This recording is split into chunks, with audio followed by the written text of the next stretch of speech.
Yo Shinobi fam, welcome back to Just a Shinobi. Today, we're diving into what if Sharingan Naruto has Titan Shifter ability. Part 2. It's gonna be intense. Hope you loved Part 1.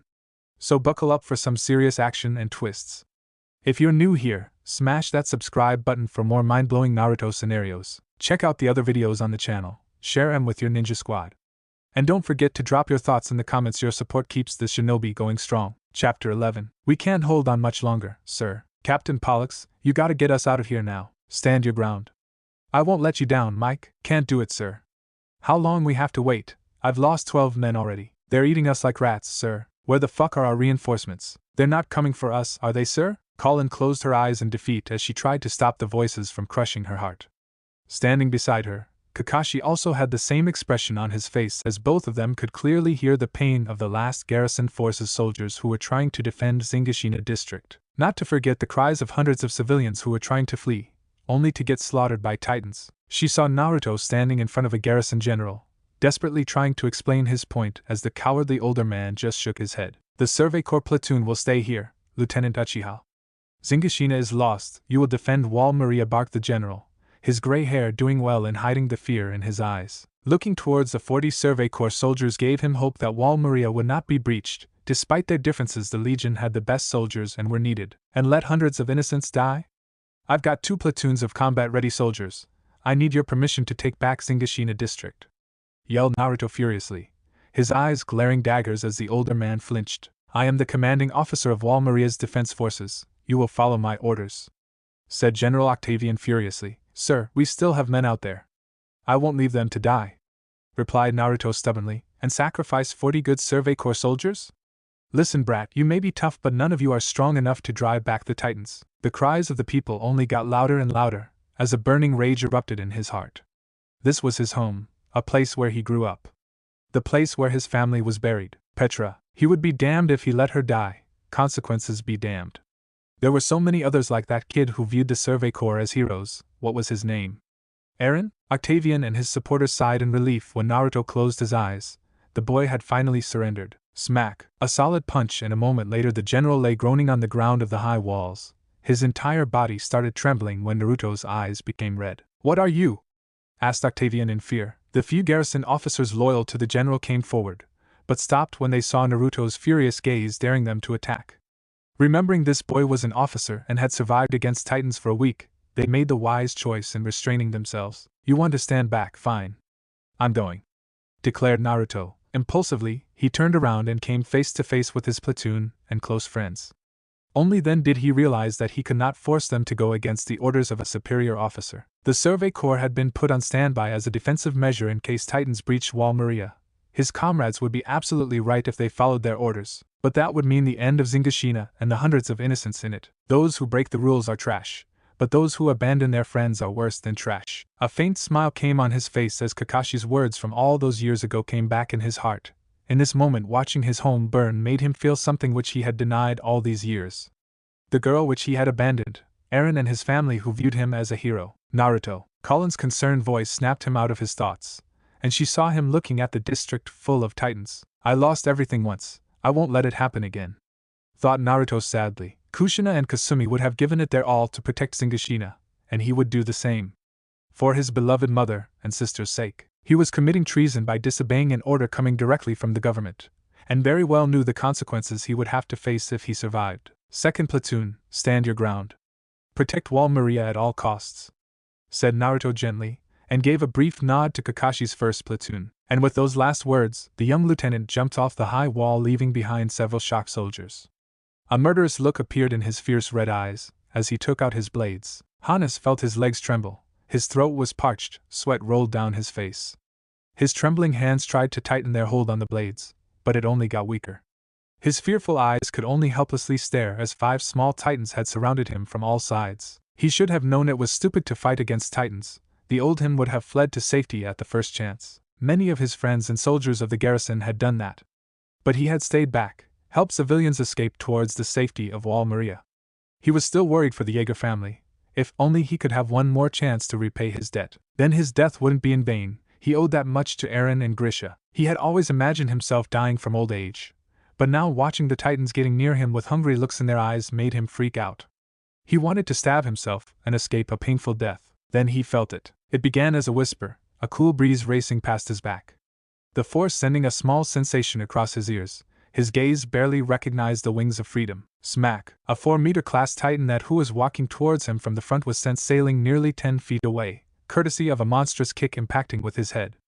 Watching the titan fly was a sight for sore eyes, but then he felt the murderous pressure that had descended upon the area. The smaller titans actually stopped their charge and confusedly looked towards the soldier with red eyes. "It's you," said Hannes, his voice a mixture of shock and relief. A second later, 2 sharp blades sailed through the air and embedded themselves into a titan's eye with perfect accuracy, making the beast howl in pain. The Survey Corps officer jumped 15 feet in the air and landed on the blind titan's back, his hands glowing with a strange blue energy. The wounded titan cried in agony for one last time, as the blond boy sliced the titan's neck from behind with his bare hands. Another titan immediately tried to grab the young man, who quickly retrieved his previously thrown blades from the dying titan's eyes.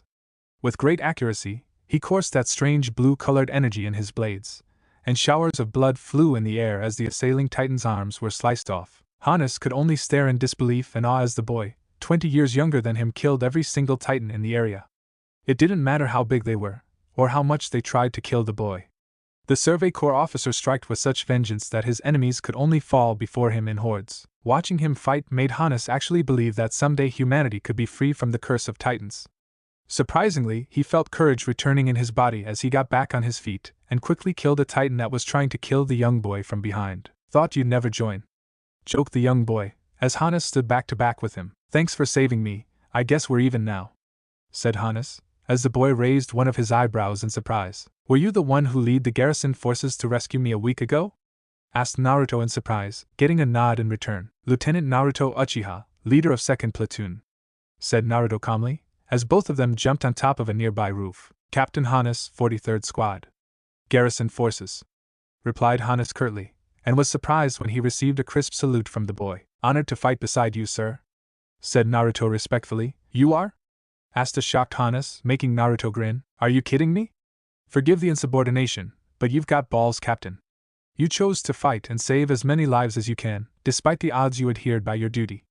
Plus you saved my life once, so yeah, I'm glad that there are still soldiers like you in the garrison," explained Naruto honestly, as Hannes stuttered. Nobody had praised him like this, and a small part of his heart felt happy that he was being recognized for his actions. "There are many others like me. A few of my men are trying to get the people back to Wall Maria. We lost a lot of good soldiers when that giant red-colored titan destroyed the gate. Titans are coming inside at an alarming pace. I don't know how many I can save," said Hannes worriedly. "I see. Where's the rest of your platoon?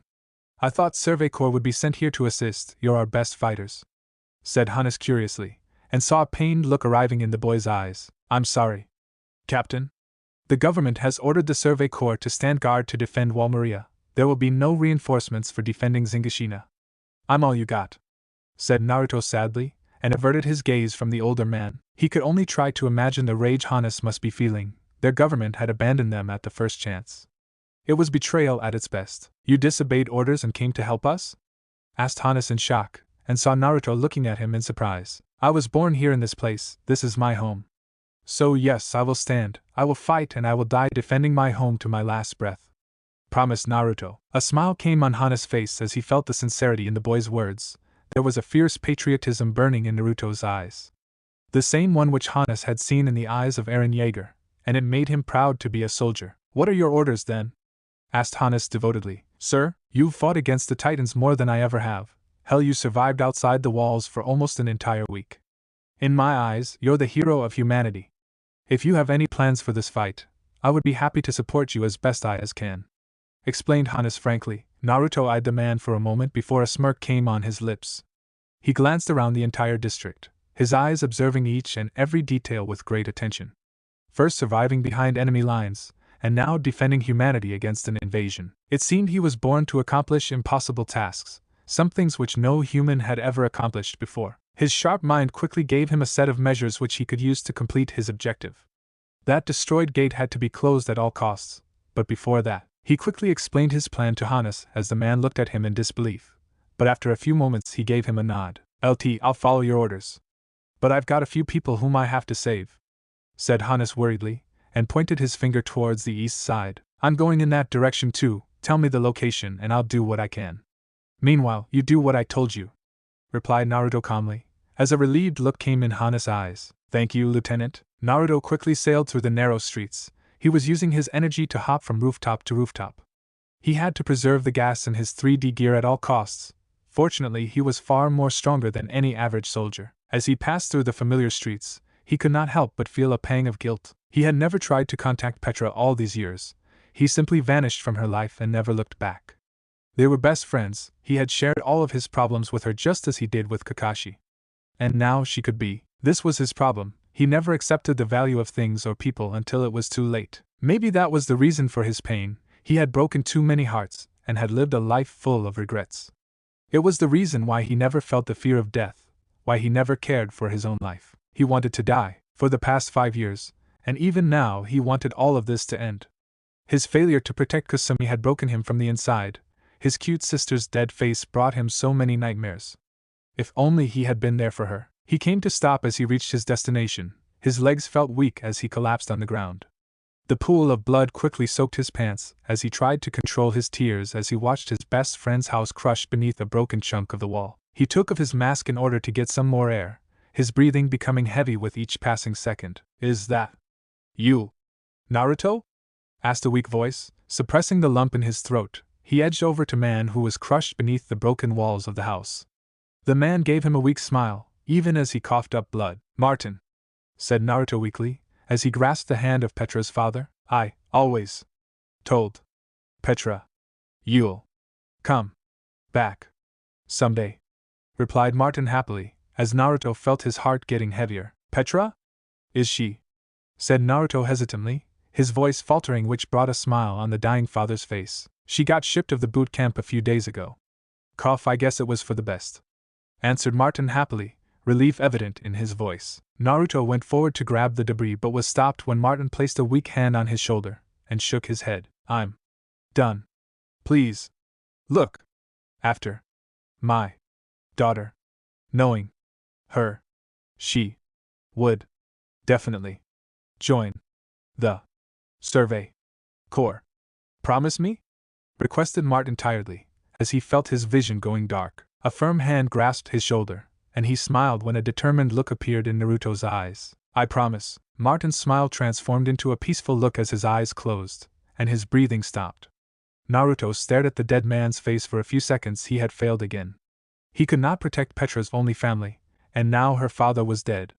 If only he had came here sooner, if only. Taking a deep breath, he got back on his feet as his gaze shifted towards another corner of the street where he heard frustrated cries of help. Regrets could come later, he had a duty to perform, and with those heavy thoughts, he ran forward to fulfill the task which Hannes had assigned him. Eren had never been so helpless in his entire life. Everything was happening so fast.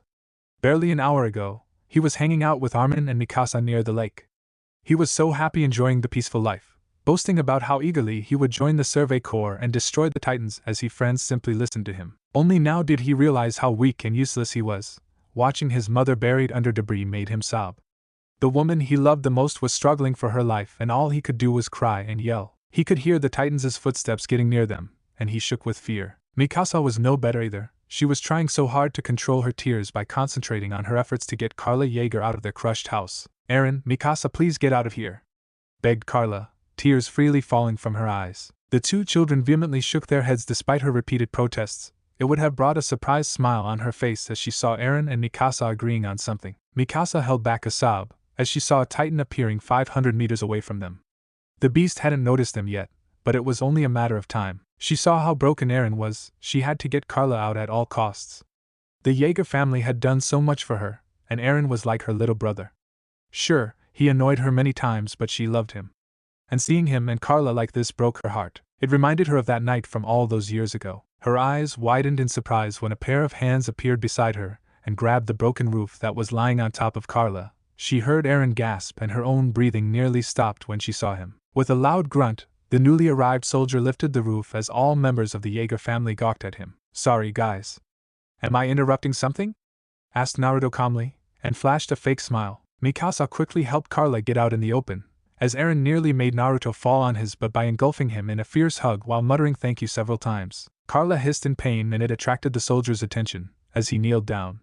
his dark eyes observing the twisted leg of the mother. The ankle's broken, you're damn lucky you didn't bleed too much both internally and externally, said Naruto seriously, as Mikasa knelt beside them. You're that guy, said Mikasa in shock, as she saw the dark red three-tomoed Sharingan burning in Naruto's eyes. Carla and Eren didn't understand what had made Mikasa act out like this. She was too stunned, which was certainly not a trait Mikasa ever displayed. They were even more surprised when Mikasa roughly grabbed Naruto by the collar and yanked him forward, her tearful eyes staring into his lifeless ones. My death will not be by your hands. Hate me all you want, said Naruto frankly, which made her grip weaker. My parents, said Mikasa weakly, and was surprised when he enwrapped her in a tight hug. I'm sorry I couldn't save them that day, Mikasa Ackerman. I was too weak, and lacked the power to go up against him. Apologized Naruto sincerely. His father had wrecked this poor girl's life by murdering her family with the help of his partner. The least he could do was apologize for that man's sins. It won't be much, but he hoped it would give her some closure. Said Mikasa tearfully. She wanted to hit this guy and at the same time she didn't. He had tried to fight against her parents' murderers, but he also had the same eyes as that man. She just didn't know anymore. Naruto narrowed his eyes when he felt a strong energy burning inside her body. It was the same one which he had. Did she possess the force like his friends? It definitely explained why she had attracted the attention of his father. Levi had told him that her name was Mikasa, and she was a child who had attracted a lot of attention due to her lineage. The Survey Corps had already taken a huge gamble when they protected him, Kakashi and Colin. Mikasa was fortunately accepted by the Jaegers, and the heat on her died down a little. But only now did he realize that not only she looked a little Asian, the remark used for people like him and Kakashi like him, and possessed the force inside her body. Not as strong as him or Kakashi, but it was still there. Breaking the hug, he slowly wiped her tears and turned towards a shocked Eren and surprised Carla. You two know each other? Asked the older woman, as Naruto spotted a Titan approaching. Everyone, listen to me. This is not the time to get emotional. Take a deep breath because I'm getting you out of here, said Naruto sincerely. I can't move, son. Please take my children, I beg you, pleaded Carla. Mother, protested Eren and Mikasa in unison, receiving a glare in return. All three of them looked towards Naruto with varied expressions in their eyes, and for a moment Naruto saw a reflection of Kasumi, Kushina and Shursui in them. The family he once had, the family he loved the most. If he sacrificed any one of them, then it would crush the ones whom he saved. Walking forward, he grabbed Carla's by her arm and with a quick yank lifted her on top of his shoulder. She yelped, but he didn't stop. Grabbing Mikasa and Eren by their collars, he channeled his force to his legs and started running towards the rally point. I don't leave men behind. Kakashi's fists clenched tightly as he heard the cries getting louder and louder. Right in front of his eyes, Zingashina was dying, and he could do nothing. He wanted to help the people too, but the rational part of his mind knew Naruto made the right choice by ordering his soldiers to stay back. His friend had committed treason by going against the government's orders. For the higher-ups, the loss of a few hundred lives was acceptable. But not to Naruto. His friend may be a cold-hearted person, but deep down he was the same loving boy who deeply cared about his friends and his home. Colin and the others flinched when Kakashi got a murderous look in his eyes, and when they saw his reason for anger they took a step back in fear. Out crawled an entirely new kind of Titan.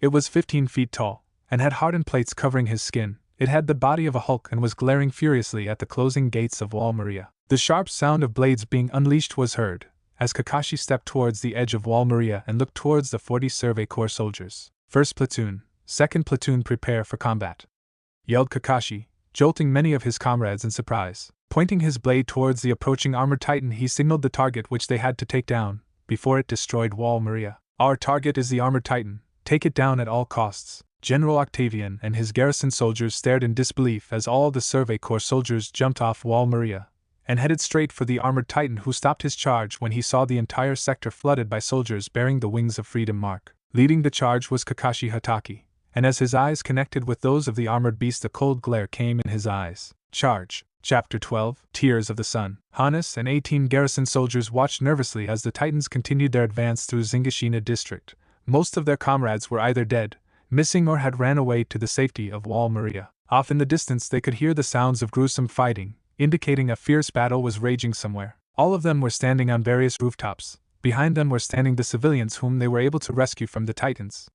Hannes could still feel the Jaegers looking at him. No, they were looking at the crazy blonde boy who was standing at the front. 5 cannons were laid in a V-shaped formation across their entire sector, their aims focused on the surrounding areas of the broken part of the wall. He had only been able to convince 18 of his soldiers to stand and fight. He had obeyed Naruto's orders, but he couldn't help but doubt how the boy was going to retake Zingashina district with 18 soldiers. Hannes narrowed his eyes when Naruto raised his flare gun and shot a blue-colored gas in the air. "Sir, Titans approaching towards us."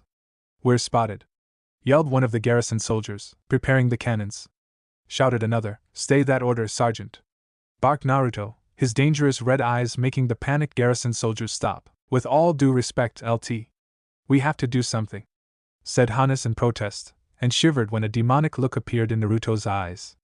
"If they weren't already scary enough, I never wanted to use this power, but guess now's a good time as any," said Naruto disappointedly. Turning around, Naruto looked into the eyes of all soldiers and civilians.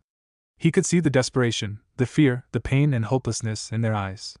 None of his people believed they had any chance of winning. "In a matter of a few moments, we will be entering into one of the most important battles in the history of humanity," said Naruto patiently. He was relieved when, despite their panicked looks, they listened to him, and it made him believe that his crazy plan might just work. Humanity? This word will have a new meaning for all of today. We can't be consumed by our differences or our fears anymore. I don't care if you guys are from the garrison or civilians, but all of you are strong and brave. You chose to stand and fight despite the odds against us. That itself makes you heroes in my eyes," said Naruto proudly. "What can we civilians do to help you?" "Wall Maria's gates are closed and the Titans will kill us now," said Carla worriedly, as she tightened her grip around Eren and Mikasa protectively. "Help the garrison soldiers in the fight. Zingashina is our home.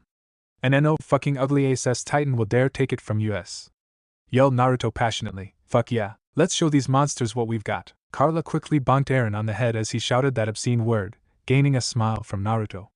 Some others also agreed with her boy and gave affirmative nods to Naruto. "Today we fight not against tyranny or oppression but against annihilation. Today we fight to live, for our home, to exist. And I promise you we will win today, and this day, September 15th, will be remembered as the day humanity fought back. We will not surrender, we will not vanish.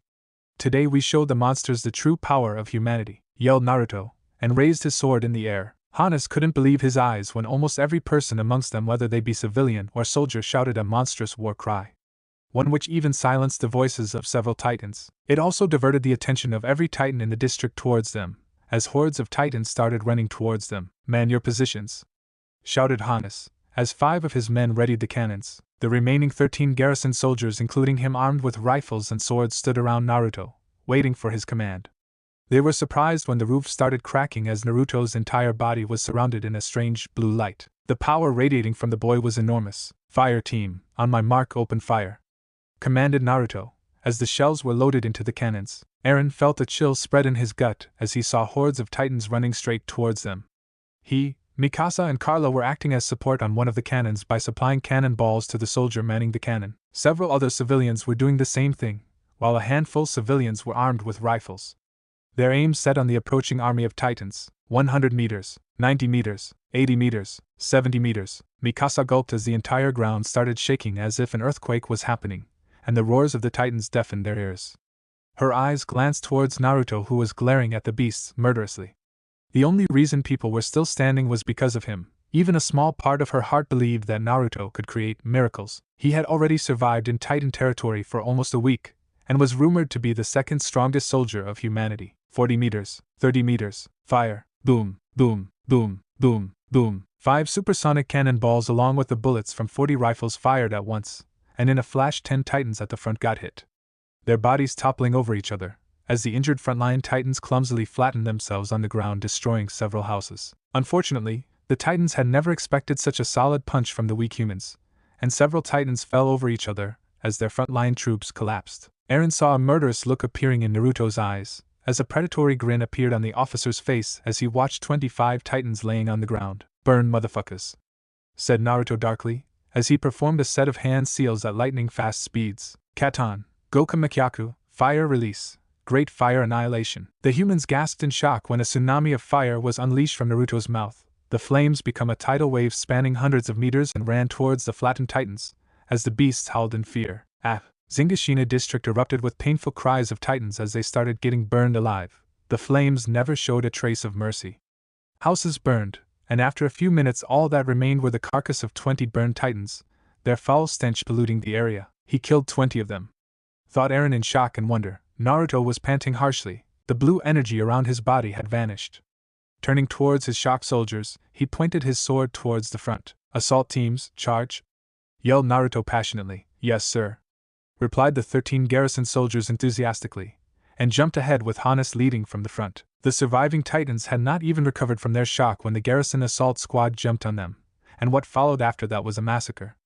The brave, yet amateur soldiers quickly ended the lives of their enemies. Naruto quickly looked towards the civilians and 5 garrison soldiers who were acting as his support platoon, proving suppressing fire with cannons and rifles as the garrison assault squad continued slaughtering the Titans. Short bursts from the cannon, civilians aimed for the Titans' legs, continued diverting their attention. Nobody protested and simply followed the orders that were being issued by Naruto. All of them knew only by following him could they hope to survive and maybe win. The young Survey Corps officer narrowed his eyes when he saw a red flare being fired by Hannes, as he took out his blades.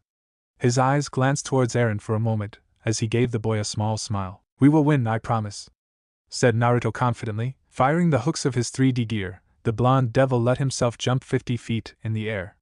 Performing a perfect backflip, he started crashing towards the ground with his leg aimed at the head of surprised 7-meter Titan. Smack! At the last moment, that strange blue-colored chakra covered Naruto's legs and he sliced the Titan from head to toe. The now 2-part Titan limply fell flat on the ground, as his body started evaporating into ashes. Turning towards his blood-stained soldiers, a smile came on his face. "We move in eagle formation, let's go," ordered Naruto, and after what he just did to a 7-meter Titan, no garrison soldier dared raise any protest. "Sir," replied all of them in unison. All of them quickly used their 3D gears to become airborne and started sailing forward in an A-shaped formation. Naruto's Sharingan spotted his target, and he directed his squad to bunker down. "We've run out of cover," said Hannes frustratedly. Naruto saw what Hannes meant, as they were now a few hundred meters away from the broken gate of Zingashina district. Titans were slowly entering from the broken barrier. The main problem was that between them and the broken wall, there were no more buildings, but simply an open area, which would render their 3D gears useless. "LT, can you unleash that badass fire attack again?" asked one of the garrison soldiers. "It might just clear the area." "Unfortunately, I can't. That last attack almost took every ounce of my energy. What's left is needed for my final move," explained Naruto honestly. "So, guess this is it then," said Hannes sadly, and many of his men looked down in shame. They were so hopeful that they could win. They had managed to kill more than 25 Titans in a row, saved several civilians only to. "You guys get out of here. Take the civilians to safety," said Naruto calmly. "What are you going to do, LT?" asked Billy worriedly. "Storm the front," said Naruto flatly, as everyone's eyes widened in horror. Naruto wanted to charge the Titans on foot. That was pure suicide. "But," said Hannes in horror, "none of you owe me anything. The fact that you've followed my orders for this long is an honor for me. I chose to do this. I'll see to it that this plan is fulfilled even if it kills me. I will not let Zingashina fall, no matter the cost," promised Naruto, and gave a proud salute to every soldier. Giving them one last smile, he started to get back on his feet when a firm hand was placed on his shoulder. He looked back only to see Hannes glaring at him. His garrison soldiers were also standing behind their captain. "Zingashina is as much our home, just as it is yours. Can you really seal that wall?" asked Hannes desperately. "We can't let the Survey Corps take all the glory," said Igor flatly, and gave a small smile. "Promise us that you'll get it done," said Lucifer seriously, receiving affirmative nods from the others. Naruto was left speechless by this courageous offer. All his life had considered the garrison soldiers as useless and weak, and here 13 of them were willing to lay down their lives for him. No, not for him, but for humanity, for their home. Placing a firm hand on Hannes' shoulder, he looked into all their eyes with a determined expression. "I promise," said Naruto confidently. "Then let's kick some Titan ass," replied Hannes seriously, as the entire squad lifted their swords. Turning towards the hordes of Titans, Naruto raised his own blades and yelled at the top of his lungs, "For humanity!" Kakashi could hardly believe his eyes when a blue flare was fired in the air. It was a secret message from Naruto himself. Looking into Colin's shocked eyes only confirmed his fear. They were forbidden from using their true powers in front of the public, no matter the circumstances. It was the only thing that had kept them safe and away from the clutches of Ultra.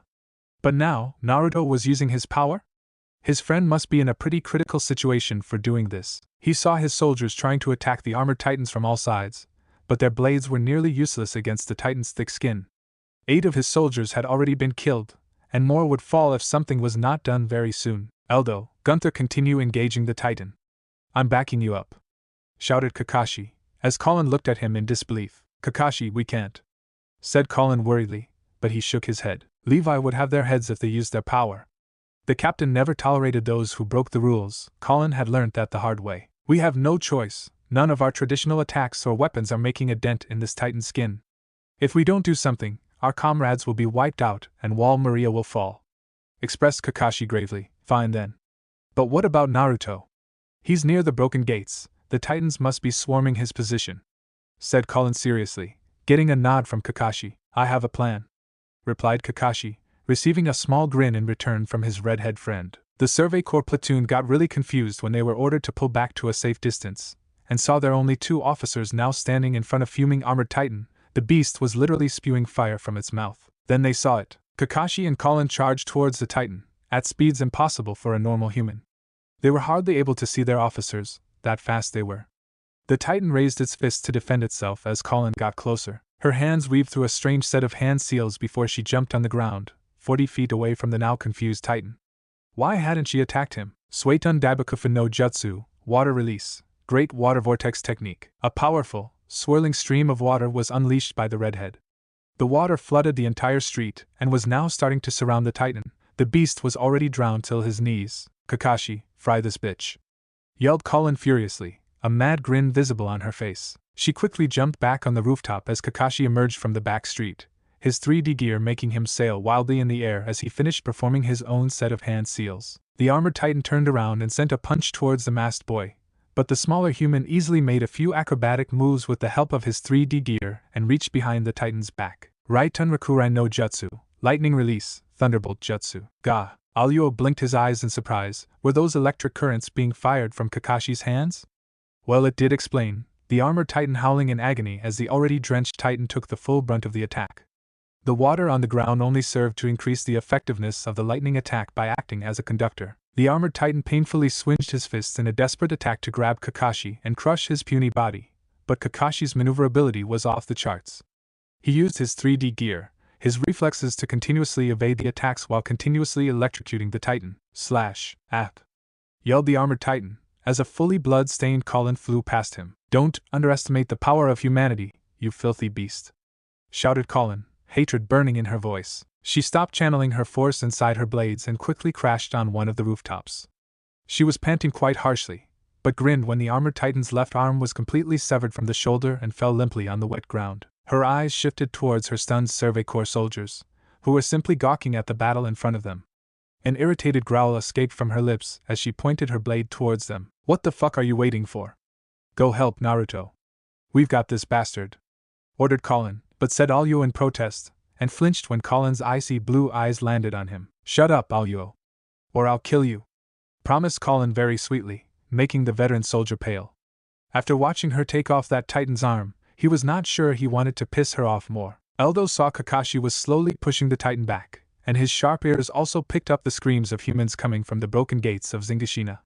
So, there were still garrison soldiers who were trying to retake the gates. Lieutenant Uchiha must be with them, and they would need help. He saw Kakashi give him a nod, and he quickly turned towards his remaining soldiers. Platoon, towards the gates. Naruto flinched when another one of his soldiers was snatched and eaten up by a Titan. He had already thrown away his 3D gear and was running quickly through the open street leading towards the broken wall. Titans were trying to grab him, but were being stopped by the brave garrison soldiers who were holding them off. He quickly jumped high in the air and kicked a 6-meter class Titan on the forehead. The beast sailed away, taking 4 other of his friends with him as all of them crashed on top of a restaurant. Save me. Naruto closed his eyes as he heard the desperate cry of one of his soldiers just before he was eaten up by a Titan. He could easily help his squad in fighting against the Titans, and even save the lives of a few. But it would be pointless if they continued killing Titans, only for more to come through the gates. Besides, he only had a bare minimum amount of force left in him. He prayed to God that his plan worked, not only for him, but for the sacrifice of the garrison soldiers and the brave civilians who had believed in him and fought for their homes. I will not fail, said Naruto stubbornly. Kia, a 4-meter class Titan that had the face of a hideous child, jumped towards him, as if he was a candy to be eaten by the Titan. Naruto sidestepped, making the beast fall flat on the ground. Slash. In a quick motion, the crazy Titan was slayed by his sword as he continued running towards the broken gates. Why the fuck was it so far? If only I could use more force, thought Naruto disappointedly. His father was the strongest soldier of humanity. Even Levi had admitted it. He had the same blood, same power in himself, and yet he could only run while his comrades were eaten like raw meat by the Titans. Their screams made his heart break. He had clearly felt their auras disappearing one by one. When they had charged, there were 14 of them, including him. And now he could only feel 5 of them. His eyes widened in horror when a Titan's fist came sailing towards him. Fear coursed through his veins as there was no time to evade the attack. Was he going to be smashed like a potato? When he opened his eyes, he saw he had been violently pushed out of the way. Relief spread in his heart, only to be filled by guilt when he saw Igor crushed beneath the Titan's fist. "Go," muttered Igor painfully, before his eyes closed forever. The Titan snatched up the dead soldier's body and ate him up as Naruto lay frozen in his spot. The man had pushed him out of the way and sacrificed his life for him? How many more deaths were going to happen for him? How many had he sacrificed in his mad scheme? Didn't they have families? He was an orphan, hardly anybody would miss him if he died. But these people, get moving, else don't make our deaths pointilleh, yelled Billy, as he was crushed by the Titan's teeth. The slain soldier's head dropped towards the ground and rolled near his feet, as the rest of the body was gulped by the Titan. His eyes saw his last 3 soldiers fighting hard to save themselves. Hannes was doing his best to hold on, but he knew it was only a matter of time. He had never had any soldier dying for him by following his orders, and now 10 soldiers were dead. Their deaths were on him. It was not the Titans who killed them, it was him. If he was not dead already, he would have died even more. Amidst the screams of his dying men, the yells of Titans, and the sounds of destruction, tears welled in his eyes. Cried Naruto. His bloodthirsty blade sliced the heads of 2 more Titans as he ran quickly towards the broken gates. He could not look back anymore. He wanted to die. He wanted his existence to end, first his family, and now his soldiers. He couldn't protect Kasumi, nor Kushina, or his men. He could never save his family and friends. All he was good at were failures. What good were his powers if he couldn't even save his people? Why was he even alive? Why did he deserve to live when so many died for him? Jumping over Titans, he reached his destination, and only now did he see how big the destruction was.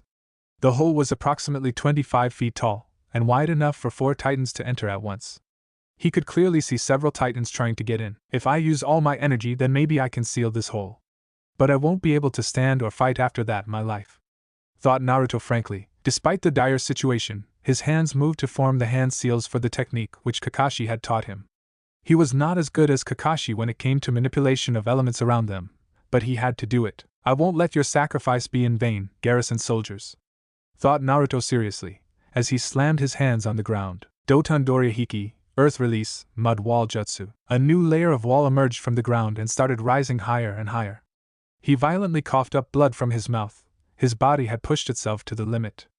But he didn't stop. 5 feet, 10 feet, 15 feet. By the time the new wall reached 20 feet, Naruto had collapsed on his knees.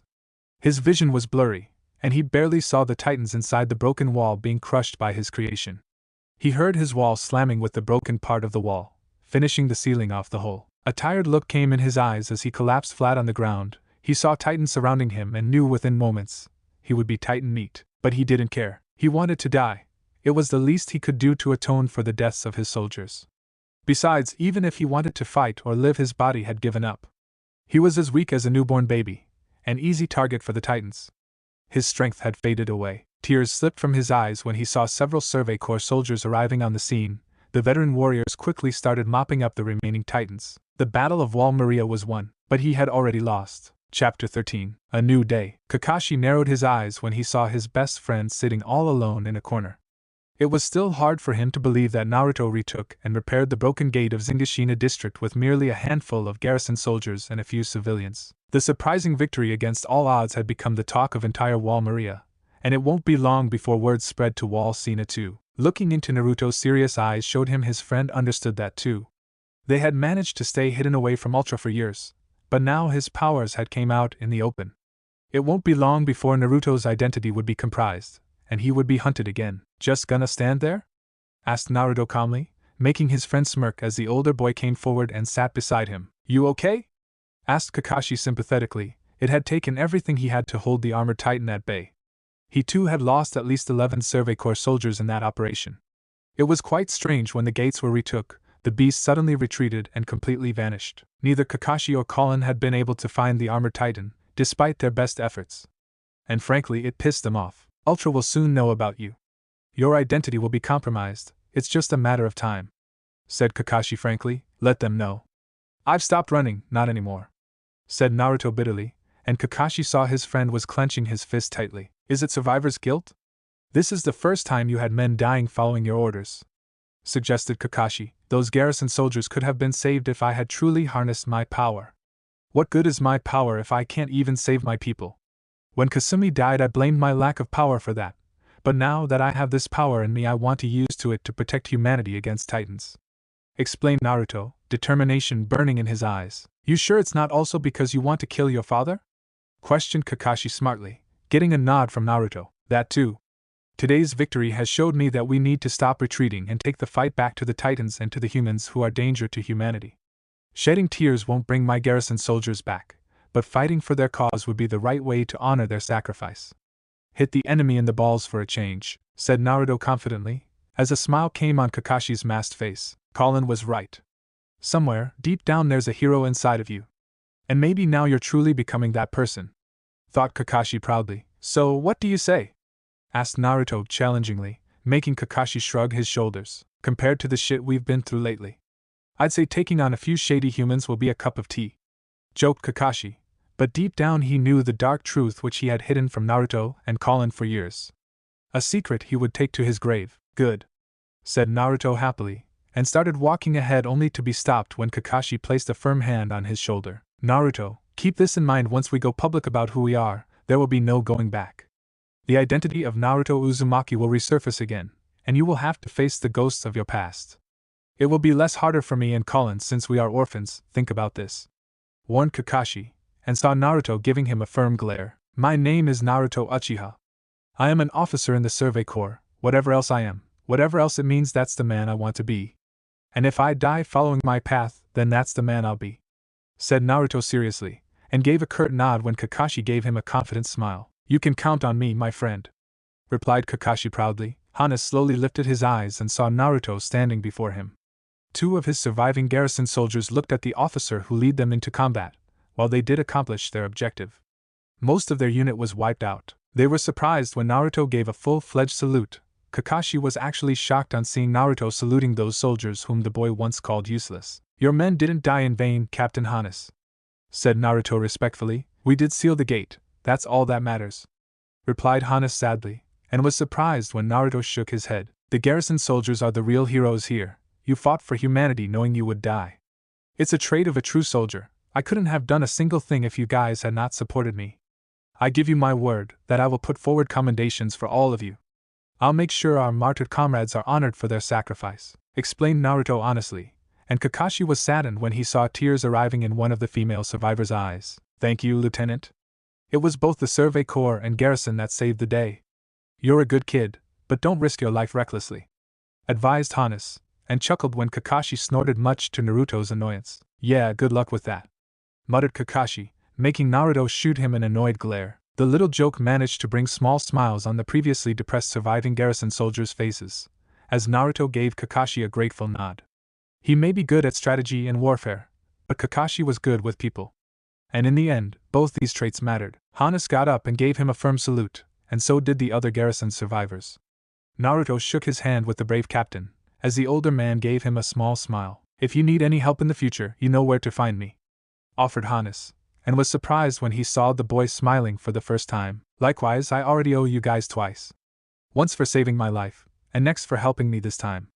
I won't forget that," said Naruto kindly. "Good luck, kid," teased Hannes playfully, and ruffled Naruto's silky blonde hair as Kakashi laughed. "You too, old man," retorted Naruto, and it was Hannes' turn to be surprised. After greeting the others for one last time, the two young Survey Corps officers walked away, and a smile arrived on Hannes' face as he watched those two boys disappearing slowly. Maybe it's not too late for humanity yet. Naruto and Kakashi had been slowly walking back towards the gates of Wall Maria. The government had ordered the rebuilding of Zingashina district, and in the meantime the people would have to stay in temporary camps that had been built inside Wall Maria. They were quite intrigued when they saw the gate guards of Wall Maria giving them knowing looks and proud smiles. Something was up, both of them could feel it. As they walked through the dark passage of the large gate, their eyes widened when they saw an endless sea of people waiting for them on the other side. Soldiers, civilians, men, women, children, all of them with happy smiles on their faces, a few with tears in their eyes. They were quite surprised when they saw hundreds of garrison, survey corps, and a few military police soldiers standing at the front of the crowd. Owen Smith and Levi Ackerman were at the helm, approving looks in the eyes of the top commanders of the survey corps. Attention to orders. A melodious victory band was playing a military tune as Owen stepped forward. In recognition of honorable, loyal, and courageous service soldiers of humanity, people of Wall Maria, ladies and gentlemen, Lieutenants Naruto Uchiha and Kakashi Hatake, said Owen proudly. Salute, commanded Levi. Kakashi was left speechless when every person in front of him gave them respectful salutes. Starting from the soldiers to the civilians, they all stood in attention with nothing but respect, pride, and admiration in their eyes. Looking towards Naruto, he was even more surprised when he saw Naruto's eyes tearing up. The touched blonde boy took a step forward and was simply left speechless when he saw people smiling at him. All his life he had been an outcast, shunned for being different from others, and now watching the entire populace of Wall Maria, along with his comrades showing him so much love, made him tear up. For a moment he saw a reflection of his mother and sister amongst the crowd, both of them dressed in the uniform of Survey Corps, giving him welcoming smiles. Colin couldn't believe her eyes when she saw Naruto crying tears of joy. She had never seen him shed a single tear all these years. But now watching those droplets falling from his eyes showed her that he was also a normal person like them. He simply had been through a lot, and was not good at showing emotion. That didn't mean that he didn't care. Kakashi stepped beside his emotionally overwhelmed friend, and they both gave each other nods, followed by giving equally respectful salutes back to the people. The boys stood in attention as Owen walked forward, and to their utter disbelief, the tall commander pinned stars on their shirts and gave them dog tags. Kakashi looked at his dog tag, which had his name written on it along with a new nickname inscribed on it, Apollo. Naruto had received an identical dog tag with his name written on it in clear words, along with the new call sign of Starbuck. On behalf of His Majesty's orders and best compliments, we bestow these stars upon you. May you continue to serve humanity to the best of your capabilities, captains congratulated Erwin. Levi snorted on seeing the shell-shocked looks in the two boys' eyes, although a small smirk came on the Ackerman's face when he saw Erwin giving the newly promoted officers a firm salute, which was more than enough to snap the boys out of their daze, and they returned the gesture. You did the impossible. We're proud of you, all of us, said Erwin honestly, and allowed a true smile to come on his handsome face. Thank you, Commander, replied the newly promoted captains in unison. Their eyes glanced towards Colin, who also had new stripe on her shirt. No longer was she a squad leader. In front of them now stood Lieutenant Colin Statfield, and she smiled when both of her childhood friends gave her approving nods.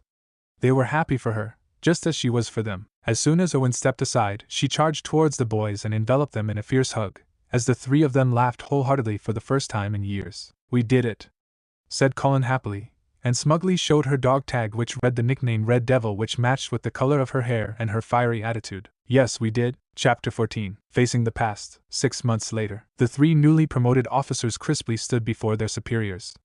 Eyes sharply looking forward, they waited for their leaders to explain the purpose of this meeting. In the past 6 months, all of them had been extremely busy. Naruto and Kakashi had certainly taken up their roles as captains quite efficiently, and their performance was more than satisfactory.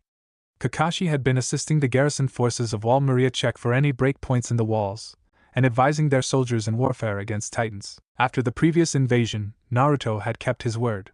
He had requested the government to grant gallantry awards to those garrison soldiers and Survey Corps fighters who had laid down their lives in pushing the Titans back and defending Wall Maria against an army of Titans. The royalty was skeptical about giving too much fame to the military, since it would reflect that at some point the government had not done enough to protect Wall Maria's people. And if not for the military's actions, hundreds of humans would have died. Which was the case. However, Naruto had explained it to them that people were scared. By honoring their fallen heroes, the government could display that it cared about its people, and seed a sense of patriotism among humanity. His suggestion won over the crony politicians, and all the martyred soldiers were honored. Naruto and Kakashi had already received promotions, and were also rewarded a huge financial reward for their bravery. Surprisingly, they had even received offers from the military police, just in case they wanted a change of scenery.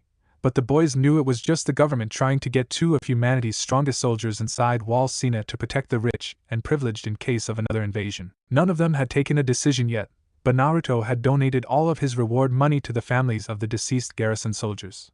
Kakashi did the same for his Survey Corps comrades. Colin glanced at her friends, each representing 2 sides of humanity. Kakashi was the light, a person respected and loved by the people around him. He could understand a person better than anyone she had ever known, while Naruto was the darkness, a person who carried a lot of burdens and held himself guilty for failing to protect his little sister. Despite his shortcomings, Naruto was a great leader. He never hesitated in making the right choices, no matter how painful. And his desire to protect his best friends and comrades was greater than anyone. The blonde boy, or Starbuck as to what the people called him nowadays, had opened up a lot. Maybe it was being so close to death, or losing so many men under his command. Something inside of Naruto changed. He started pushing himself harder and harder, trained day and night. Despite difficulties, he tried to get more closer to people and tried to make friends. Something which he never bothered for the past few years. Her life had not been the same as well. Becoming a lieutenant had changed her in ways she had never dreamed of. Now she had a platoon of her own, and was part of a special team headed by Captain Hang. The past few months had been an eye-opener for her too. She changed from a young girl to a veteran warrior. Her crush on Naruto had lessened to an extent. She still cared about him deeply. But now she understood what Kakashi meant long ago. Naruto needed a good friend more than he needed a lover. But still, she was brought out of her thoughts when Hang walked into the room, and put a file on Levi and Erwin's desk. Wordlessly she sat beside the two men and looked at them. "We've got new assignments for all of you," started Erwin. He received 3 nods from the 3 young officers, as Levi opened the file and asked Kakashi to step forward. The boy quietly obeyed. "Captain Hataki, we want you to accept the military police's officer and transfer to Wall Sina," said Levi, his voice as cold as ice and lack of emotion. Kakashi bristled, Colin's fists clenched, and she was about to take a step forward to raise her protest when a sharp gaze from Naruto stopped her. The boy's hands were clenched tightly, but his eyes warned her to rein herself in. Insubordination in the Survey Corps was not tolerated, and Colin always had a problem with authority. "May I ask the reason behind this transfer order?" "If I may say, I'm very satisfied with my job in the Corps," answered Kakashi diplomatically, bringing a rare smile on Erwin's face. "The answer to your question lies in your own words, Captain. Levi will explain it further." In private, added Erwin, as he glanced towards the boy's 2 best friends. "Just tell us you're sending him on a classified mission. We're not dumb, and it'll help salvage her irritation," said Naruto tiredly, as he pointed towards an irritated Colin. "Your words, Naruto." "Not mine," said Erwin calmly. Levi simply gestured to Kakashi and both the men walked out of the room.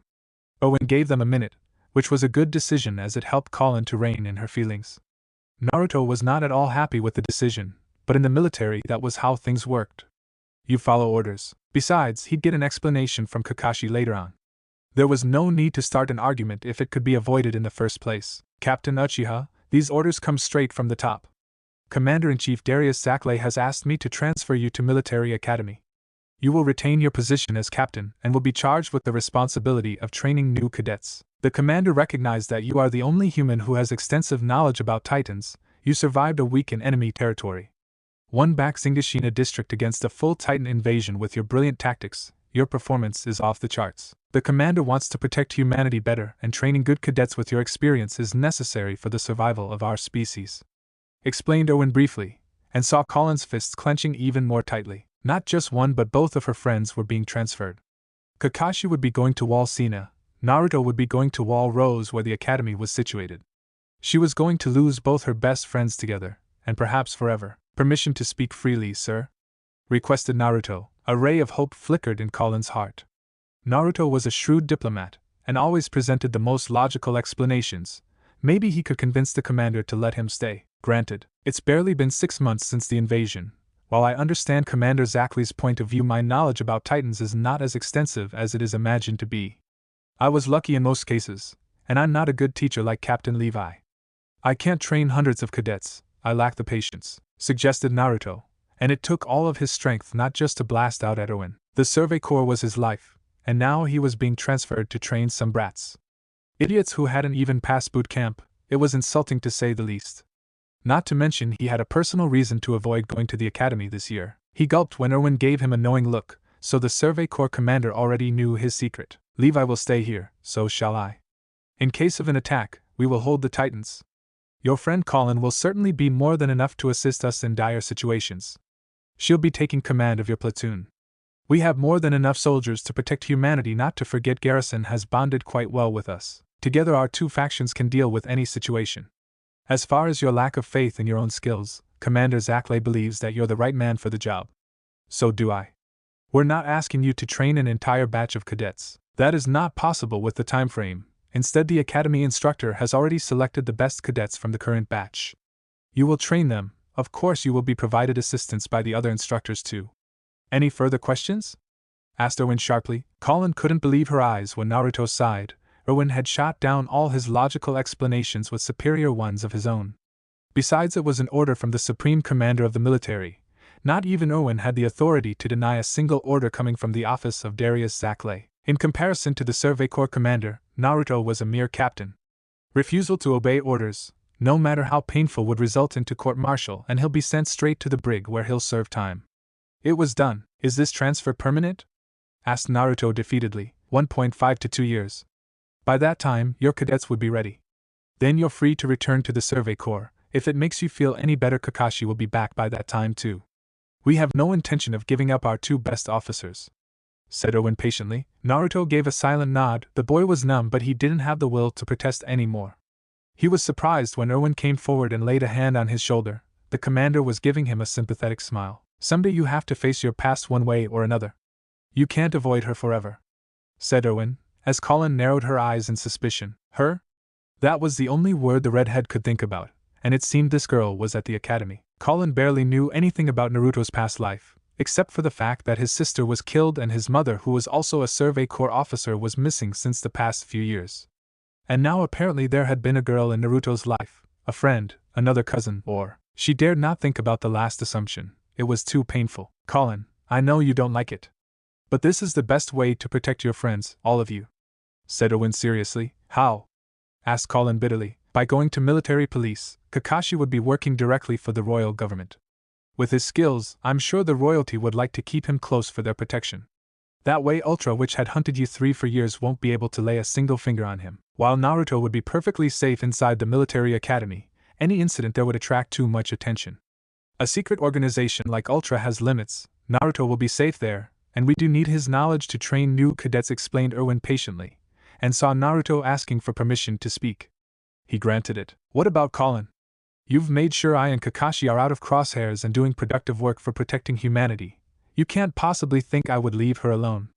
Send her with me. She's got skills that can help the cadets.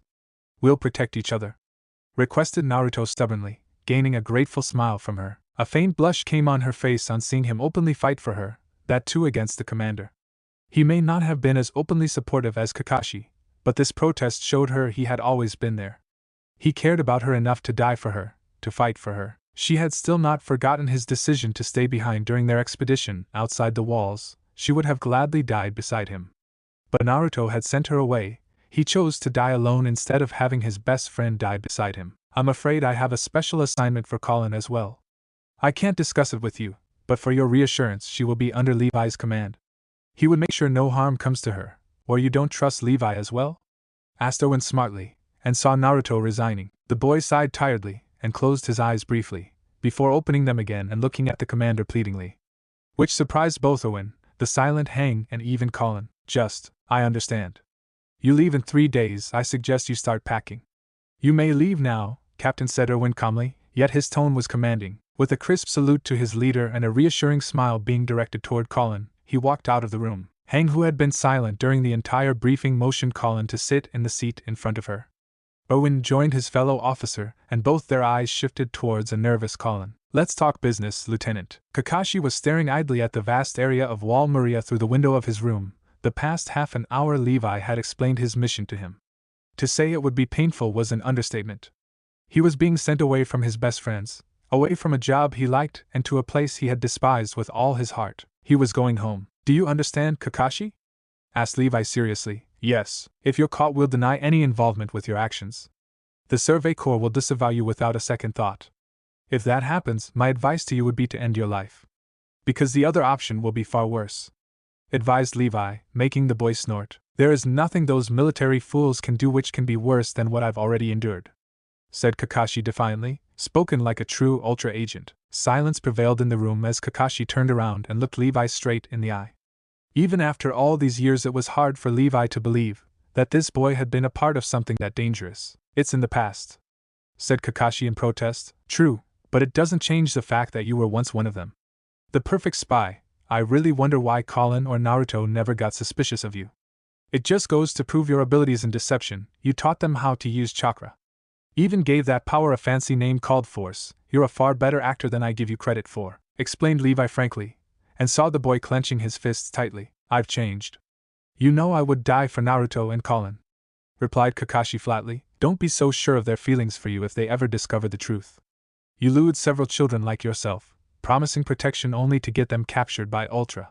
You would have done the same to Naruto and Colin, if I and Erwin hadn't arrived that night when Shursui killed Mikasa's parents, accused Levi, making Kakashi bang his fist on the table. I've paid for it.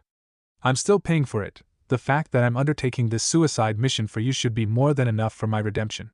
Yes, I made mistakes. You stand there accusing me. If only you had been put through half of the horror I was put through, you wouldn't be sitting there, barking your stupid mouth, spat Kakashi furiously. I would have killed a spy like you, even if you were a child. It was Erwin who spared your life in the first place, after we interrogated you all those years ago and got the truth out of you. We were already receiving reports of a mysterious boy running inside the walls taking children with him. The ones that were seen with him were never found again. The military police or the garrison weren't so worried, so we took it upon ourselves to find the culprit. And guess who we found? You retorted Levi sharply, as a dark chuckle escaped from Kakashi's lips. You're both so much alike. Monsters in uniform, he used me in the past. You're using me right now. Did I fail to mention how disappointed he was when you and Shursui ran away like little girls all those years ago? Hinted Kakashi, sarcasm evident in his voice. Levi got up from his chair and edged towards Kakashi. Their bodies started getting shrouded in blue energy as they glared at each other. Don't test my patience, brat, warned Levi. Same goes for you. We both had the same mentors. Do not trust for a second that I can't keep up with you. If I am going down, I'll take you with me. Nobody will miss me for long, but I'm sure you want to live. So back the fuck down, threatened Kakashi, his hands glowing with electricity. Levi gazed into the boy's cold eyes, the same eyes that he had. Both of them were killers, and despite his young age, Levi knew a fight against Kakashi would not be good for his health. After all, the boy had once been the youngest operative of Ultra, so, for the first time, Levi backed down from a fight and took a few steps away. The boy stopped chakra flowing in his hands, and took a deep breath to calm himself. If you hate humanity so much, if you don't think we deserve to be saved, then why are you even doing this? Questioned Levi, and saw Kakashi's eyes softening. I made the one mistake a spy is forbidden to make. I became too attached to my targets. In the beginning it was just a mission for me, but then I met Naruto. His hatred and anger reminded me of myself, the bitterness that existed in my heart. I connected with him due to the darkness in his heart, and Colin was the light that illuminated my dark life. They changed me. They taught me that people can change if given the chance. My friends must live. I couldn't protect a friend once, and it killed my heart. The least I can do is protect those two, explained Kakashi silently, showing emotion which Levi thought the boy never had in his heart. Very well then, said Levi tiredly. The boy walked towards the door, and was stopped when Levi called him. Turning around, he saw the older captain giving him a reassuring look. I'll watch over your friends, you have my word. That's all I ask, thank you. Colin watched as Erwin and Hang discussed something in hushed tones. Now that Naruto was out of the room, she felt a little nervous standing in front of these two high-ranking officers. Each of her friends had received a specific mission, and now there was one for her too, a mission in which she would assist Levi. She had nothing against the captain, except that he gave her the creeps. And the bastard was a neat freak totally. I'm sure we must have kept you waiting, said Hang. It's fine, sir. Now the details which we are going to reveal to you must remain in this room. It's classified. You must not reveal this information to anyone else. Levi already knows, and I bet you understand what we do to soldiers who reveal classified information, warned Erwin. A firing squad, said Colin nervously. She had always fought beside Naruto and Kakashi. Now she was stepping out of their shadows and was being entrusted with something much crucial. Something which could cost her own life. Do you remember the Titans that we captured? Asked Hang seriously. You mean the two monsters which Naruto captured? Retorted Colin hotly. She always had a trouble with authority. And Naruto almost lost his life in that expedition, while their superiors sat comfortably inside the walls. And now they were speaking as if they captured those Titans on their own. Idiots. Yes, the ones your friend captured. They're dead, said Hang flatly, trying to hide the irritation in her voice. What? A week ago, their heads suddenly exploded, killing them. We couldn't determine the cause of death, but Hang's analysis suggests they were made to die. Something triggered inside of them that took their lives. It was as if someone didn't want us gaining information about the Titans, suggested Erwin. Respectfully, sir, I don't believe this theory. Those beasts were under surveillance 24/7, to suggest someone remotely made them kill themselves is illogical. I don't want to believe in any kind of theories until we find hardcore facts with evidence to back them up," explained Colin, bringing a smile on Hank's lips. "Told you she got the chops to be an investigator," said Hank triumphantly, gaining a nod from the blonde commander. "Very well, Colin Stadfield. You are hereby transferred to the Special Operations Squad, which will be led by Captain Levi Ackerman. You leave for your assignment next week," ordered Irwin. "Acknowledged, sir." "But what am I actually supposed to do on this mission?" asked Colin curiously. Hank presented a diary on the desk, the one which Naruto brought back with him from Titan territory. It belonged to a Survey Corps soldier who was on Kushina Uzumaki's team. The man was found dead in Titan territory, but he appeared to be executed by a human with a stab wound to the chest and a headshot in the skull. Hank also presented another stack of papers as Colin read through all of it. By the time she was finished, her eyes were wide in shock. "It can't be possible," said Colin hesitantly. "It is, Lieutenant. The regenerative ability that we found on the captured Titans was extremely similar to the one which Kushina Uzumaki and her children had. The ability to heal their wounds, we found the same one in the Titans. Kushina's daughter is dead, Naruto is here with us. Make the picture," hinted Hank. "Are you telling me Naruto's mother, one of the most loyal soldiers of this legion, is collaborating with the enemy? That's she helping in advancing the Titans' ability to fight and defend themselves. Not only is it absurd on a scientific level, said Colin furiously, making Irwin slam his hand on the table. "Nothing is sure as of yet. You have to consider, if Kushina is alive, that she has been a prisoner for years. Corporal Alex Kruzweski's diary clearly states that his squad was hunted by people. Humans. The facts are in front of us. You fought against the armored Titan in the battle for Zingashina. Didn't you notice how quickly he regenerated despite the grave wounds inflicted on him by you and Kakashi? Any normal Titan would be dead, but he survived," explained Irwin briefly. Colin became extremely silently, simply observing the evidence placed in front of her. She didn't want to believe it, but her rational mind was telling her that there was something here, a trail. She could now understand why Naruto was not chosen for this mission. He was too close, and his logical thinking would go straight out of the window when it came to his mother.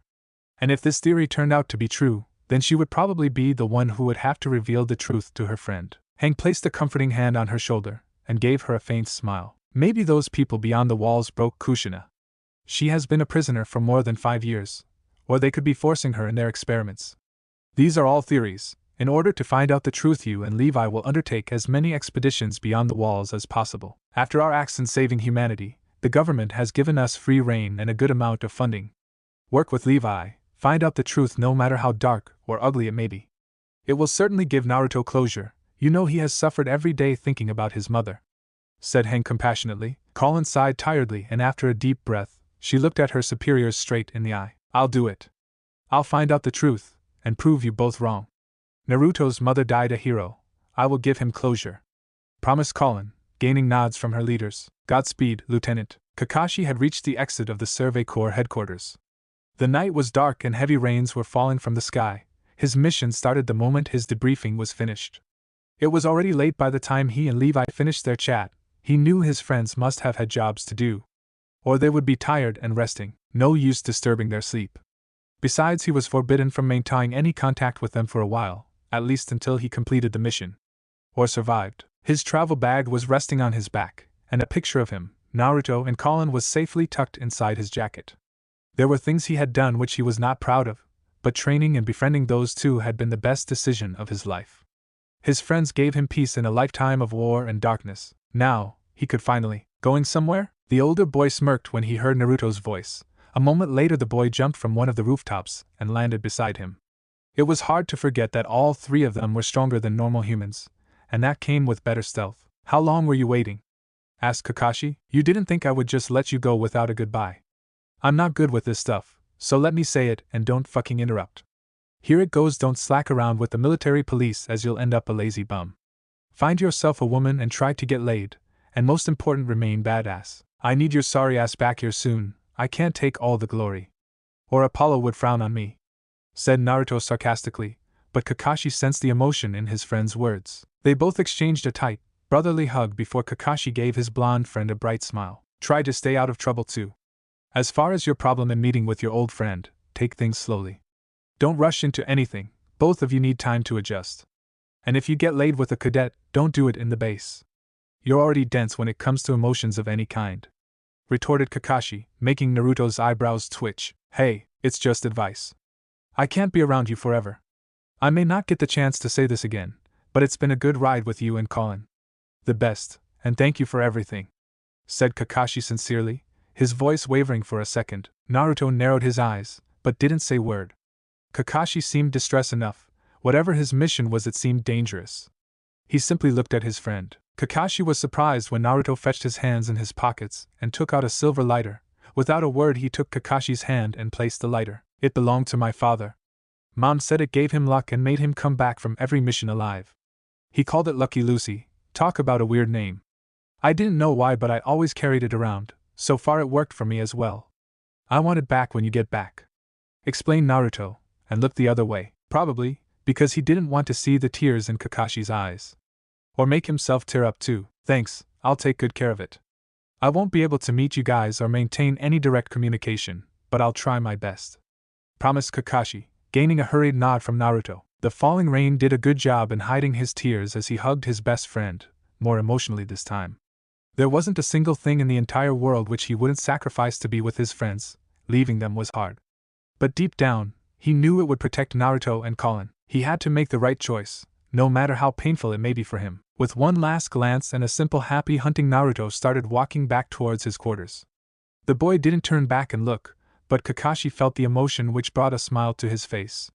Naruto was the closest thing he had to a little brother, and both of them knew it. They didn't have to say it, because they already knew they were brothers in all but blood. They were Apollo and Starbuck, or Starbuck and Apollo, as Naruto preferred it. He had secrets, just like Naruto had his own. But at the end of the day, he wouldn't hesitate for a second to take a bullet for Naruto, and vice versa. The same went for him and Colin. They shared a bond which was hard to explain or to understand, but it was there, and would always stay there. As he reached the gates, he was not surprised to find Colin leaning against the side of the gate. He had to admit, she looked quite attractive in her drenched state. Her red hair were falling over her face, and even in the dim light he could make out her distinct tears. Her puffy, red eyes gave it all away. Dropping his travel bag on the ground, he walked towards her. She ran, and within seconds she had jumped and was in his arms. He simply buried himself deep inside her neck, as her arms desperately clutched his back. Her soft sobs made him smile, as he gently stroked her red hair. He didn't know what he felt for her, sure she was his best friend. But there was always something in his heart, something which he felt for her, and she felt the same thing for Naruto, and Naruto had equally divided that feeling between both his friends. Talk about a complicated triangle, and a fair share of it lay on Naruto. But all of them were currently happy with the way things were right now. Maybe if he came back from his mission, maybe if Colin got over her feelings for Naruto, maybe. I'll miss you, said Colin lovingly, and laid a tender kiss on his forehead. He gently ruffled her hair affectionately, making her settled for staring in each other's eyes, before Colin took out something from her pocket. His eyes widened in surprise when it turned out to be a wooden statue of Apollo the sun god. Judging from its shape and the way it was carved. You made it? For me? Asked Kakashi, and he felt butterflies moving in his gut when she gave him an innocent smile. Duh. It's not perfect, besides a lieutenant can't afford fancy statues on her salary. Unlike certain captains, joked Colin, earning a bright smile from him. It's beautiful. I mean it, said Kakashi honestly. You better try not to be a stranger, Kakashi. You kept all of us together all these years. You know how much a slacker Naruto is, and my temper needs no further explanation. I'm not relieving you of your job of keeping us together, said Colin seriously, and he sensed the unsaid request in her voice. She wanted him to communicate with her from time to time. Maybe Naruto could survive and live in isolation for a year. She couldn't. I promise you, I'll write the first chance I get. The consequences be damned. Hang in there. We'll get through this, encouraged Kakashi, earning a mock salute from her. Yes, sir. He hesitated, and she saw the look in his eyes. When Colin didn't move, he leaned down and softly kissed her lips. It lasted just for a few seconds before he broke it off. Colin's expression was one of understanding, much to his relief. He didn't know what the kiss meant for her. Had she just let him do it as a goodbye gesture? Or was there something more which she wanted him to interpret? He would probably never know. Take care, Colin. With those heavy words, he began his long journey, leaving behind the Survey Corps and the two people who were his family, in all but blood. I shall meet you guys again, in this life or the next. Chapter 15. Reunions and Separations. Colin sat alone in her bed. Her drenched form had already soaked her bedsheets. Her soaked hair had fallen over her eyes, which was good as they almost hid the tears falling from her eyes. Kakashi was gone. She knew that someday they would meet again, but this pain, she felt her heart getting crushed. It was so unfair, after all these years of staying together. After finding a family in those two boys, they were being taken away from her. Just like her parents, she was so wrapped in her thoughts that she didn't recognize the hot coffee cup offered to her. Only when the aroma reached her nose did she look up, only to find Naruto kneeling before her. He had a small smile on his lips and an understanding gaze in his eyes. No words were said as she took the coffee, but didn't drink it right away. Naruto slowly got up and went towards her bathroom. A few moments later he came back with a towel and a clean pair of clothes. A tank top and shorts. Naruto was a man of few words, and this was proven correct when he dried her hair with the towel. Gently wiping her tears away, he held her gaze for a few minutes before he got up and started walking away. "How do you do it?" He stopped and turned back towards her. She held his gaze as he contemplated answering her question. Finally, he consented. "I assume you're talking about the secret mission Kakashi took?" asked Naruto, despite losing his best friend a few hours ago. Naruto had still managed to maintain his calm demeanor. "Yes. And how can you risk your life against the Titans without a second thought?" "I fight to protect you and Kakashi." "Why do you fight Naruto? What makes Kakashi go so far?" asked Colin, her voice barely above a whisper. But he heard her loud and clear. "It is because we have accepted the darkness inside of us. We have made peace with our demons. Kakashi carries the burdens of his painful past, while I carry the hatred of my family. Pain and hatred, these are the two emotions which drive Kakashi and me respectively. Above the power of friends, weapons, and above love we fight to extract vengeance, because that's the way we fight," explained Naruto, and saw the disappointment in her eyes. "It's so painful and sad. Life is much more than revenge. When will you understand it?" asked Colin worriedly, making him smile. "Maybe for you. But revenge is all I have left. One day I will avenge my mother and my sister. I will kill my father, the man I once loved, adored, respected, and now hate the most in this world.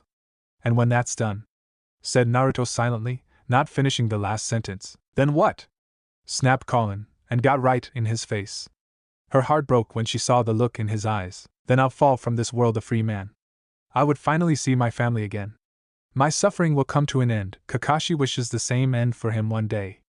I've felt his heart, and his wish is the same as mine. We'll go down swinging for humanity, and that would be our redemption. We don't fear death, because we're already dead." Colin had lowered her gaze to the ground. She was shaking so badly. All these years she had known. She had seen it in their eyes, but she had denied it. "I know it's painful right now, but this is for the best. At least this way, you won't be hurt when," said Naruto hesitantly. Whatever he had to say would be left unsaid as a bone-crushing punch impacted with his cheek. The force sent him sailing as he crashed on the other side of the room, breaking a few pieces of furniture. He had barely recovered from the punch when Colin jumped on top of him. What followed next was an intense punching session, as she slugged him one after another right across his handsome face. "Why? Why? Why?" Colin asked the question again and again, as she continued hitting him again and again.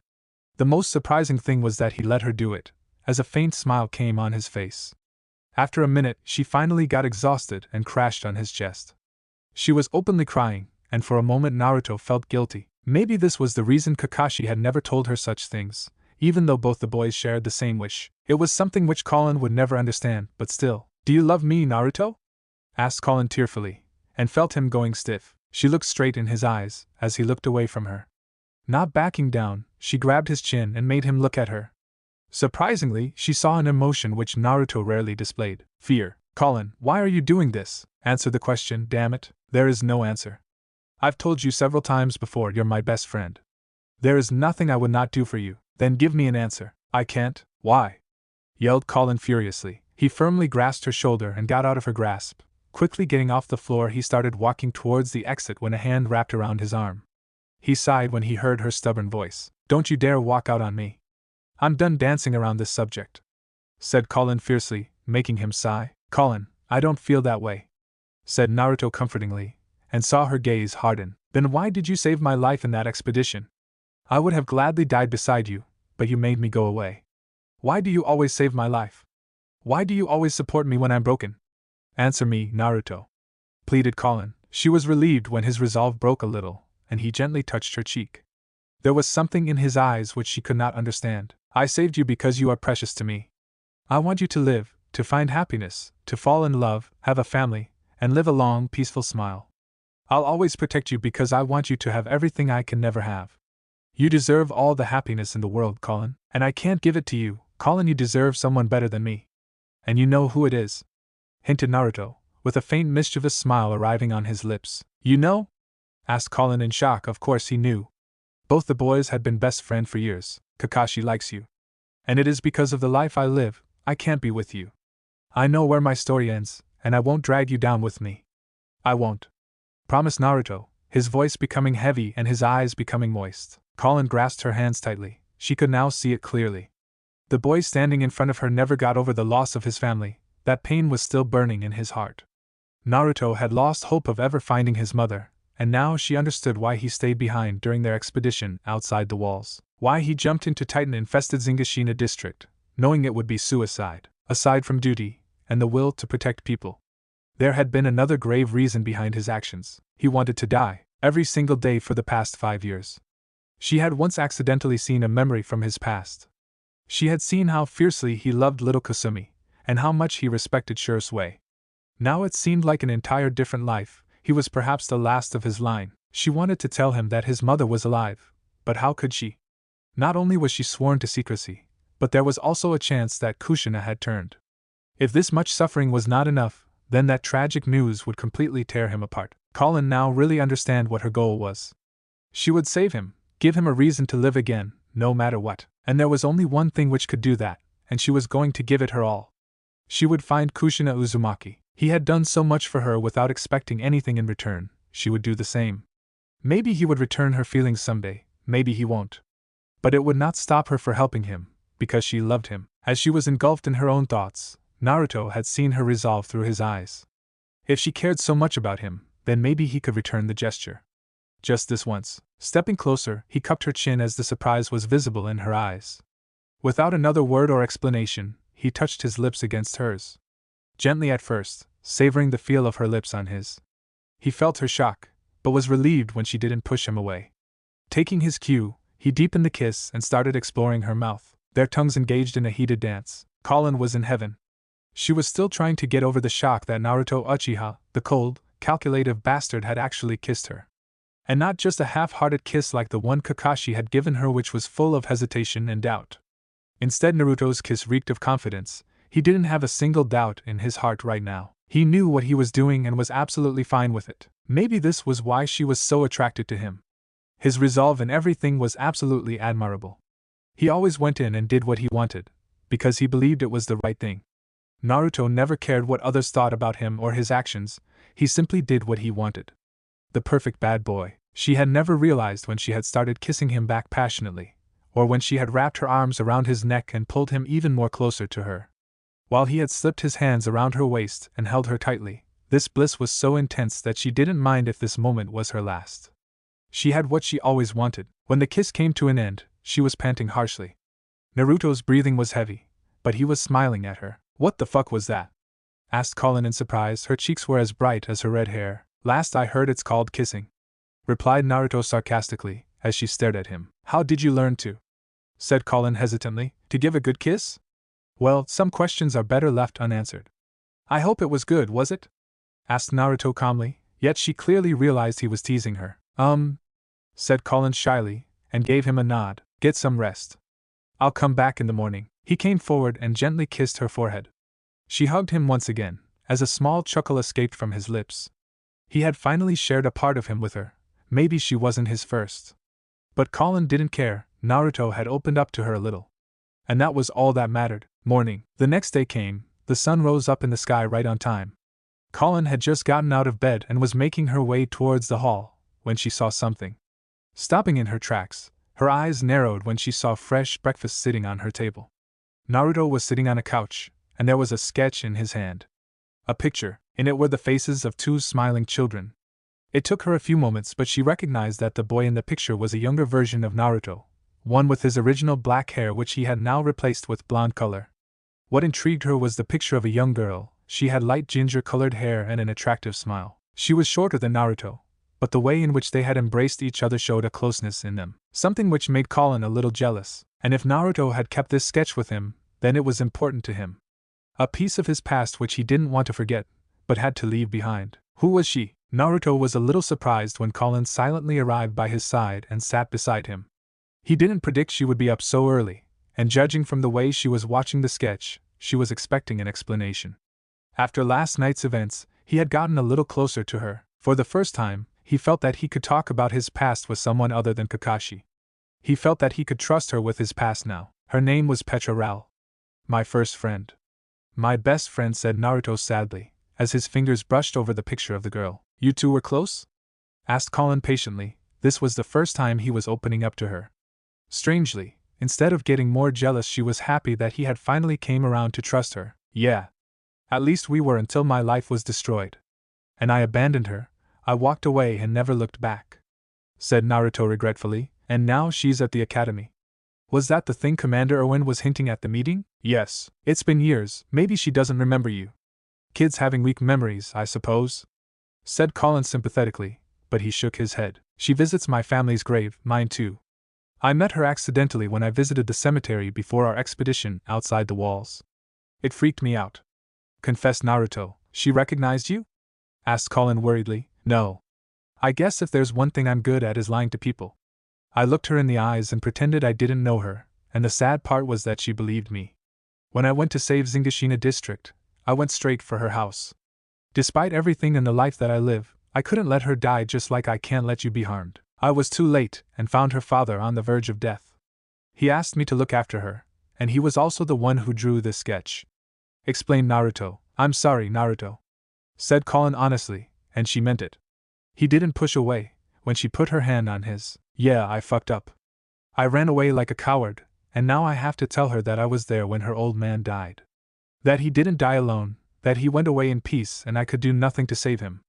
Her mother died years ago. Martin was the only family she had apart from me. I don't know what to do, said Naruto hesitantly. Colin was silent for a few moments. Last night had given her a lot to think about. Even now, as she listened to Naruto, she realized he was in no shape for any kind of relationship. He was screwed up so badly on the emotional side that he didn't know what was right or wrong. Hang would call this behavior clinical depression or some other crap. The only difference was that Naruto never let this problem get in the way of doing his job in the Survey Corps. But when it came to people, tell her the truth. She deserves to know, just like she deserves to know that she still has some family left. I don't know what I would have done if I didn't meet you or Kakashi. The loneliness would have killed me. It's time you start facing your past, instead of running from it, because no matter what, it will eventually catch up to you. Colin. They held each other's gazes for a long time, until she saw his bags carefully placed by the door of her room. You're leaving? Said Colin in shock. He was supposed to go tomorrow. And yet, yeah, this new job's a piece of work. It's best if I report early and get myself oriented with the academy staff, get a few pointers. I could use the help. Said Naruto sheepishly, and gave her a silly smile. Instructor Naruto Uchiha, kind of a weird name. Joked Colin, although her voice had become quite weak. I never really could say no to anything. Said Naruto calmly, as he slowly got up from the couch. Except me. He closed his eyes when he heard Colin say that. He could clearly feel the pain behind those words. He didn't want her to feel this way, but he didn't know what he wanted with his own life. Maybe being apart for a while would give them a new perspective to life. Maybe one day he could actually return the feelings she clearly had for him. But it was not today, especially you. Said Naruto sympathetically, gaining a sad smile from her. It took her a few moments, but she controlled her feelings and got up to give him a tight hug.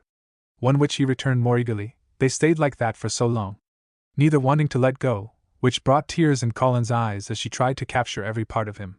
His arms, his chest, his soft fingers fondling her hair, his handsome face. Gods, she was going to miss him. Badly. I think I finally understand what having a destiny means. I've got to do this, and the fact that for once I don't have any logical explanation against this doesn't matter anymore. Said Naruto seriously, as she broke the hug. He was surprised when she offered her hand, which he shook. The smile which was on her face managed to make him smile too. Good luck on your journey, Naruto Uchiha. Wished Colin. You too, Colin Stadfield. With a heavy heart and tearful eyes, he turned around and walked towards the door. Each step was becoming heavier, and he felt his heart crushing inside of him. Naruto. He stopped. Again he turned, and one look in her tearful eyes broke his resolve. Quickly he strode across the room and kissed her lips passionately. She grasped his cheeks and kissed back with the same passion and emotion. Both of them savoring this moment for their hearts. Naruto kissed her cheeks, her forehead, her eyes, her neck. They hugged each other once again as a lone tear slipped from his eyes. I believe in you, Colin. I'll miss you so much, Naruto. Next day, Naruto crisply stood at attention, offering a respectful salute to the man sitting in front of him. He looked straight ahead, as the veteran eyes of Commander Lucifer Kane studied him. The man was in his 50s, all his hair had turned silver. He looked old, yet his body was in top shape, and those dark brown eyes that were studying him showed years of experience. Beside him stood another tall man. He was bald and dark-skinned. Lieutenant Keith Shotty's had eyes that could instill fear in any young child. Right now the man was trying to give Naruto his scariest gaze, trying to instill the same fear in him. Yet to his surprise, the boy never flinched. At ease, Captain Naruto instructed Kane, as Naruto obeyed the order and made eye contact with his superior. I've read your file and your accomplishments are quite impressive, complimented the commander, and narrowed his eyes when Naruto maintained his stoic gaze. Sir, yes sir, replied the young captain, making Keith smile a little. The boy had passed the first test with flying colors. Zackley was right. He's young but shows a lot of promise, thought Kane secretly, despite giving the boy a hard look. Welcome to the academy, Captain. Before you start your assignment, let me make a few points clear. You're the youngest instructor this academy has ever had, and so you need to obey rules. Yes, sir. While I have full faith in your skills and your ability to be a clean professional, I forbid you from having any kind of personal relationship with any cadet. Most of them are near your age. But you will not be their friend, you are a teacher. Crack them, mold them, shape them impartially regardless of personal feelings. That is your only job and nothing else. Do I make myself clear? Asked Kane seriously. Loud and clear, Commander, replied Naruto confidently, gaining a nod from his leader. Good, Keith will be assisting you along with another one of my trainers.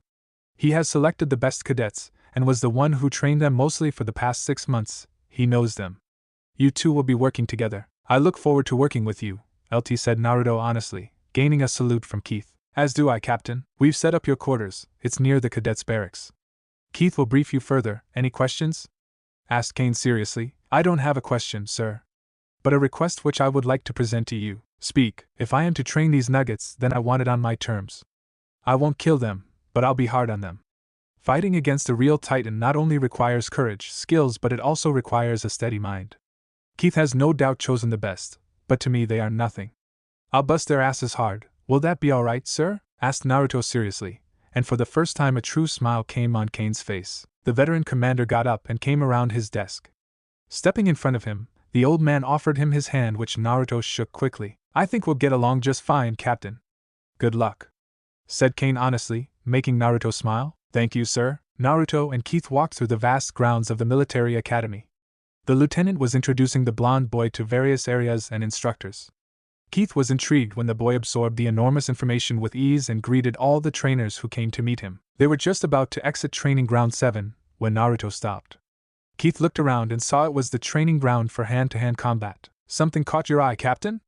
Asked Keith respectfully. Please, LT, call me Naruto when it's just the two of us, said Naruto lightheartedly, making the older man smile. Only if you call me Keith. Fair enough. Naruto then pointed his finger towards a woman who was busting the asses of every single cadet that tried to defeat her.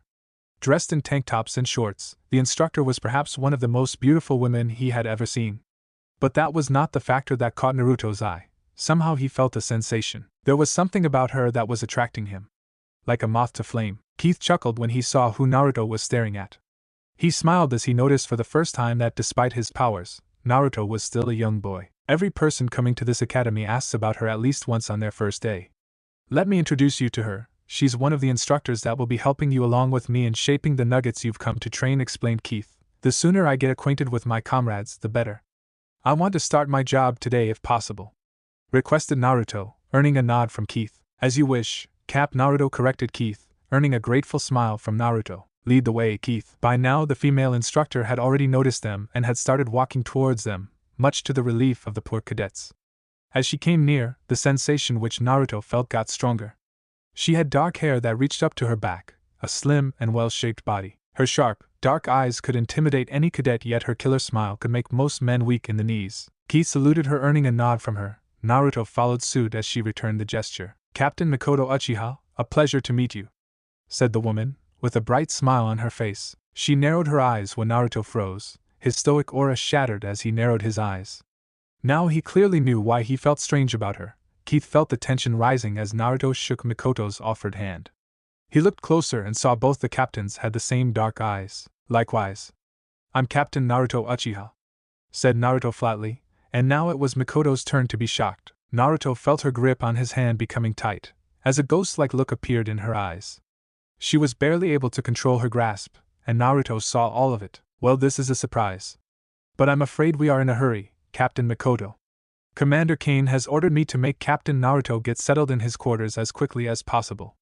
Excused Keith, as the icy moment broke, making the two shocked people let go of each other's hands. "Of course. I have to get back to my cadets." "Some other time?" asked Mikoto quickly, earning a pointed look from the blonde boy. "I'll take a rain check on that," said Naruto calmly, secretly sending the message that they were not done. Not by a long shot, at least. Keith quickly ushered Naruto towards his quarters, as Mikoto's gaze was still fixated on the disappearing form of the young boy. Only one thought running through her troubled heart. "What the hell have you done, Shursui?" Chapter 16. Nuggets. Eren Yeager stood at attention in front of the rows of cadets. Beside him were the familiar figures of Mikasa, Annie, Jean, Sasha, and Petra standing in front of their rows. All of them were anxious to meet their new instructor. Buzz was that it was the same Survey Corps captain that saved Zingashina District. Being a witness to the courage and tactics shown by that officer in the face of certain death, he was a hero to Eren. He had barely made it into Nugget Company, those 120 cadets who had been selected out of a total number of 1,000 cadets in the academy. Recruitments had been extremely high for the military ever since the first successful victory of humanity against Titans. But now standing beside all his friends, especially Mikasa and Armin, made him feel proud. For the first time since he arrived here, after enduring all the harsh struggles, he had finally achieved his first accomplishment. There were various rumors going amongst the entire company regarding their new instructor. Many of the females were quite anxious to meet him since he was rumored to be quite the eye candy, a fact which Eren begrudgingly had to agree with. While many of the boys wanted to meet the hero who saved humanity, he was so wrapped up in his own thoughts, just like several of his comrades, that they didn't recognize a young blonde boy dressed in PT, physical training gear consisting of shorts and military t-shirt arriving beside him.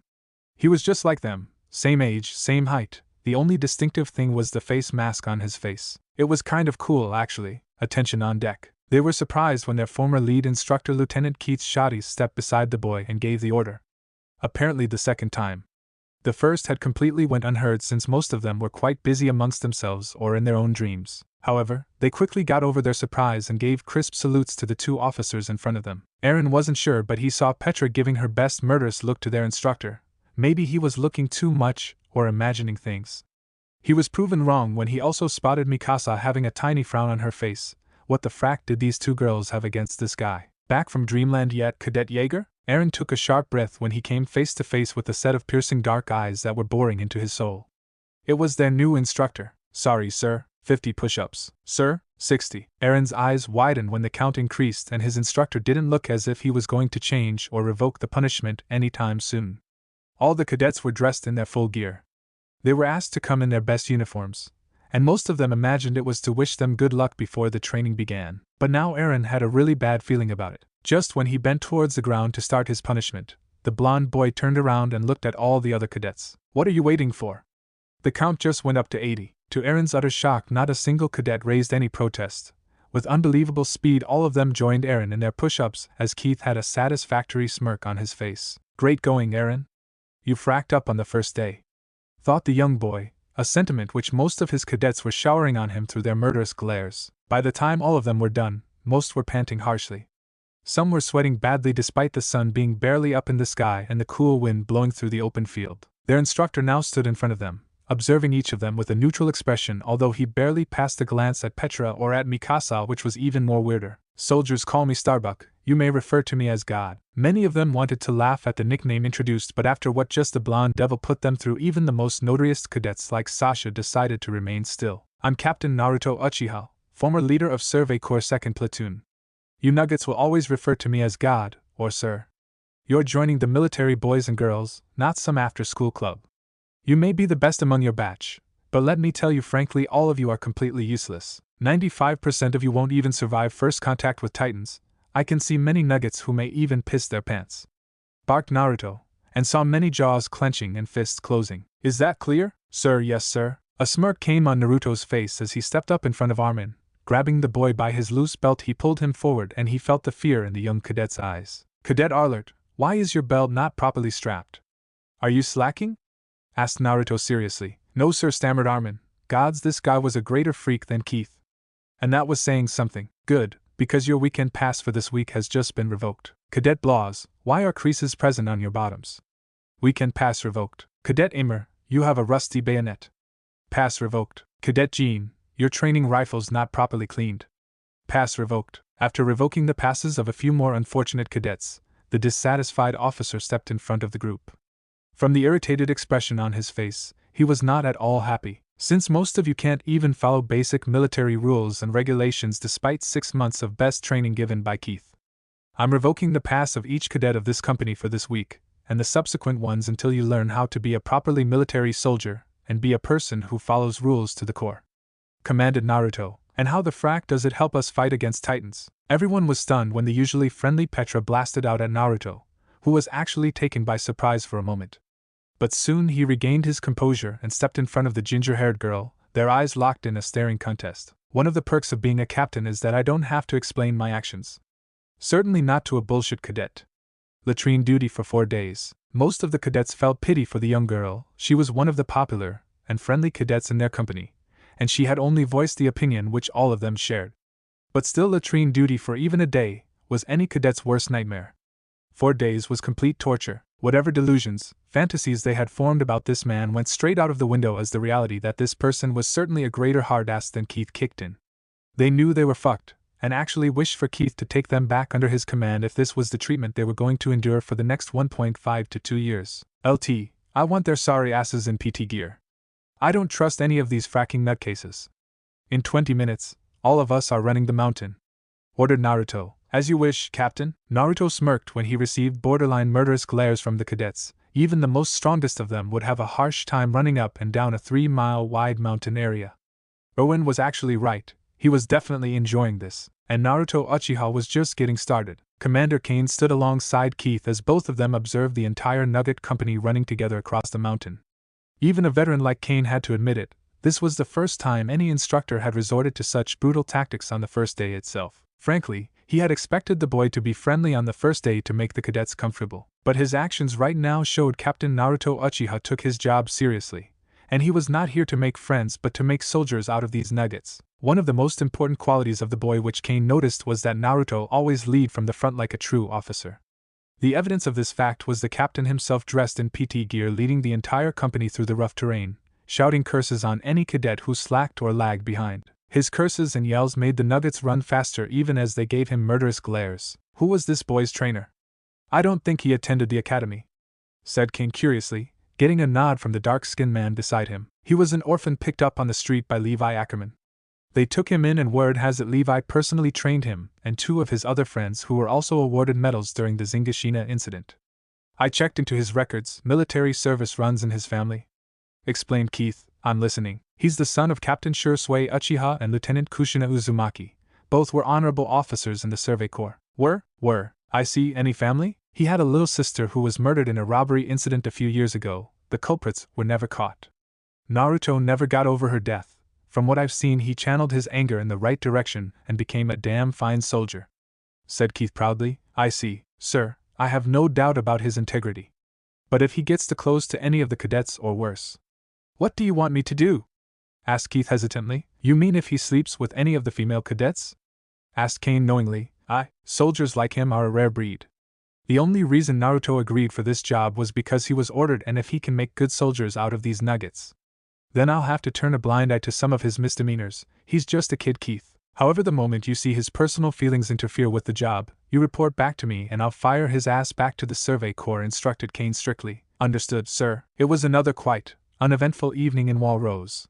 The sun was slowly setting in the sky while 120 tired cadets were sprawled across the entire grassy field, their breathing hard and labored, their bodies covered in sweat, dirt, and grime. Their muscles sore, and entire bodies in pain. Many of them had just finished their puking runs until they had nothing left in their systems to throw out. All of them were so tired that they couldn't even muster the strength to glare at the man who had put them through hell the entire day. Starting from punishment push-ups, to running a mountain, barely giving a few minutes to eat lunch, and then having them do PT exercise, making most of them puke the eaten food back out. Those who showed any kind of opposition were rewarded harsher punishments, starting from revoking of weekend passes, to latrine duty, cleanup duty, and many more banes of a cadet's life. The only comforting thought was the fact Naruto had been alongside them through the entire torture. He made them perform the same routine which he himself performed beside them.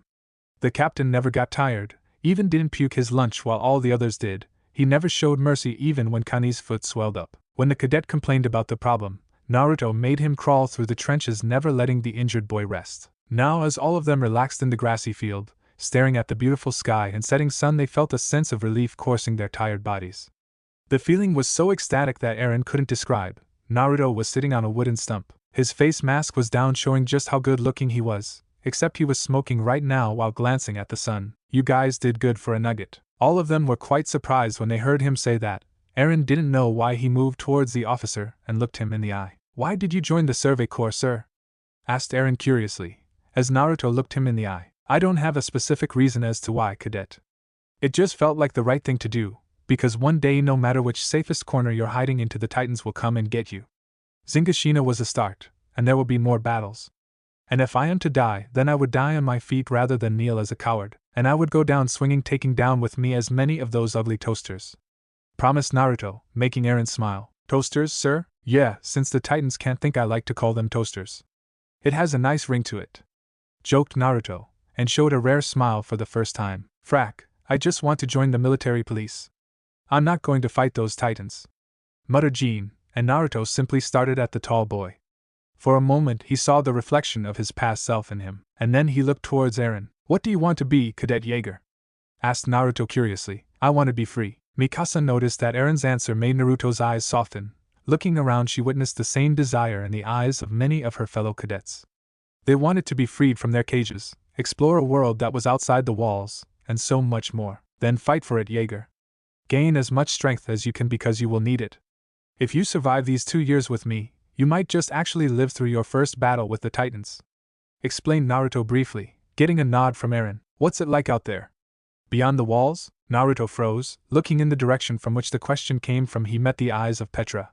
He could clearly see the anger, betrayal, hurt, sadness, relief, and curiosity in those eyes. It's everything you can imagine. He could see the longing looks in the eyes of the young cadets. If only they knew the lands beyond the walls were full of Titans as well. With endless beauty came endless horrors, but they didn't need to know that right now. He had to give them something to fight for. For few it would be the thought of revenge against Titans. For others it would be the desire to protect their families and humanity. And some would desire to fight in order to be free from the cage humanity was placed into. The sun had almost vanished from the sky as Naruto got up and prepared to head towards the barracks, marking the end of his first day at the academy. Why do you fight, sir? Asked a cold, detached voice. When he didn't move or answer the question, the blonde girl got back on her feet and walked towards him. There were shocked gasps when she stepped extremely close to him, their lips barely an inch apart from each other, their fierce eyes glaring at each other. Name, Cadet Annie Leonhardt. Petra clenched her fists when she saw how close those two were to each other. Plus the look in their eyes was the same, the gaze of a monster. Naruto leaned forward and whispered something in Annie's ear, and a wicked smile came on her face that made many cadets step a little away from the insane duo. They were quite intrigued as well, because this was one of the rare occasions when Annie Leonhardt, the heartless bitch, showed interest in any person, much less an instructor. She was already one of the best cadets, so they doubted she was trying to get close to the instructor for the sake of grades.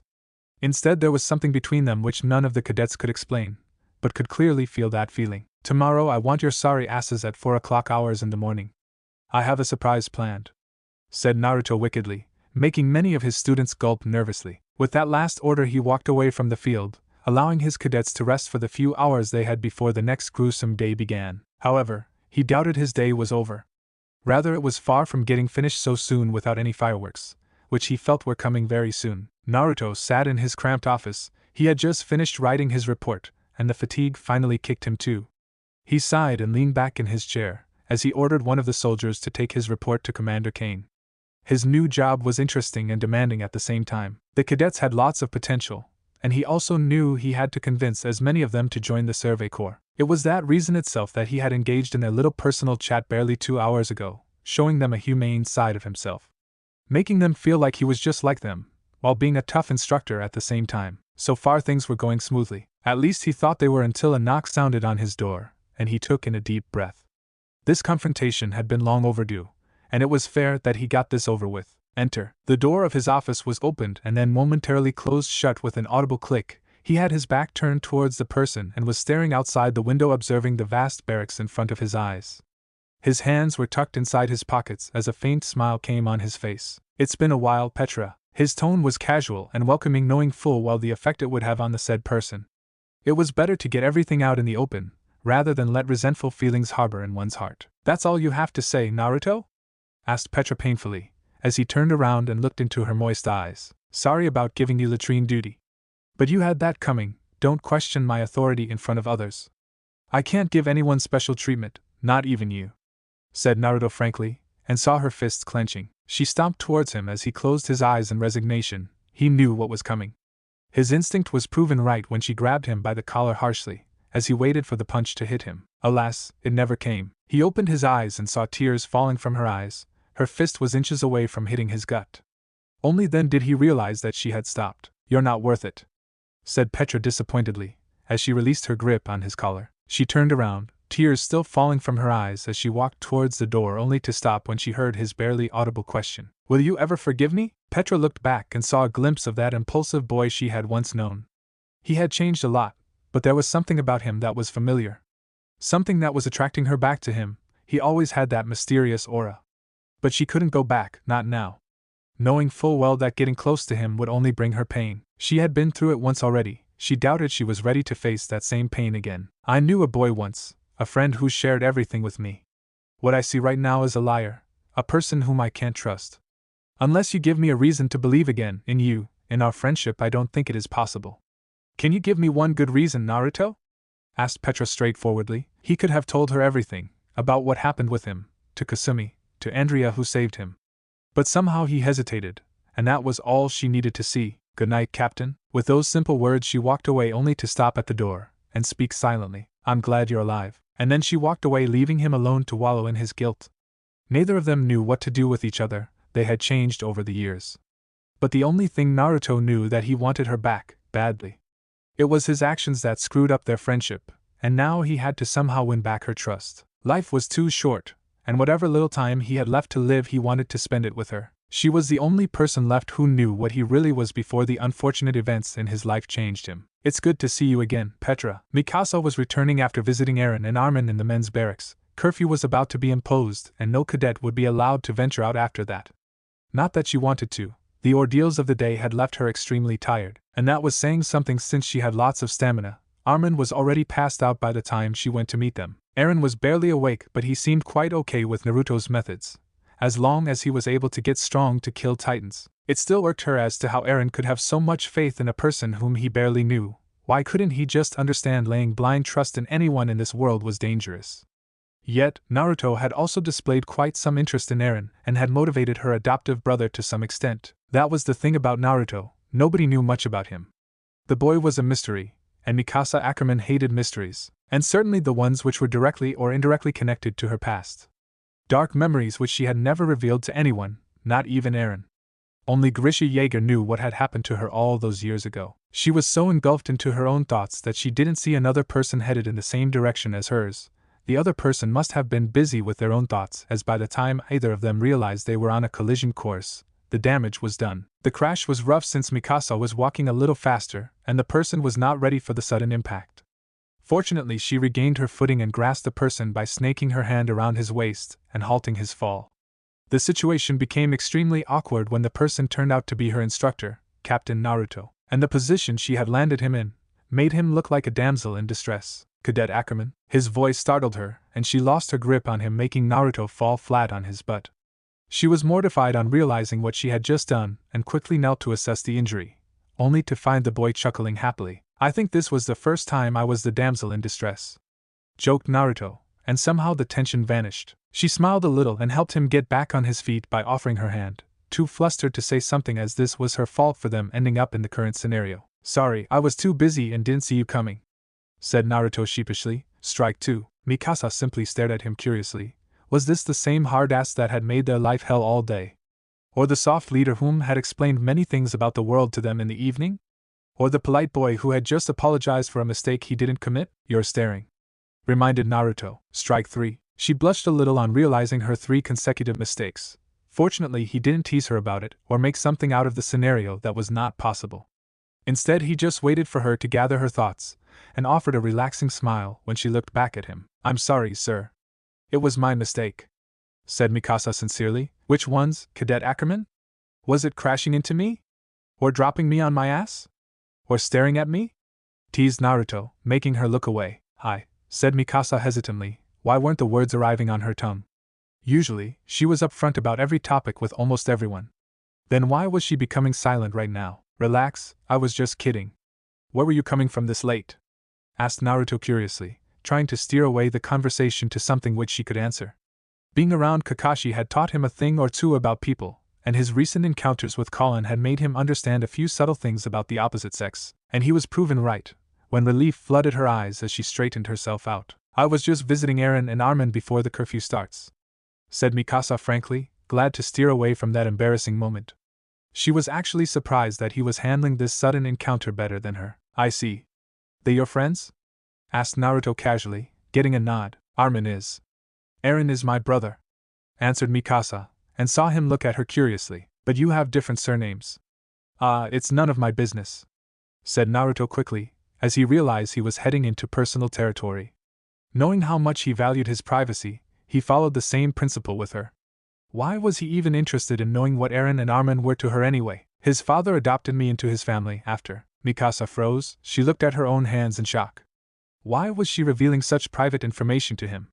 She never was one to talk too much, and yet here she was babbling all about her family to someone whom she barely knew. Granted, he had saved her and Eren during the Titan invasion, and perhaps all those years ago when her parents were murdered by those 2 men. No, she couldn't be sure about the last part, and the only way to determine the truth would be to ask him directly. And it was something which she didn't have the courage to do right now. Her memories of that night were quite unclear. She needed time. "Well, Cadet Ackerman, I'll see you tomorrow," said Naruto calmly, as he had already sensed she was not comfortable right now. Without waiting for her reply, he started walking away, pondering why he had shown this much interest in her. "Mikasa, huh?" Surprised, he turned around and saw her hand offered towards him. For once, it was him who was left speechless, and looking into her determined eyes, he knew she was not backing out for any reason. So he brought his own hand forward and shook her hand. Mikasa definitely had a firm grip. "Naruto." They both shared a brief smile before going their respective ways. Mikasa watched him walk away, and unknowingly a small smirk came on her lips, while Naruto was smiling all the way. "You're a mystery, Uchiha. You're an interesting one, Ackerman." A curt knock on her door made her stop staring at the picture that was placed on her desk. Setting aside the piles of paper lying in front of her desk, and hiding the whiskey bottle inside a secret drawer, she got up from her chair. Straightening her casual wear, and adjusting her long hair, she made her way towards the door. Opening it, she was not at all surprised when she found him standing there. A wry smile came on her lips as he gave her an acknowledging nod. Welcoming him inside her small quarters, she directed him to sit at the couch. Fetching a glass, she was about to pour some water, when she thought better of it. It was already going to be complicated, and there was only one thing that could make it less complicated. So, she poured whiskey instead into the glass. Not enough to get a man drunk, but enough to make him feel comfortable. Grabbing another glass, she repeated the action, only this time filling her glass entirely. She was going to need it more than him, after all. Arriving beside him, she offered him the drink. He merely smiled, that bemused smile that reminded her of only man. Gods, it was really him. Slowly she sat on the opposite end of the couch, their eyes gazing into each other's. He merely finished his drink in one sip, showing he was not new to alcohol, which definitely surprised her. But then again, she hardly knew anything about him. Yet at the same time, she knew all that was necessary to know about him after all. The silence stretched between them for a few minutes as both of them contemplated as to where to start the conversation or what specifically to talk about. While they were at it, her eyes observed his long blonde hair. His eyes were the same which she had seen all those years ago, but something about him was different. Finally, taking a long sigh, she looked at him directly and asked the question for which she had prepared herself since yesterday. "What do you want to know, Naruto?" Chapter 17. I remember. "What do you want to know, Naruto?" Mikoto watched the young boy twirling the empty glass in his hand, the whiskey easily flooding his system. He seemed to be contemplating where to start, and the woman sitting beside him remained patient. "I want to know everything." His voice was firm and full of determination, just like his father, bringing a smile on Mikoto's face. If not for his dyed blonde hair and face mask, he would have looked exactly like a mini clone of Shursui. Mikoto got up from her couch and picked up the picture frame from her desk and handed it to him. She was not surprised when she heard him taking a sharp breath. For there inside the picture were his father and mother in their wedding dresses, with Mikoto, Levi, and Erwin on their sides. "Shirsue's my elder brother," confessed Mikoto, and saw Naruto look at her awkwardly. He already had a pretty good idea when Keith introduced them, but still discovering that the woman sitting beside him was his aunt was awkward, isn't it? Asked Mikoto knowingly, giving him a relaxing smile. Just surprised. I never knew, said Naruto silently, getting an understanding nod from her. We had our good times, but I was never comfortable with the way your parents thought.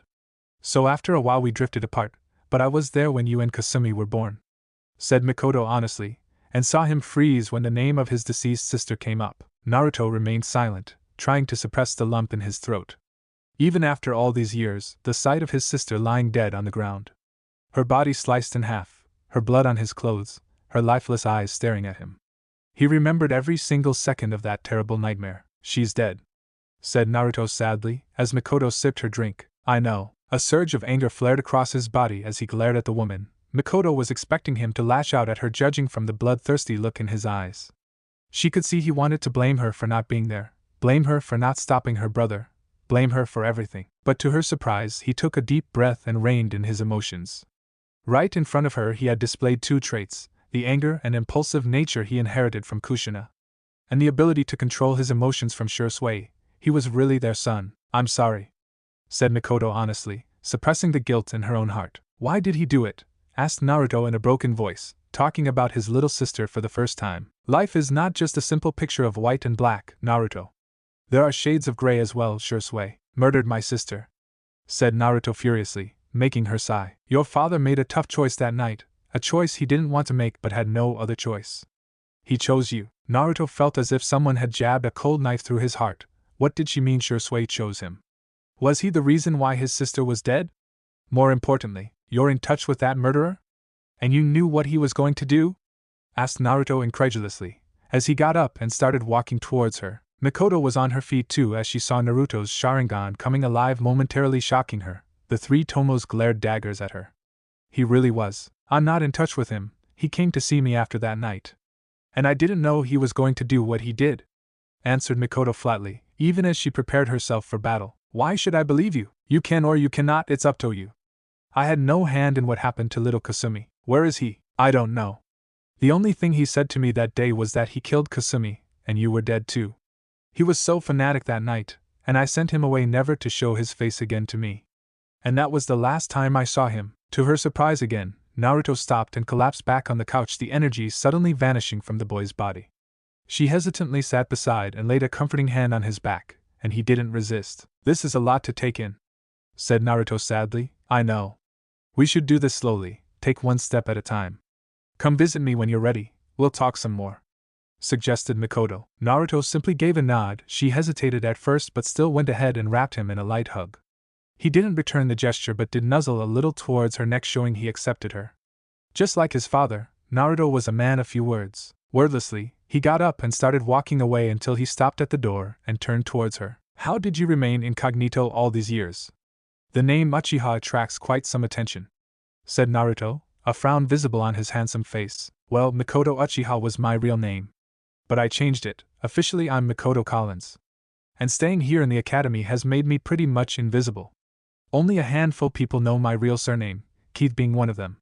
He must have assumed that we are somehow connected, so he revealed my true name. And don't worry, Keith won't say anything about this to Commander Kane, reassured Mikoto, flashing him one of her bright smiles. He gave a weak smile in return along with a nod, obviously relieved that their connection would be kept a secret or risk any one of them getting thrown out of the academy.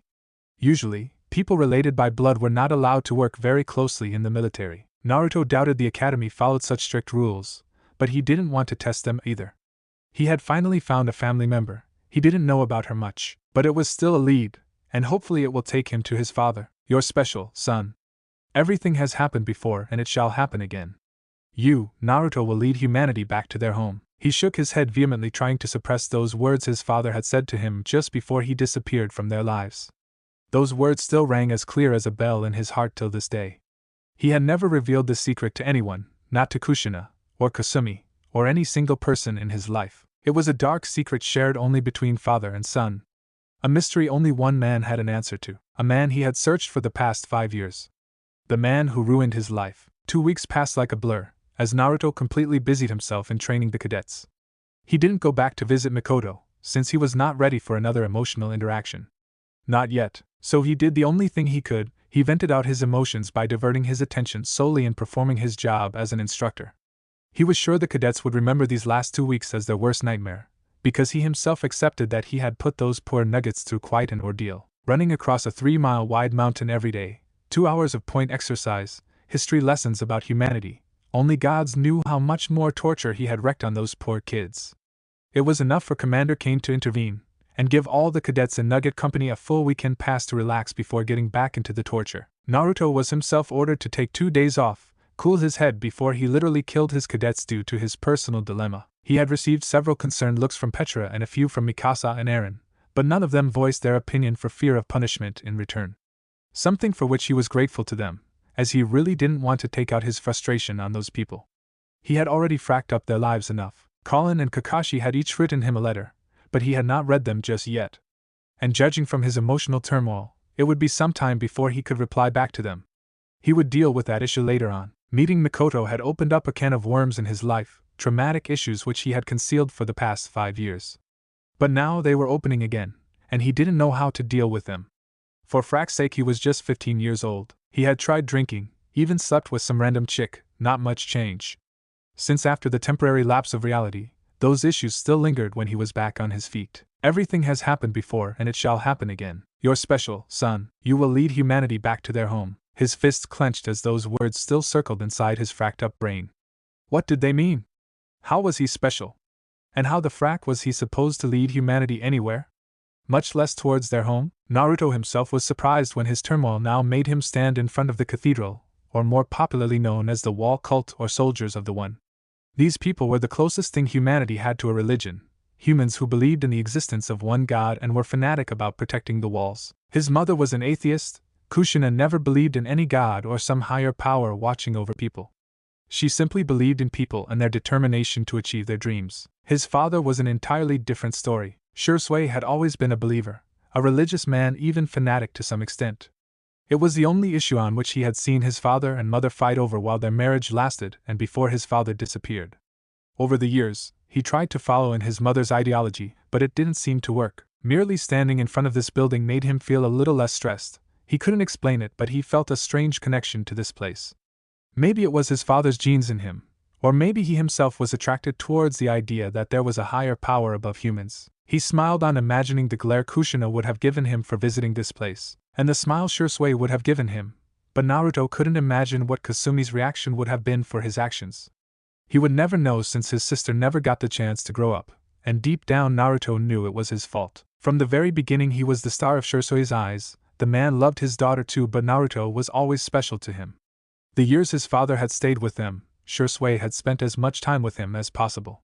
Teaching Naruto everything he knew, it was as if the man was preparing his son for something. As he walked through the empty corridor of the cathedral, his eyes became moist, and he suppressed a lump in his throat. Memories of his father holding his little hand and walking little Naruto through one of such cathedrals came back.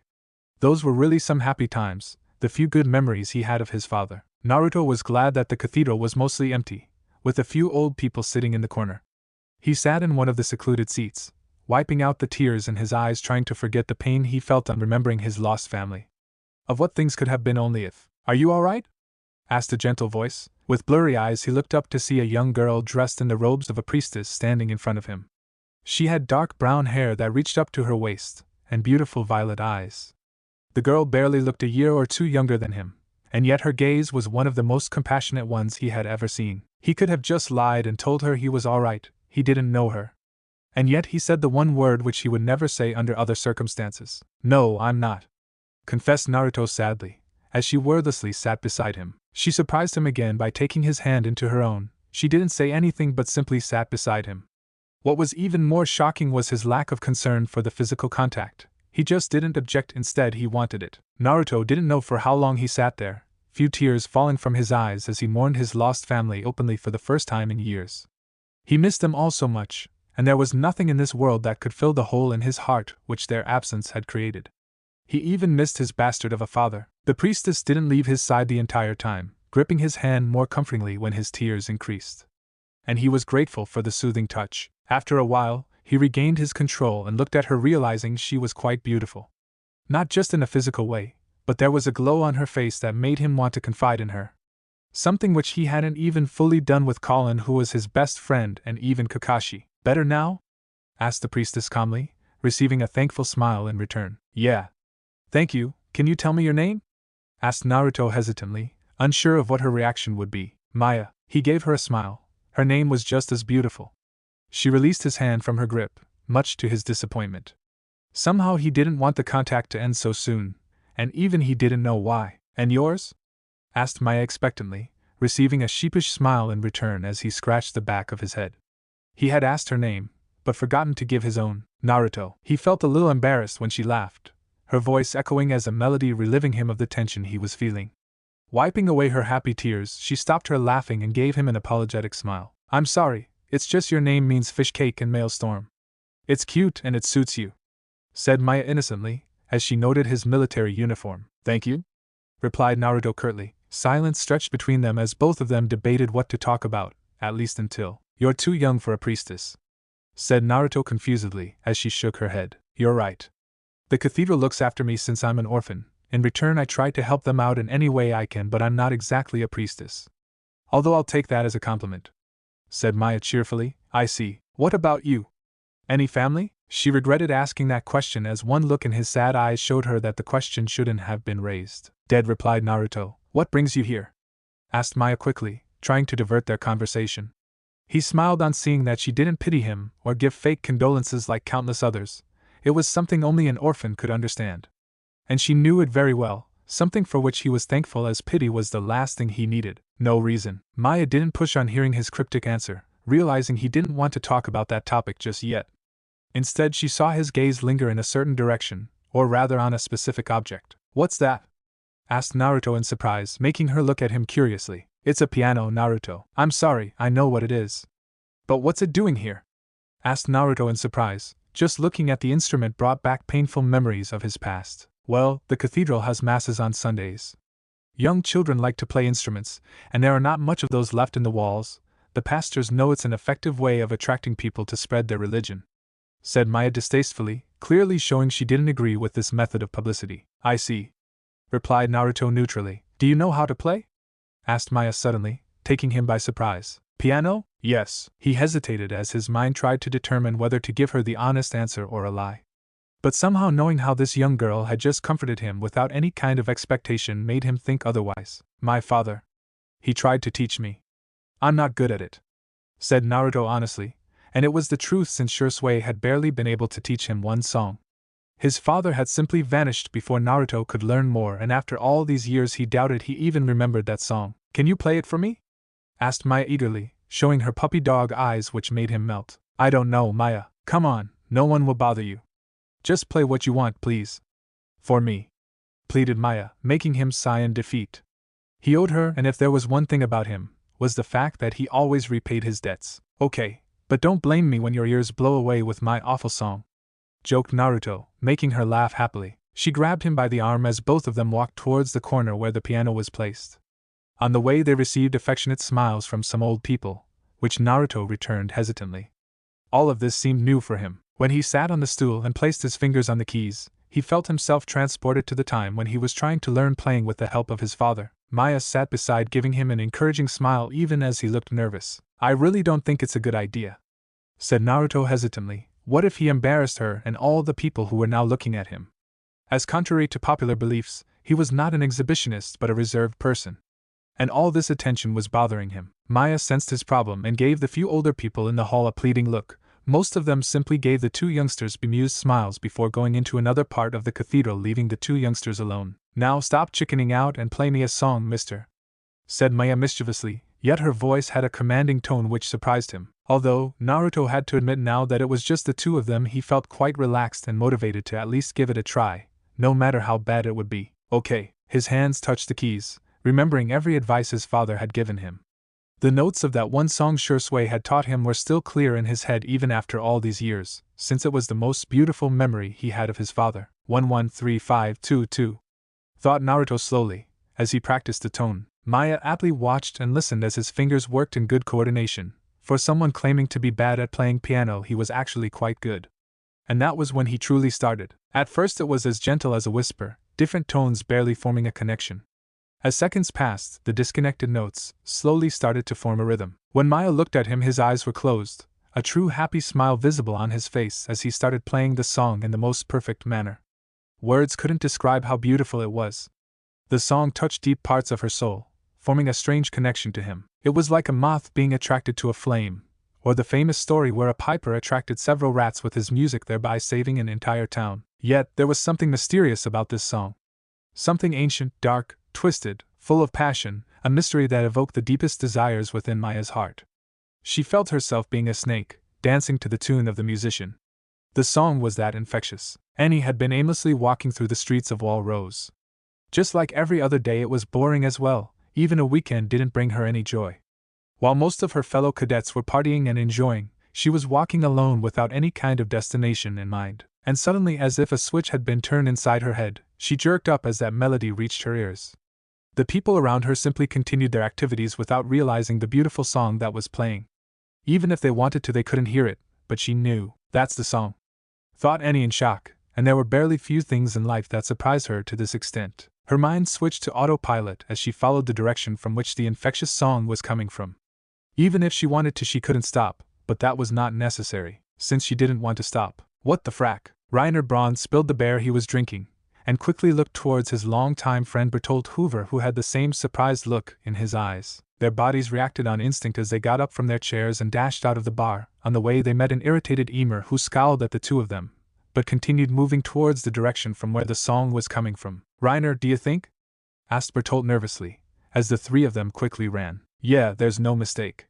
It's that song, confirmed the bulky soldier. Frack, it means the prophecy came true, muttered Emer worriedly. All three cadets dashed towards the cathedral, completely unaware of the fact that someone else was also moving in the same direction. Mikasa stopped eating her noodles as she heard a song, a familiar music which she had almost forgotten, and only one person she knew had known about this song. It's Mother's song, thought Mikasa in shock. Quickly picking up her jacket, she quietly exited from the diner, while Eren and Armin were busy playing cards with few of the other cadets. She would deal with them later, because this was something that was connected to her mother and their past. This song, it couldn't be. Her mother used to hum to same tune every day. The woman repeated the music so much that Mikasa had learned the entire song by heart. In a twisted way, it always calmed her when she thought about it, while attracting her entire conscience at the same time. Her eyes narrowed as she pinpointed the place from the song was being played, the Cathedral of the Monotheists. Naruto was in heaven. The bliss he felt in this moment was greater than any victory or accomplishment he had achieved in the past 5 years.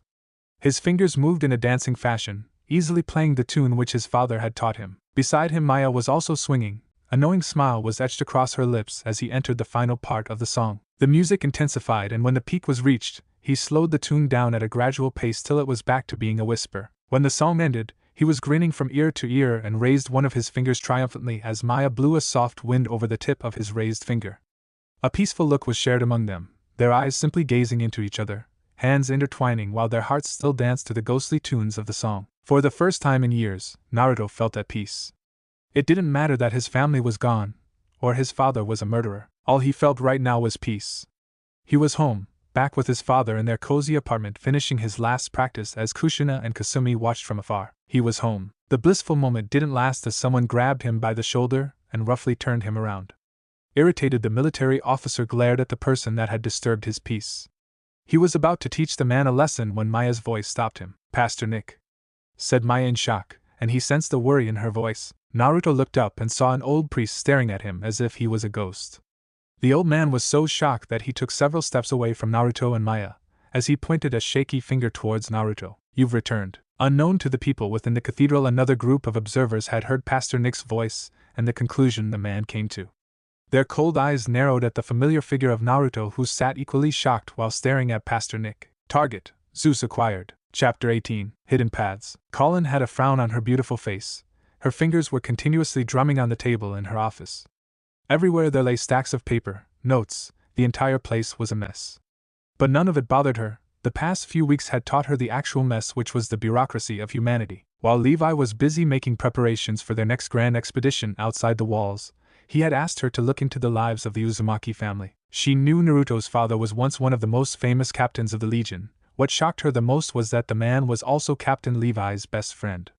Both of them practically grew up together. In their vague conversation, Levi had described Shursui as brave, level-headed, and a person whose maturity was considered far greater than his young age. He was the poster boy of what a good Legion officer was. Everything had went quite well until one day Shursui returned from another expedition outside the walls. Like always, the entire event was a disaster with heavy casualties, but Levi described that event as the point where something in Shursui changed. And a few weeks later, the once loving father disappeared from the face of the earth. She tried to glean more information out of Levi, but the man said she already knew information well above her pay grade. Fracking idiot, thought Colin bitterly. Her gaze landed on the certificates lying on her desk. Birth records. Every person had one made when they were born, along with the ID which allowed the government to keep records regarding the number of people in each walls, family details, and many such critical data. She had Shursui's data, Kushina's data, even Kasumi's data, but not Naruto's. Even after hounding the clerk's office for 2 weeks, her search for her best friends, or whatever the frack they were, birth records, was a failure. The clerk at the office told her that as far as they knew, no person by the name of Naruto Uchiha or Naruto Uzumaki ever existed. She didn't give up and looked into important incidents that had happened in the past few years, only to discover that exactly 5 years ago a fire broke out in the clerk's office.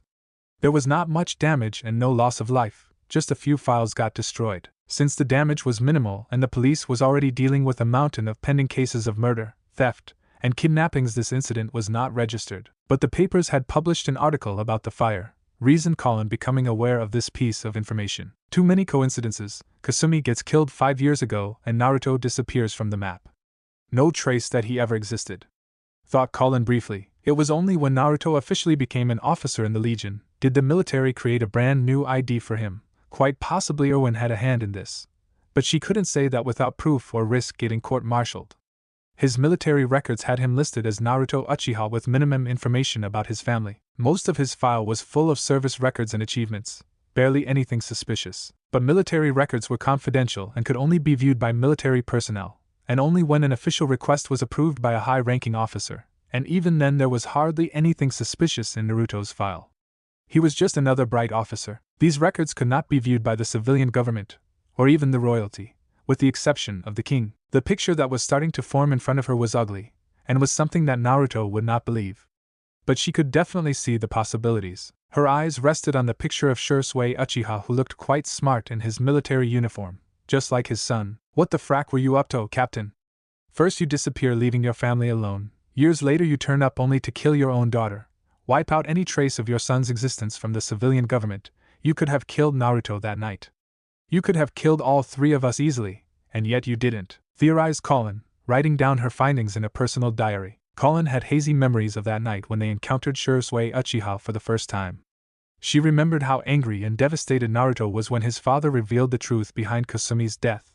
Then everything went blank for her since she was knocked out. The scary man that was with Shursui had murdered a young girl's parents, and could have killed her, Kakashi and Naruto. Except he didn't. Colin didn't know whether she was right or wrong. This entire thought process could just be another mad theory made up by her fracked-up brain. Picking up the photos of Shursui and Naruto in each hand, she could see the similar eyes they shared. And both of them were mysterious too. You were protecting your son, weren't you? The question was. From what? Naruto was staring at the terrified man that was in front of him. He saw even Maya seemed surprised with the reaction of the pastor.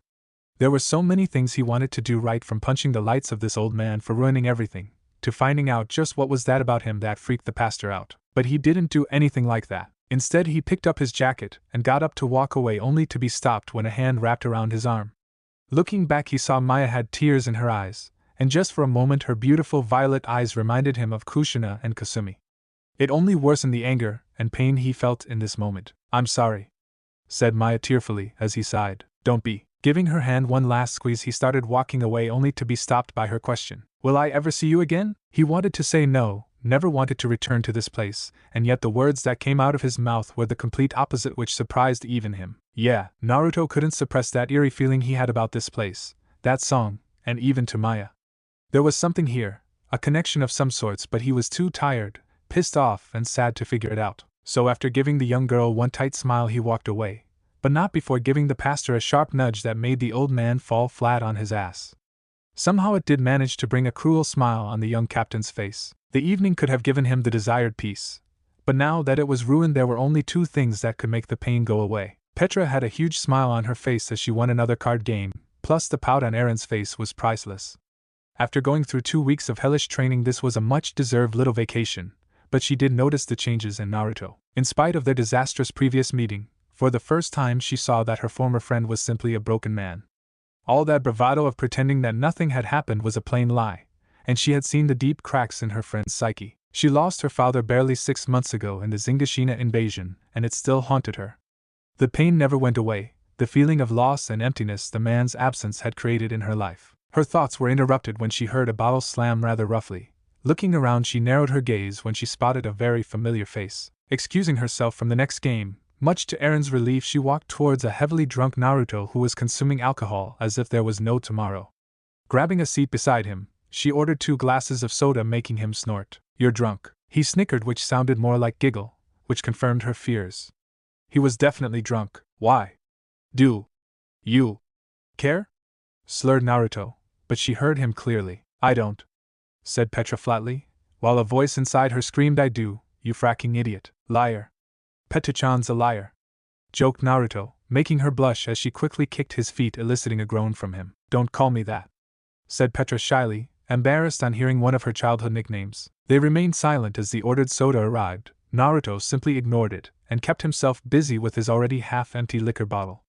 She managed to drink her soda, while trying to determine just what to say to him. Losing her father had made her understand what the loss of a loved one could do to a person, and the boy sitting beside her had lost everything. She was aware of the hawkish glances the other cadets were sending their way, and was sure that by tomorrow morning rumors would start circling that was if these drunk bastards remembered anything. She grasped his free hand and gently squeezed, looking her best friend straight in the eye. "Naruto, you okay?" asked Petra worriedly. "Huh, are you okay?" "No, not really. I, broke our promise. I abandoned you. I wasn't there when you needed me.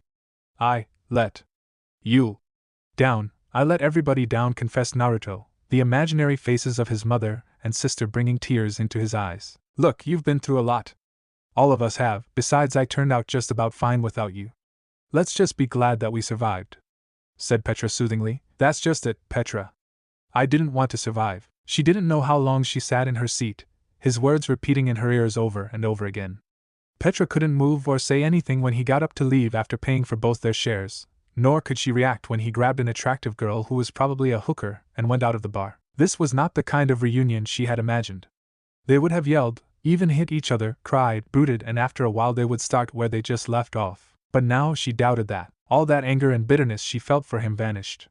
God had brought him back to her. Whatever kind of asshole he was, it didn't change the fact that he was Naruto, and this night only made her realize that he needed a family. People whom he could trust and develop a bond with. It would not erase the pain of losing his real family, but it would help him live. Most of all, she needed him back, and that was it. Ordering her first glass of alcohol for the night, she pondered about the way her life had changed in the past few years and the way in which she could deal with the demons that plagued her and Naruto's life. Detail ready? Several cadets of Nugget Company aimed their rifles at a set of target in front of them. Their rifles were loaded with live rounds, so they had to make sure that their shot was worth the bullet that humanity was about to waste. Just looking into the eyes of their instructor made them very well aware that the one who missed was dead. Aim. The audible clicks of guns resonated through the shooting range, as the atmosphere became eerily silent. Fire. Keith had a proud smile on his face as he walked through the now hit target dummies. Not a single cadet had missed. Most of the shots were concentrated around the torso and the neck. There were a few hits at the head portion, and just one hit in the eye. Even Keith had to admit, that was one hell of a shot. Beside him stood the young captain, and judging from the look on his face, something nasty was coming. "The cadet with the eye shot?" asked Naruto seriously. "Cadet Ackerman, sir," answered Keith, unsure of where this was going. Even the cadets who were basking in their victory shut their mouths, as Naruto merely pointed a finger, making Mikasa step away from the others. Then the insane captain took their scorecard sheet away from Keith, and tore it to pieces. "All of you fail," said Naruto disgustedly, tossing the torn pieces of paper right in the faces of the shocked cadets. Failing the shooting training would be the end of their dream of ever becoming a military personnel. It was the end of the road. Surely, even the insane captain would not fire an entire company of cadets who were the best out of the current lot at the academy. Sir? We hit our targets in vital spots, argued Jean briskly, who had the most perfect headshot and came second after Mikasa. Oh, now you're lecturing me, cadet?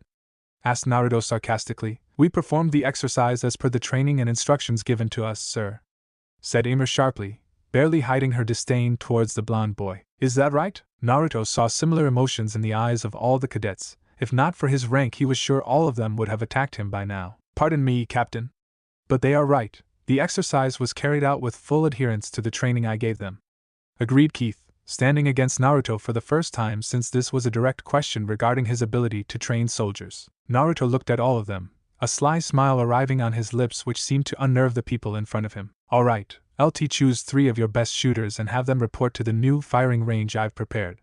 If they prove themselves there, then I will formally admit that I was wrong and apologize. I'll even allow a special meal to be prepared for them in the mess, just to sweeten the pot, said Naruto slyly. He could see the dreamy, almost hungry look in the eyes of his students. An opportunity to eat something other than shitty mess food was a gift even a stray dog living inside the walls wouldn't want to miss. Keith looked towards his former students and ordered Jean, Annie, and Aimer to step forward. He would have chosen Mikasa over any of these 3, but she was already out of the choice list. Naruto's stern gaze had made it apparently clear that only Cadet Ackerman was fit to be a soldier if the tests of the shooting were anything to go by. What will they be up against? Asked Keith. That's a surprise. And me too, sir. Naruto gave the 3 cadets a creepy smile which made Jean take a step back. Aimer and Annie simply didn't care, which surprised Naruto. Tough bitches. Let's see how tough you are. The participants were armed with a rifle and a small handgun as a part of their sidearm. Each weapon had a capacity to fire 1 shot before the need to reload a live round arose. As a last resort, they were also given a bayonet. Naruto and the chosen 3 cadets gave their thumbs up, giving their ready status. Each of them had a specific area allocated to them. What surprised the cadets was the lack of targets, something which was not missed by Keith too. The firing field was again rearranged just to remain impartial. Surprisingly, Naruto had not raised any objection. Instead, he had even appointed another academy officer to set the targets. That way nobody could accuse him of pre-knowing information about the test before the actual competition even began. Keith whistled and off went the competitors, rushing into the firing field with great speed. The cadets seemed alert and moved a little slowly, not sure of where the target actually was. And then suddenly a target dummy appeared on their left side, but instead of laying still, the target dummy jumped right on top of them. 3 haphazard gunshots were fired, and to Keith and everyone's shock, the 3 aces missed. To their horror, the target dummy didn't stop its course and was now on a collision course. It was as if the thing was a fracking titan. Bang! A clean hole was formed in the target dummy's right eye, making it stop its course and crumble to the floor, revealing a string attached on its back. Searching for its source, they saw one of the instructors who was hiding in the nearby trees was the one controlling it. Looking back, they saw it was Naruto who took the shot. But the captain was not waiting to see their shocked faces, and had already jumped with his rifle in the air. 2 more targets appeared on the front and the right side. Naruto took out his sidearm and blew another hole through the right target dummy's eyes. Swirling in the air, he aimed his bayonet on the target at front and repeated the same procedure. As he started falling back towards the ground, he popped 2 bullets and put them right into his guns. With an audible clack, the weapons were ready to fire as a surprise target emerged from behind. Without even turning in that direction, the officer simply raised his guns backward and fired. 2 sets of dummy eyes were blown away as the target crumbled on the floor. Turning around, he took a deep breath and looked straight into the eyes of the shocked cadets. Moving forward, he gave short pats on the defeated aces' backs. When you're out in the field, it's complete chaos. The toasters won't lay still like these dummies and allow you to hit them. Their eye is a weak spot. Take it out first, and your chances of eliminating the titan greatly increases with less risk to your life. Even if you are an ace, the adrenaline surging through your body and the fear which you feel can make your aim less accurate. And don't even try to give me some bullshit that any of you aren't afraid of titans, explained Naruto briefly. Yes, Captain, a single casualty is acceptable by government standards, never acceptable by mine. Hate me all you want, but we're gonna do this exercise again and again until all of you can hit the bullseye under any situation. Is that clear? Asked Naruto seriously, and saw understanding looks arriving in the cadets as well as Keith's eyes. Naruto narrowed his eyes when Annie raised her hand and looked at him directly. Speak, who taught you how to shoot like that? Asked Annie sharply, making Naruto grit his teeth when he saw almost everyone was interested in listening the answer. My father, he was a captain in the Survey Corps. Military service runs in the family, answered Naruto frankly. A grin came on the Uchiha's lips as he raised his hand high in the air. "Who's like us?" demanded the captain, receiving crisp salutes from every cadet of the company. "Damn few, sir. And they're all dead." Keith smiled on seeing the enthusiasm spread among the entire company. That little sentence had become a slogan/call sign for Nugget Company, setting them a league apart from others while developing a brotherly bond amongst them. Naruto Uchiha may be a sadist, egoistical bastard, but he was definitely an officer who could do his job extremely well. Keith could see the vigor and desire to improve themselves burning in their cadets as Naruto made them practice shooting again and again. The mistrust and doubts the cadets had about the captain were now extinct, and a mutual trust was being established between the teacher and his students. It wouldn't be a surprise if all of these cadets decided to follow into Naruto's footsteps if they ever became a soldier. Just that kind of charismatic officer was Naruto, both in looks and skills. Mikasa didn't know why she was doing this, or what state her fracked up mind was in for even agreeing to do this. She had always faced the problems in her life head on, but when it came to her past she always hesitated. There was always this lingering doubt in her heart that scared her, and she hated that. She hated for not being in control of herself, to feel helpless as her fate was linked with that of another person. In her case, it was the blonde Survey Corps captain who was currently sitting on the edge of a mountain cliff. She had to admit the view was quite beautiful, and the evening sunset just added another feather to its beauty. "I know why you're here." Mikasa was taken aback by his claim. Her surprise must have been clearly visible as he looked at her knowingly before going back to stare at the vast valley before them. "Guess, there's no point dancing around it anymore," thought Mikasa seriously. "I need to know the truth," answered Mikasa, her tone full of conviction and the desire to learn the actual facts. "I knew this day would come." Getting back on his feet, he turned around to meet the beautiful girl's stormy blue eyes. She really wanted to know the truth. "My father is Uchiha Shursui, and he was one of culprits who murdered your parents," confessed Naruto. He knew what the consequences of revealing this information would be, but he of all people could understand Mikasa's desire to find out the truth as to why her family was murdered. Naruto still had sleepless nights never knowing what happened to his beloved mother. As such, he was prepared to face the broken girl's wrath, and deep down he also felt responsible for the pain which she had to go through. What he had not expected was Mikasa's body to get engulfed in blue-colored energy, the same power which he had. In that moment he knew why she and her family was targeted, but before he could think further she pounced on him. The collision was quite brutal and he could not stop her before it became too late, as both of them fell straight into the valley. Chapter 19. Moving forward, 1 year later, Naruto crisply stood at attention. He had fixed his gaze firmly on the wall in front of him, while his commanding officer observed him with his observant eyes. It was fair to say that Commander Kane was one of the most efficient as well as intimidating officers he had served under, with the only exception of Levi. The leader of the training academy read through the report provided to him, while giving subtle glances to the blonde captain standing in front of him. "Nugget Company has the best goddamn record in the past 10 years. I'm impressed, Captain," congratulated Kane, an honest smile visible on the man's face. "Thank you, sir. I did what I could in this 1 year," replied Naruto modestly. "There's no need to be shy. If only half of my instructors had your drive and insight, hundreds of our cadets wouldn't die so easily out in the field," stated Kane seriously. Naruto decided to remain silent on that comment, earning another level of respect in Kane's eyes. The commander looked at the last suggestion on the report, and then looked back at Naruto. "I've been told that you are interested in conducting war games? And use them as a final test to make sure of who passes or not? And decide their ranks on the basis of their performance?" inquired Kane. "Yes, sir. The cadets have performed well, but I'm afraid nothing can prepare them for actual combat except," said Naruto suggestively, earning a sharp look from his superior. "You want to use Nugget Company in an actual mission?" asked Kane incredulously. Naruto stepped towards the board in the room where the map of Wall Rose and all its territories was visible. Picking up a stick from the table, he turned towards Kane, who was giving a sharp glare. "There is a large bandit camp in these hills near the village of Mander. They go by the name of Night Raid and have been attacking nearby towns, villages for the past few years. The authorities have been helpless due to limited resources, and the single attempt to attack their stronghold was a complete failure," explained Naruto. "Captain, we are talking about Academy cadets attacking a lethal bandit force as a mission?"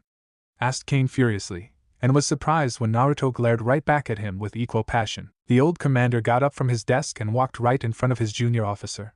Kane was fairly a little taller than Naruto, despite that they fought a war of gazes. Night Raid is a dangerous group. Many of its members are Academy washouts and rogue military personnel. "There is no need to wage a war," rebuked Kane. "Pardon me, sir, but we are at war since as long as you and I can remember. The Titans won't have any mercy." I've seen so many soldiers getting torn apart when facing those beasts. Many of the soldiers freeze, some panic, the officers can't lead properly, chaos reigns, some are fresh out of training and have never even killed a fly, much less a titan. In peacetime, I would have never made such a suggestion, but we need to make these kids realize what's truly out there, otherwise most of them won't survive their first battle with titans. Explained Naruto passionately. His long explanation reduced the harsh look in Kane's eyes. The weary commander exhaled a deep sigh and looked at the boy in front of him with an expression Naruto couldn't understand. You are an Uchiha indeed, commented Kane, making the young boy frown. Sir? Asked Naruto skeptically. That came out of nowhere. Captain, you do know that the church is very interested in you. It has taken every inch of my power and contacts to keep them away from you, advised Kane, as Naruto growled. I want nothing to do with the likes of them. Their obsession with me is beyond unhealthy, complained Naruto. Kane took his seat back and gestured Naruto to take his own in front of him. The captain reluctantly obeyed. The church believes that the chosen one would one day emerge from either the Uchiha or Ackerman line, their savior who shall destroy the titans, said Kane skeptically. Naruto shook his head in exasperation. I don't believe in such things. It's the reason I stopped going to that place. They gave me the creeps, said Naruto hesitantly. His meetings with Maya the young priestess was an entire different matter which nobody had any business knowing about. I understand, that's why I've kept them away from you. But I can see a semblance of logic in their beliefs, said Kane carefully. The old commander smiled when Naruto glared at him in shock. Sir, there are very little records regarding humanity's history before the Titans. Although the church claims that during the time when the Titans had almost completed annihilating humanity, a handful of warriors rose up. They were not more than 100, but their combined power was enough to hold PFF the endless Titan army for a while. You'd be quite interested in the leaders of this army, Captain, suggested Kane. Who were they? Asked Naruto tentatively. Yamato Uchiha and Oscar Ackerman. Naruto didn't give any response to the statement, and instead adopted a stoic gaze as he stared back at Kane. The old commander gave his charge a sympathetic gaze. Then again, the church has been known to twist history in order to suit their needs. But it also doesn't rule out the fact that the Ackerman line has produced quite fine warriors for centuries. The Uchihas were believed to be all but extinct except for you and Mikoto, said Kane curiously. I'm not interested in such things, Commander. I'd like you to consider my request, if that is all, said Naruto harshly. I'll think about it, replied Kane tiredly. Naruto got up from his seat and gave a quick salute to Kane. As soon as he received the permission, the captain turned around and left the room. It was only when he was out of the commander's office did he sigh and tiredly walk outside the building. The more things change, the more they stay the same, thought Naruto bemusedly. There was just no chance for him to believe any stupid myths or theories unless anyone had proof to back them up. His only goal was to kill titans, protect his nuggets, find his mother, and kill his father. That was all there was to do. As Naruto walked through the vast grounds of the academy, he thought about the things that had changed in his life since the past 1 year. For starters, his physical appearance had undergone a considerable change. At the age of 16, he was nearly 6 feet tall, which was quite abnormal. But then again, he had never been normal from the start of his life. His muscular body had only grown more stronger over time and supplemented the growth in height. He still wore his traditional face mask. His blonde hair had grown longer and now completely covered his left eye with a long bang. His attire now consisted of dark black colored jeans, complemented by a full-sleeved white shirt. To finish it up, he now sported the traditional brown-colored jacket that the other instructors also sported. His friends. A grimace appeared on his lips which was very well concealed by his face mask. Despite their promises to each other, Kakashi and Colin had never once contacted him. The trio that were once inseparable suddenly disappeared from the face of the earth. Naruto could understand Kakashi not contacting him due to whatever mission he was up to. But Colin, his letters to the redhead had gone unanswered every time. It had made him fear for her life, and he had literally demanded to know about her status from Erwin. Fortunately, Levi told him she was alive but wanted nothing to do with him at the moment. That had hurt a lot. His relationships with women had always been conflicted from the beginning of his life. Starting with his hot/cold relationship with his mother Kushina, sweet/tragic one with Kasumi, one of friendships/strangers with Petra, one of understanding/conflict with Colin, and utter bitterness/contempt with Mikasa Ackerman. A small, bemused smile came on his lips as he thought about that day. Flashback. A year ago, Naruto was shocked. He had expected Mikasa to be enraged on learning that it was his father that had been one of the culprits, who killed her parents. But to think the girl would lose control and violently attack him was quite troublesome. As both of them fell straight towards the deep valley, he noticed the fear in Mikasa's eyes as she realized that she had just condemned both of them to death in her anger. Naruto sighed. I sometimes wonder if I was like her all those years ago. Thought Naruto nostalgically. He sure had played an active role in annoying the hell out of Levi and received hellish training regimes as payback from the man. Still, there was no person alive whom Naruto respected more than the Ackerman. Naruto wrapped his arm around the girl's waist, eliciting a surprised gasp from her. Hold on to me if you want to live, said Naruto flatly. Maybe it was the survival instinct, but the raven-haired girl reluctantly obeyed and wrapped her arms around his back. Naruto merely shook his head with a brief smile. His life was full of twists and surprises. Mikasa was surprised when Naruto flipped both of them in the air, and with a firm motion planted his feet on the rocky mountain. She saw the blue energy which was previously covering her body emerge from his own and shroud the captain's feet, and a second later Naruto was running, straight up the mountain. Enjoying the ride? Teased Naruto, earning a glare which would have been enough to scare a tiny titan. Shut up, warned Mikasa. Her undesired partner in this situation simply chuckled at her retort. The girl sighed in relief when Naruto reached the top, evidently saving their lives. Her pleasant feeling didn't last long when she was dropped flatly on her ass. Her previous anger returned and she murderously glared back at the boy. Smack! Naruto sent the girl sailing away with a brutal kick to her face. His cold eyes remained impassive as Mikasa got back on her feet, blood now dripping from her swollen lips. It was only then did she notice the dark, murderous red eyes of the captain. Mikasa froze. Memories of that dark night, those cold eyes returning back in her heart. Those eyes. Naruto unleashed a tiny amount of his power which was enough to bring the girl down on her knees, her entire body now trembling as she gave him a hateful glare. You hate me, said Naruto calmly, as the girl's glare intensified. Bastard, spat Mikasa. I was going to make this civil and easy, but I get the feeling you don't want that, replied Naruto disappointedly. Your father killed my parents, took away everything I loved. And you? Roared Mikasa, utter hatred burning in her eyes. She was surprised when he gave her a sympathetic gaze. Unknown to her, Naruto was having an epiphany of his own. Looking at this girl reminded him of his old self, all talk and no power to back it up. If she had been a little less hostile, he would have tried to explain why Shursui killed her family, but one look in her eyes and the utter hatred in them for him and his father showed him that any such attempt would be useless. Mikasa Ackerman would never believe him, or his own desire to kill Shursui Uchiha. She was young and naive, so much that she was taking out her hatred of the father on the son who had nothing to do with that sin. So you seek revenge, said Naruto knowingly, as he walked towards the girl who flinched a little. You know nothing, spat Mikasa, as the boy appeared beside her. She gulped when Naruto knelt down and inched closer to her ear. She willed her body to move, but the power oozing from him kept her frozen. I can charge you with treason for assaulting a superior officer? Whispered Naruto. I don't care, retorted Mikasa icily. And what about your friends? I can throw them out too with you. That did it. The girl's shoulders slumped. Her trembling stopped as she lowered her head. Naruto closed his eyes. There was still some hope for this girl if she cared about people. The fact that her desire for revenge was not as important as Eren and Armin's future increased the respect Naruto had for her. Sighing, the captain got back on his feet and started walking away. He had hoped to have a cordial relationship with the girl, but alas, it was not to be so. But still, for her sake. You are weak. Despite having his back towards her, Naruto could feel her flinch on hearing that truth. If revenge is what you seek, then grow stronger.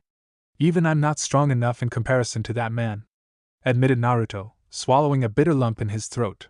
He was improving, but it was still not enough to defeat the legend that was Shursui Uchiha. Mikasa didn't say anything, but Naruto could feel her shock. The girl had first-hand seen him fight in the battle for Zingashina, and to hear even Naruto was no match for Shursui must have been disturbing to hear for her. But it was the truth. Hate me all you want, I don't care. But don't throw away your life in revenge. Unlike me, you have people who depend on you and have entrusted their wills to you, advised Naruto, his voice barely above a whisper. Behind him, he heard the girl get back on her feet as both of them now stood on opposite sides, their back against each other as a cold gust of wind blew past them. I'm sorry for attacking you like that, but I still don't like you, admitted Mikasa hesitantly. I understand, replied Naruto with a faint smile. I'll respect you as an officer, but don't try to be friends with me, Uchiha, stated Mikasa frankly. Anything else? Asked Naruto calmly. Make no mistake, I will kill your father one day.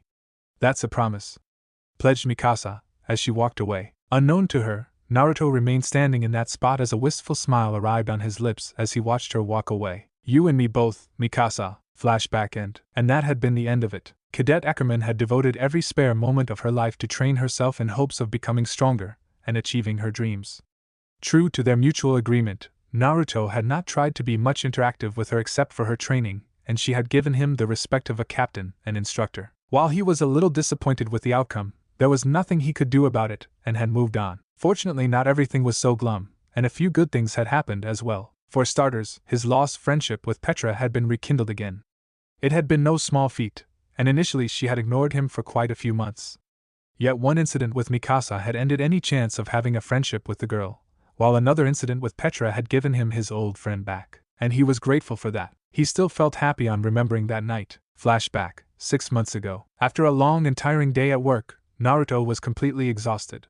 His habit of training alongside the cadets while being inspiring was also quite tiring, though it was necessary so that he remained in shape and did not become weak the next time he faced Titans. His stomach rumbled, making its complaint well known. The captain was about to head towards the mess in order to make payment when he noticed something out of the corner of his eyes. Turning around, he focused his gaze on the form of a person sitting alone at the corner of the small training lake. He had made it mandatory for every cadet to learn the art of swimming. The instructors had opposed such a move, but he had not budged, demanding that it was necessary to prepare the cadets for the outside world. Fortunately, Commander Kane shared his vision and had sanctioned the new training exercise. Much to the cadets' growing horror, for their cruel captain could even make water-related excessive a nightmare. It took him a few moments to identify the person, but when he realized who it was, he could not help but walk towards them despite his stomach's protests. As he neared towards the girl, he didn't miss her hurried attempts to wipe her tears away. By the time he stepped towards her, she was back on her feet and offered him a respectful salute, one which he hesitantly returned. Petra was trying her best to appear professional and unfazed, even as the boy in front of her tried to give her an understanding look. "You're upset." His silly yet blunt comment made her sigh. It was so like her old friend to be this dense. Some things never changed. Still, she wasn't sure where they stood and refused to show any more emotion than necessary. Apparently, Naruto noticed her conflicted emotions and did something unexpected. Petra suppressed a short gasp as Naruto knelt in front of her. For the first time, instead of cold indifference or apathy, she noticed regret in his eyes as he gazed back at her. "I want to apologize," said Naruto hesitantly. He had tried to avoid her for the very same situation that was unfolding now, but with each passing day he felt the desire to have her back in his life. She was the only person from his past life who knew who Naruto truly was before the events in his life made him the person he was today. "For what?" asked Petra sternly. Naruto sighed. She was not making this easy, and with good reason. "For abandoning you, for running away, for never contacting you, for lying to you, for hiding from you, and for being an utter asshole," finished Naruto, his head lowering in shame. It had taken a lot to admit his mistakes, and he had confessed them as quickly as possible for fear of not being able to do so. He had even averted his gaze from hers from fear. It was then that he was surprised when she knelt down and engulfed him in a warm hug. Naruto was thankful that it was night and near curfew, for it would have been quite uncomfortable explaining why he was hugging a female cadet so intimately, or the lone tear that slipped from his eye as she tightened her arms around his back and nuzzled her cheek with his face. "I understand. I don't like it, but there were reasons for things happening the way they did," said Petra gently. Naruto reluctantly leaned out of the hug and uncertainly looked her in the eye. She had yet to answer his request. "Do you forgive me?"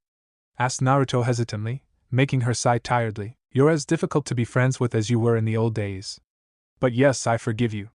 On one condition," said Petra seriously, and Naruto was surprised on seeing the steely gaze of hers. She had matured over the years. Anything promised Naruto, and he meant it. Inwardly, Petra was satisfied on seeing his desire to be friends with her. He was improving, and that was a good sign. Still, she had to make her point clear. "Don't ever leave me again, no matter what." She suppressed the lump in her throat when he fiercely wrapped his arms around her. The warmth radiating off him was enough to remove the sadness she had been previously feeling. Petra slowly hugged him back as a small tear slipped from her eye. She had got her friend back. "Never again," whispered Naruto, as a lone tear slipped from his eyes. They stayed like that, until an hour later the loud bells ringing across the base signified the start of curfew. Flashback end. Naruto couldn't suppress the wide smile that came on his face on remembering that night. They were not out of the woods yet, and there were many things which could be improved in their friendship. But they both knew that things couldn't be the same as before, since they both had changed over the years. So, they were taking their new friendship one day at a time. And so far, it seemed to be working. And Naruto had all intentions of giving it his all. He was not losing Petra again. There was still the issue of him meeting her father before the man's death. Naruto still felt guilty for not saving Petra's father, and wanted to confess his guilt to her. But now was not time, he would wait till their friendship could become strong and for her to fully trust him again. His confession would truly test their friendship and show whether they were meant to walk side by side or apart. That dreary thought made his smile disappear, as his eyes flickered towards a group of cadets who were very reluctantly starting their run towards the mountains. Their lazy frowns made him smile. After his nugget company performed the best among every unit, the other instructors were hell-bent on showing him they were better. This only made the cadets' life more miserable, but what they didn't know was that this tough training which was unknowingly being bestowed on them might just be enough to save their lives in actual battle. Maybe this entire batch of cadets would be far better than many others who had passed before them. It increased his hopes of humanity's chances of winning against the Titans. When he had accepted his task as an instructor, he had not been very happy, even resentful. But looking back now, he could see that it had been for the best. This experience had taught him a few good things, made him reconnect with his lost friend, allowed him to be closer to people his age, and maybe show him a glimpse of a normal life. It was paradise. For someone like him who was always embroiled in conflict, this past year had been a welcome change. If someday he were to die, then he would do so with a smile, with the happy memories of the past year. This entire ordeal had made him accept that not all of the higher-ranked officers were idiots. There were a few like Erwin, Commander Zakili, Commander Kane, who were a credit to their uniform and rank. Naruto would have very little hesitation in following the orders of these men, for they had proven their talent and skills to him. Even he himself had been surprised by his ability to train people to be good soldiers. Whenever such thought came to his mind, a young face always flashed before his eyes. A person who had the same drive as him. Flashback. Few months ago, Naruto was seated atop one of the branches of the taller trees in the dense forests. His dark red Sharingan was currently observing the movement of the cadets who were performing combat maneuvers with the help of their 3D gear, hunting down targets that appeared in their vicinity. Particularly, his gaze was fixed on the form of Eren Yeager. The boy had guts and passion, Naruto had to admit. But apart from that, the boy rarely had anything else. Eren lacked the skill which his friend Mikasa was displaying by effortlessly performing the exercise, nor the tactical mind of Armin, who was carefully moving through the field. There were more than a handful moments when Eren had nearly stumbled clean into a target, rather than slash it apart. If they had been Titans, the boy would be long since dead. Silently, Naruto activated a trap and a smaller target jumped out of the bushes near Eren. The startled boy was unable to maintain control and crashed on the ground quite violently. The other cadets laughed on his folly, but one quick glare from Naruto had them running as far as possible. The captain approached the young boy, who was cursing openly, as blood oozed from his forehead. Naruto spotted Mikasa still rooted in her spot, her eyes worriedly glancing at Eren. Alas, one harsh glance from Naruto made her reluctantly leave. As he stepped beside Eren, the boy managed to get back on his feet and now stood at attention. Cadet Yeager, tell me, what did you do wrong in this exercise? Asked Naruto sternly. Sir? Asked Eren, unsure of what to say. As far as he was concerned, he was doing everything right until that little bastard of a target had tripped him. Everything, Eren? Said Naruto with a sigh. For all his courage, Eren was quite dense. Huh? Asked Eren in surprise. The boy groaned in pain when Naruto gave him a slight bonk on the head. In some twisted way, Naruto was interested in this boy. Eren reminded Naruto of himself in a lot of ways, and wanted the boy to survive many battles instead of dying in the first one. The captain was actually surprised Eren even made it into Nugget Company, but Keith had assured him that the boy had earned his spot. Naruto was not as confident about that claim, but had enough faith in Keith's shotties, for the man had been an instructor longer than Naruto himself had been. Eren, have you heard about situational awareness? Asked Naruto patiently. No, sir, replied Eren confusedly, making his leader sigh further. This was going to be a long talk. You are a single-minded person, Eren. While I admire your courage, but you often lose track of your surroundings. The target which jumped on you out of nowhere could have been one of the little Titans. They are harder to spot due to their small size, and they are quite quick and flexible. Do you realize what I am saying? Asked Naruto seriously. The captain sighed in relief when the boy's face went pale, a shocked expression arriving in his eyes as he realized just what could have happened if this had been a real battle. Naruto was relieved because, for all his denseness, Eren was not dumb and was slowly understanding the point being made. I could have died, said Eren in shock. Yes, multiple times actually. Try to think what mistakes you made. It's better if you realize them yourself, advised Naruto, receiving a hesitant nod from his charge. Eren placed a contemplative finger on his chin as he relapsed his performance in the past hour. Meanwhile, Naruto dearly hoped Armin Arlert's helpful intelligence would have at least helped the boy improve on his analysis skills. I go too fast. I also lack flexibility when it comes to making sharp turns, suggested Eren, earning a smile from Naruto. Good, try to balance your speed and adjust yourself according to the terrain. It's better to conserve gas at all points, for your 3D gear is your life support and greatly helps you while fighting titans. And most of all, you need to keep your emotions in check, said Naruto sternly. I do keep them in check, sir, protested Eren. Smack! Eren crashed into a nearby tree, courtesy of a strong punch hitting him right in the face. Blood dripped from the boy's lips as he hastily got up and gave a murderous gaze to his instructor. He was about to take a step forward angrily, when he saw Naruto giving him a knowing smile. "I," said Eren hesitantly, completely embarrassed for making the mistake Naruto had told him about. "In battle, there will be moments where your comrades will die or get injured," said Naruto. "I won't let that happen, I'll protect them," promised Eren passionately, which made his instructor smile and frown a little. Admirable. But reality is people die in battle, they get injured. There will be times when your defeat is imminent, where you are forced to choose between the mission and the life of your comrades. "You said you want to join the Scouting Legion?" asked Naruto seriously. "Yes," said Eren. He seemed quite pale on even imaging the hypothetical situations Naruto was presenting. The mere thought of Mikasa or Armin getting hurt, or worse, made him shiver. "Well, then each member of the Legion faces such situations on every single mission. If you want to not only survive but win against Titans, then you'll need to keep your emotions in check," advised Naruto. "I'll try my best, Captain. I won't let my mistake cost me my friends," pledged Eren, making Naruto smile. "I'm not expecting you to be perfect, nobody can do that." "Not even me," admitted Naruto. "You are, sir," insisted Eren, remembering the inspiring way in which Naruto had saved Zingashina district. Naruto gave him another one of his modest smiles, and ordered him to carry on the exercises. Although Eren missed hearing Naruto's last words. "Maybe I'm only better at hiding my emotions, Eren." Flashback end. Today, Naruto could proudly say that Eren Yeager was a good cadet. While not among the best, if the boy managed to survive a few battles with Titans, then Naruto could see him becoming a good squad leader. His ability to inspire no matter the odds were the skill which the Scouting Legion desperately needed given the odds they always faced. Out of all the cadets, Naruto had high hopes from Eren. The boy was after all his favorite student. It was quite a strange feeling to teach an entire generation of soldiers. Everything he taught them would play a vital role in their survival. At first Naruto had not realized this fact and considered his job as an instructor as some kind of punishment, or means to keep him control. But now he realized that it was actually an honor. Each day as the cadets developed themselves, he also learned something from each of them. In a way, the entire Nugget Company were like his siblings. Some were close, Eren, Petra, some distant, Mina, Aimer and a few others, some annoying, Sasha and Jean topped that list flawlessly. Some were the jealous type, Connie, some were innocent, Marco, Armin, Krista, some were strong, Reiner, some submissive, Bertolt, and some mysterious, Mikasa and Annie. There was no doubt in his mind that he would not hesitate even once to protect each and every one of them. They were family. Naruto had always wondered whether this assignment of his was some kind of way to keep an eye on him, or see his true leadership capabilities? Could the government be grooming him for a more larger role in the military? It was hard to say, but something was up.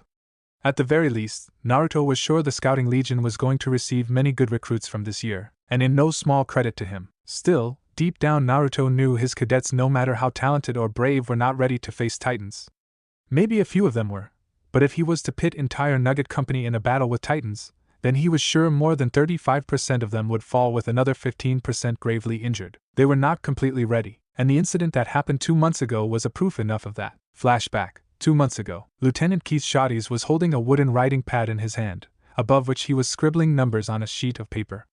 Beside him, Naruto stood silently as both of them observed the squad of cadets move through the forest. It was the task of search and rescue. One of the squads was caught behind enemy lines, and Nugget Company was given the task to rescue them. Cadets were divided into small groups. The group that would perform the task successfully would win the task. It may seem simple, but by now the cadets had learned that nothing was ever so simple with Captain Naruto and his evil ways. To make it difficult, various parameters like mission time completion, casualty rate, squad cohesion, tracking skills, use of resources, stealth skills, communication skills and combat skills would be taken into consideration. Of course, this had only made Keith's task more tedious. Although the older instructor was quite amused on seeing the poor cadets getting trapped in the traps set by Naruto. "You know you could be a great prankster," teased Keith, making Naruto smirk triumphantly. "Maybe in another life I would have been one." "No worries, I'll make up for it on the final day of my term at the academy," said Naruto, a crazy gleam arriving in his eyes. "Forget I said anything," replied Keith quickly, clearly not intending to be on the receiving end of the captain's prank. Some of them were quite nasty. So which squad is in the lead? Asked Naruto seriously, making his comrade look at the grading paper. Squad 14. Led by Reiner Braun, their overall performance is better than that of other squads, but their teamwork is off the charts. Reiner is a good leader, said Keith proudly. Squad 9 also performed well. Annie Leonhardt completed the task in the fastest time, although she hypothetically lost a comrade. Said Naruto neutrally. Squad 4 did good as well. Mikasa Ackerman's performance as a cadet is the best in this task, and her team's scores are also among the top ones. Praised Keith. What about the others? Inquired Naruto. Average, except for the current lot. I'd say more than half of Nugget Company would be decent soldiers if they were to fight a battle, suggested Keith. You're wrong. The dark-skinned man frowned on hearing Naruto's statement. There was a slight judgmental look in Naruto's eyes which showed the officer still didn't believe the cadets were ready for war. As if even the gods agreed with the boy, the next moment two blood-curdling terrifying screams erupted from the forest which made Naruto sigh. Keith looked in the direction and saw Krista and Armin trembling on the ground. Their faces were dirty with blood drops as two badly deformed human corpses hung from the trees in front of them. It was a scary trap which Naruto had set up, and it had worked flawlessly. The squad leader of the cadets, Jean, only sighed disappointedly and erupted into an uninspiring rant instead of guiding his teammates. Meanwhile, Armin and Krista still seemed quite shaken up. Aimer simply grunted and uncaringly settled to sit on the side, and judging from the murderous look in Naruto's eyes, Keith sighed when the captain disappeared, and a moment later he was standing right on top of the clumsy squad. You guys! Yelled Naruto, pure fury burning in his eyes. Armin and Krista screamed. Jean trembled, and even the apathetic Aimer became alert on seeing the anger in Naruto's eyes. Fail. Naruto jumped down from the tree and quickly grabbed Jean by the collar. What kind of team leader doesn't detect traps? And even worse, continues to berate his team in the middle of enemy territory? Asked Naruto furiously. Aimer snickered on seeing Jean lowering his gaze. She regretted her action as Naruto stepped towards her and decked her hard in the gut. The woman let out a shocked, pained gasp. You are the most useless and cowardly member in the entire team. Instead of helping your comrades, you chose to run away and believe it doesn't concern you. Scolded Naruto. Captain, protested Aimer, and was about to argue. Smack. Krista flinched on hearing that disgusting snap as Naruto broke Aimer's nose and the woman crashed on the ground. The amount of killing intent rolling off Naruto was enough to make the cadets tremble, and in Aimer's case take a few steps back. I am the rule here, got it? Asked Naruto sternly. Yes, sir, replied Aimer tersely, and lowered her gaze reluctantly. Naruto then turned towards Armin and Krista and shook his head, disappointment evident in his eyes. What kind of soldier screams on seeing blood or a dead body? Asked Naruto in disbelief. It sprang out of nowhere, said Krista meekly. We were surprised, Captain, supported Armin in a subdued voice. Unbelievable, muttered Naruto. After a few deep breaths, the captain disappointedly glanced at the squad in front of him. They were definitely not ready. You all fail. Flashback end. Naruto suppressed a sigh. Despite his best attempts and the cadets' good performances, he could still feel that majority of them were not ready for a real battle. The truth was that no soldier could be ready for such a situation until they were in it. He himself had experienced such a concept, and had also seen many soldiers die due to it. Despite his harsh attitude, he had come to care about Nugget Company. And he would rather prefer to fight tooth and nail for their betterment against the government, rather than simply pass them normally and watch them get torn apart by titans. That was why he was so persistently demanding for the mission against Night Raid. If Nugget Company managed to eliminate the largest bandit group in entire Walmaria, then it would give them a slight glimpse of what war really was. While not as dangerous as a battle with titans, it was as close an experience which he could give them. The skills the cadets had acquired would be tested, good leaders would get an opportunity to lead, and he was sure that great bonds would develop among the entire company once they successfully completed their mission. And he would be there with them, leading them from the front. He had no intention of simply devising a plan and letting the cadets take all the risk. If he wanted to risk their lives, then he would do the same for his own. That was just the kind of beliefs he had. The mission would demand the cadets to kill people, wound living creatures, and more. It would be bloody and dangerous, and it would give them a taste of death and misery. God forbid, if any of the cadets died, then it would teach the survivors how to cope and move forward. Although Naruto would use all his power to make sure such a tragedy doesn't happen, but once could never say for sure in battle. Most of all, this mission would show each cadet just what kind of job they were suitable for. Rather than choosing between the Scouting Legion, Garrison, and Military Police on a whim, they would base their decision on experience and their personality. It was much better than the current system in Naruto's opinion. I'll make this work, no matter what, pledged Naruto. So engrossed was he in his own thoughts, that it was only the voice of a soft laugh that brought him out of his thoughts. Naruto hadn't realized he had reached their regular meeting spot, and he couldn't help but feel happy in his heart on seeing this person smile. It was probably the most beautiful thing he had ever seen. Told you, talking to yourself out loud is the sign of a psychopath, teased a feminine voice, making Naruto smirk. You know about that quite well, wouldn't you? Annie? Strands of silky blonde hair flew gracefully in the air. Those blue eyes as clear as the infinite sky settled down on him, bringing forth a rare smile which people had ever seen on his face. His eyes twinkled with joy as he gazed back at her. Silently he stepped beside her as the two of them settled for staring at the vast valley underneath them.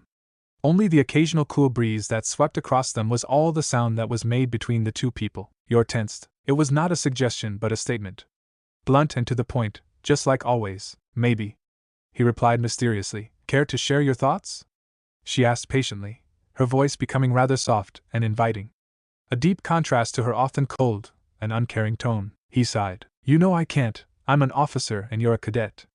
There are some things I can't discuss with you, said Naruto honestly, yet his gentle gaze silently conveyed how bound he was for doing this. Unlike some of the impulsive females in his life, she simply shrugged. Not for long, said Annie bluntly. He couldn't help but chuckle. You always have a cheeky remark for me, don't you?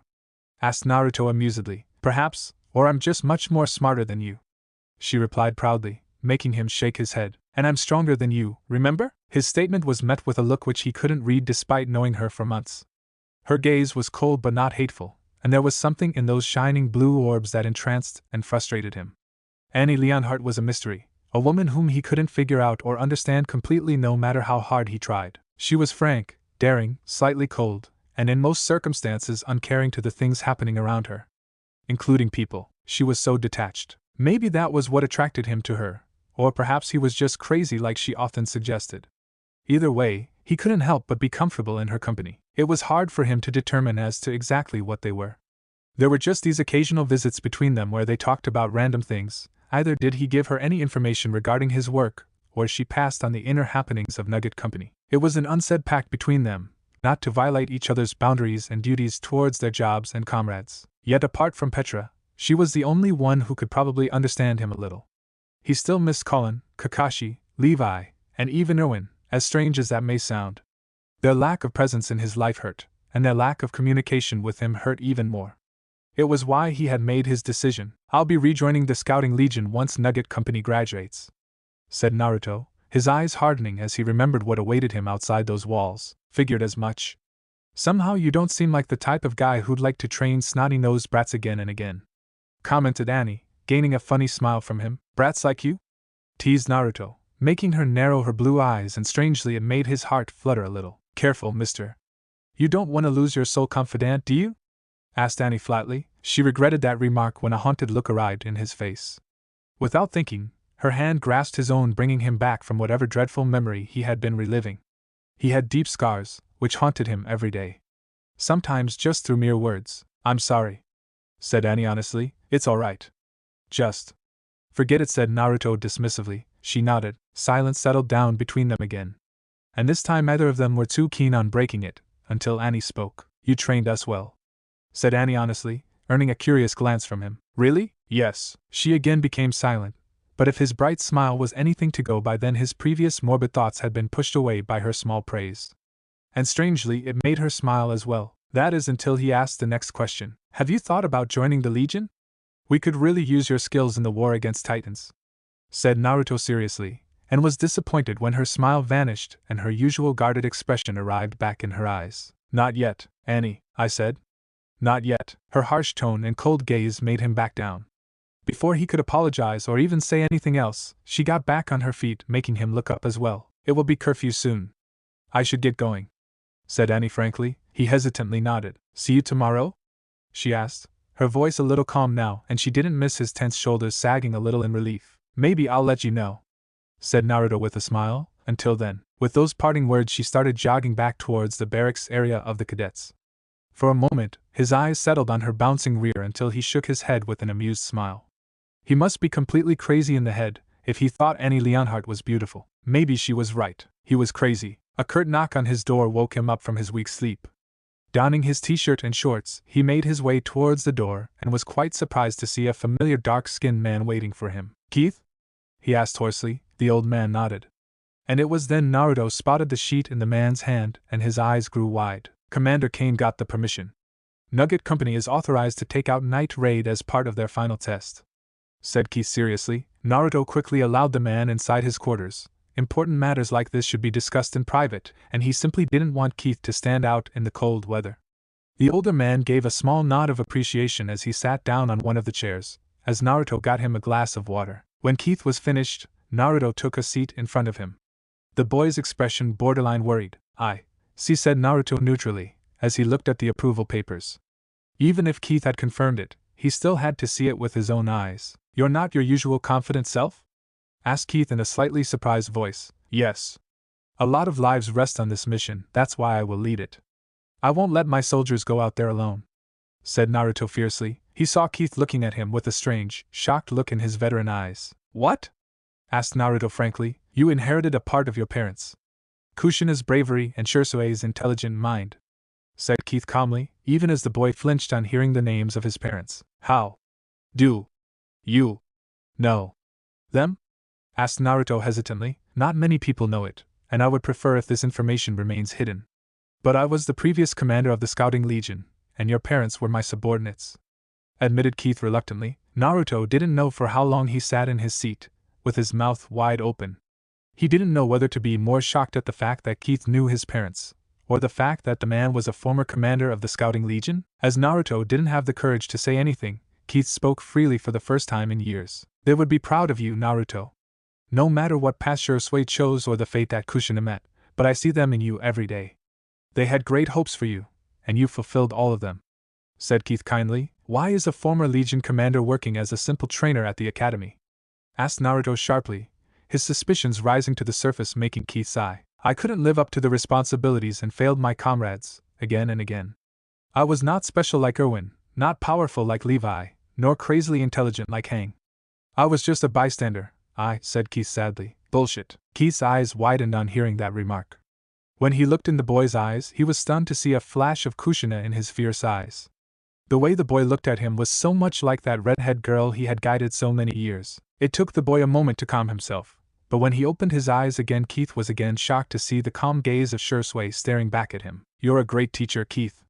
A great soldier who possessed true talent. There is probably no one else like you in the whole world," said Naruto defiantly. Keith was left speechless. Naruto couldn't bear to see the ghostly look in the old man's eyes, or the lone tear that emerged in those haunted orbs. Right there he saw a defeated man who had lost faith in everything, including himself. He didn't know what happened with Keith, or wanted to draw out the past because there was nothing he could do to change it. But he could do something else. Keith had guided him, helped him, advised him all these months. He was the reason Nugget Company remained in discipline and functioned like a true unit. If Naruto had the vision, then Keith helped him implement it. And to see such a talented teacher have such a low opinion of himself, it broke his heart. "How do you do it?" asked Keith silently. "What?" Keith looked at him with truly curious, yet haunted eyes. "You captured 2 Titans on your first mission? You made sure all your comrades reached the wall safely? You survived an entire week in Titan territory? You got the garrison and damned civilians to fight by your side? You saved Wall Maria? You trained the best bunch of cadets I have ever seen. Uzumaki Naruto, no matter how much I try, I can never match up to someone special like you. I just can't," admitted Keith defeatedly, his shoulders slumping. He was forced to raise his gaze back at the boy when he got on his feet, and the look he was giving Keith right now ignited something lost in the old man's soul. A true soldier never gives up, no matter what. You don't need to be special or be powerful, all you do need is the stupid desire to not give up. His words struck the old man like a raging tornado, making those defeated eyes go wide, as a tiny sparkle of life was slowly born. "Keep on fighting till the end, that is the only thing that separates people apart. I will continue to fight against the Titans, until I can fight or until I die. There is no other way. I may fail, I may lose. But I won't back out or run away, because that's my way of being a true soldier." Keith had tears freely falling from his eyes as Naruto laid both of his hands on the old man's shoulder. Their gazes met, and Naruto conveyed as much faith as he could through his shining eyes. "I can't do it all alone, Keith. You have assisted me every day. Can you fight by my side one last time? For our nuggets?" asked Naruto kindly. "What? If I screw up?" I believe in you, and we'll have each other's back no matter what. Get ready for one last ride, Commander, said Naruto respectfully but firmly, and gave the man a full salute. Keith couldn't help but stare at this boy. Uzumaki Naruto was a true leader. Just looking at this boy and his actions made Keith want to believe. Not just in the boy, but perhaps in himself as well. If just for one last time, if this boy who had accomplished so many amazing feats for humanity, someone so special saw something special in Keith, then perhaps, one last time, Keith steadily got back on his feet. His shoulders straightened as his tears dried up. For the first time in many years, those dull, lifeless eyes of him were ignited with hope and determination once again as he gave a firm salute back to the young officer in front of him. Let's make sure our nuggets get back alive, Captain, said Keith loudly and confidently, as Naruto saw for the first time the ghost of a long-lost Legion commander. It made him smile as he replied just as enthusiastically, "It will be my honor, Commander." Hatake Kakashi dreadfully walked through the dark corridors surrounding him. His eyes completely focused on the front, his fists clenched tightly as he tried to ignore the numerous teenage children aimlessly floating in the different liquid jars around him. He couldn't bear to look at any of their faces, or risk losing himself in the endless nightmares of his life. He suppressed his unbearable guilt for being the reason so many of these kids ended up like lab rats, with several already dying during these years. Those few who were still alive were being continuously experimented on, and it was all due to him. He was the one who had lured these children possessing chakra powers. He was the military brigade or Ultra's secret spy who trapped these subjects. That was until he was captured by the Scouting Legion, or more specifically by Erwin Smith and Levi Ackerman. Thinking back of his life in the Legion, by the side of his two best friends gave him some strength. They were the reason he had chosen to re-enter this hellhole of an organization. To make sure that both Colin and Naruto lived, he had risked his life every day for the past 1.5 years. For them to live, he had again sinned by capturing the remaining chakra-wielding children inside the walls, leaving only Colin and Naruto to be the only ones left alone. He ignored the countless salutes the fellow scientists and some guards threw his way. For them he was their best covert operative who always got results. The brigade had captured him from the underground many years ago, where he had lived with many other orphaned children. At first he was to become just another one of their test subjects, until Kenny Ackerman developed other plans for him. The Ripper. Kakashi still felt a shiver run down his spine as memories of his training with Kenny resurfaced back in his mind. Kenny had trained him, made him ready to kill and deceive children his age. In return, they would allow Kakashi to live and not be experimented upon. It was twisted and even evil, but Kakashi knew he did what he had to survive in this merciless world. In a way, he was glad to have been captured by the Scouting Legion. They gave him a new life, a new purpose, and allowed him a chance to truly work for humanity's sake. It was the redemption Kakashi had always hoped for in order to atone for his sins against so many young, innocent children. Yet he knew no matter how much good he did, it would still not be enough to answer for the lives he had ruined forever. That was why he had accepted Erwin's orders of re-entering Ultra or the military brigade as a spy for the Legion. Since Naruto was out of the grasp of this organization, they had set their eyes on capturing Colin. But Kakashi's accurate tips from time to time allowed Erwin to send the redhead girl outside the walls, thereby saving her from being captured by Ultra. But every trick had a lifespan, and unfortunately Kakashi's tricks were about to go off. 1.5 years had passed. It was time for Naruto's assignment with the academy to be over and it would mark his return to the Legion. But instead of filling his heart with joy, that information only made Kakashi worry for the safety of his friends. "You're late." Kakashi looked up to see the cold, calculative eyes of Kenny Ackerman being fixed on him.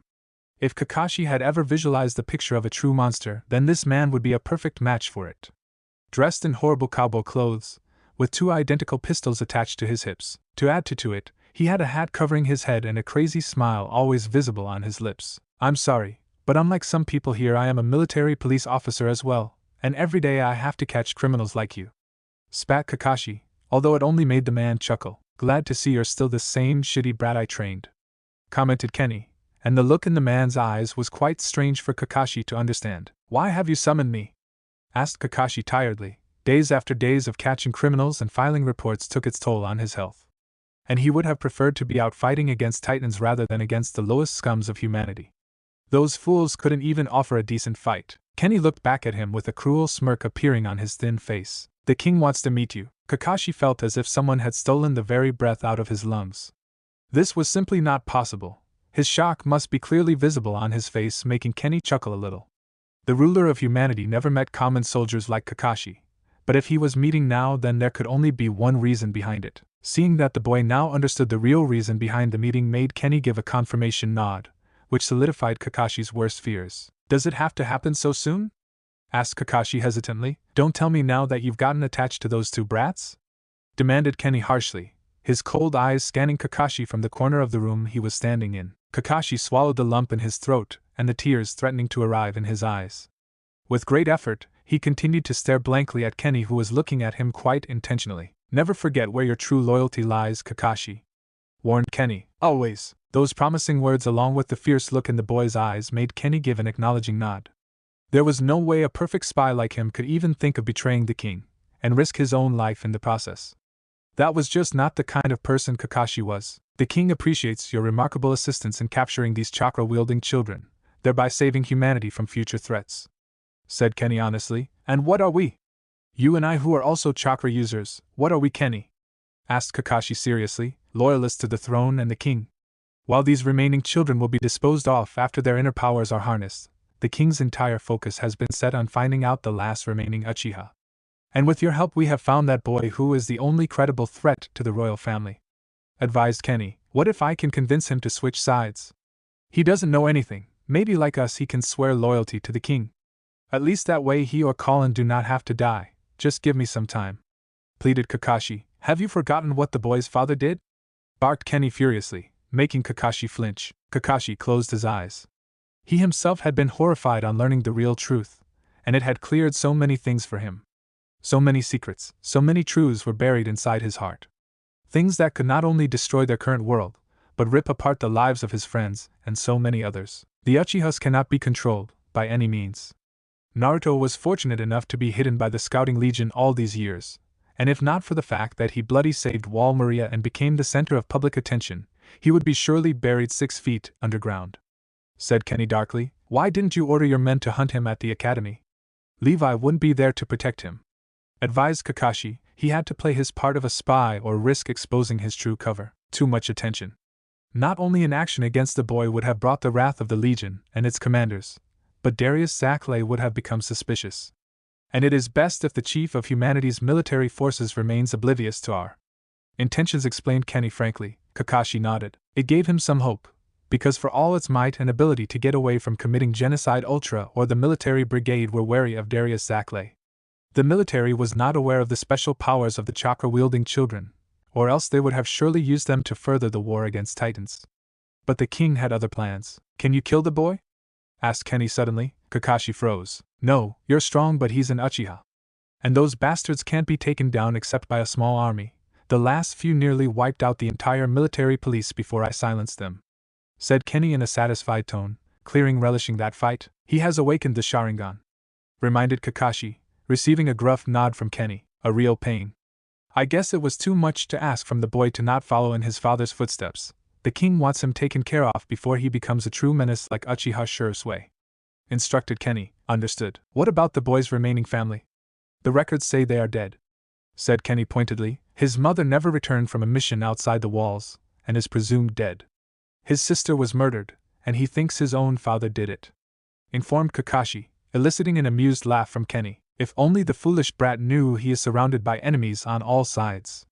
So many factions are waiting to strike at him, and the only reason he is still alive is because of the protection provided by his father's best friends. I still can't believe someone would name Levi as that brat's godfather, said Kenny in slight disbelief. As strange as that sounds, Levi looked after him in his own way. Trained him to survive and become humanity's hope, said Kakashi frankly. Kenny snorted. Levi was always soft like his mother. He should have accepted my offer and killed the boy, and he goes on doing the same emotionally stupid things like Cookie did, said Kenny with a sigh. Kakashi blankly nodded, not knowing what Kenny truly meant. Not that he cared anyway. Not only is he Levi's student but his godson as well. The king must take that into consideration before authorizing any action, warned Kakashi, and strangely Kenny nodded. Yeah, that's why he wants your insight. You'll also be a part of the mission, ordered Kenny. Very well. Kenny walked towards him, making Kakashi tense up. Yet he maintained his blank gaze at the older man even as he stepped in front of him and looked him right in the eye. Kakashi, when the time comes, reminded Kenny, gaining a nod from the boy in front of him. The boy must die. Chapter 21. The Hunt. The soft click of boots hitting the floor echoed through the corridor. At first it was just a whisper which faintly continued to grow with every passing second of time, as a young boy swiftly walked towards his destination. his stony face trying its level best to hide his fear, desperation, and anxiety. His military police insignia, along with the captain's stripes, made every person passing his way offer a salute. But unlike his usual routine of returning the respectful gesture, this time he simply passed by every person without even offering an acknowledging nod. Within a few long minutes he reached his destination and yanked open the door with such force that made the hinges screech considerably in protest. But he didn't care, for Hatake Kakashi was terrified. He quickly banged the door to his room shut and slumped his back against the wooden frame. Beads of sweat rolled down his face as he exhaled multiple panted breaths.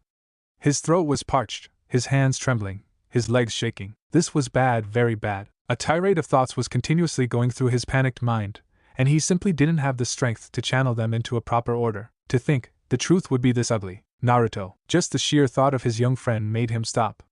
No matter what happened from here on out, his friend had to live.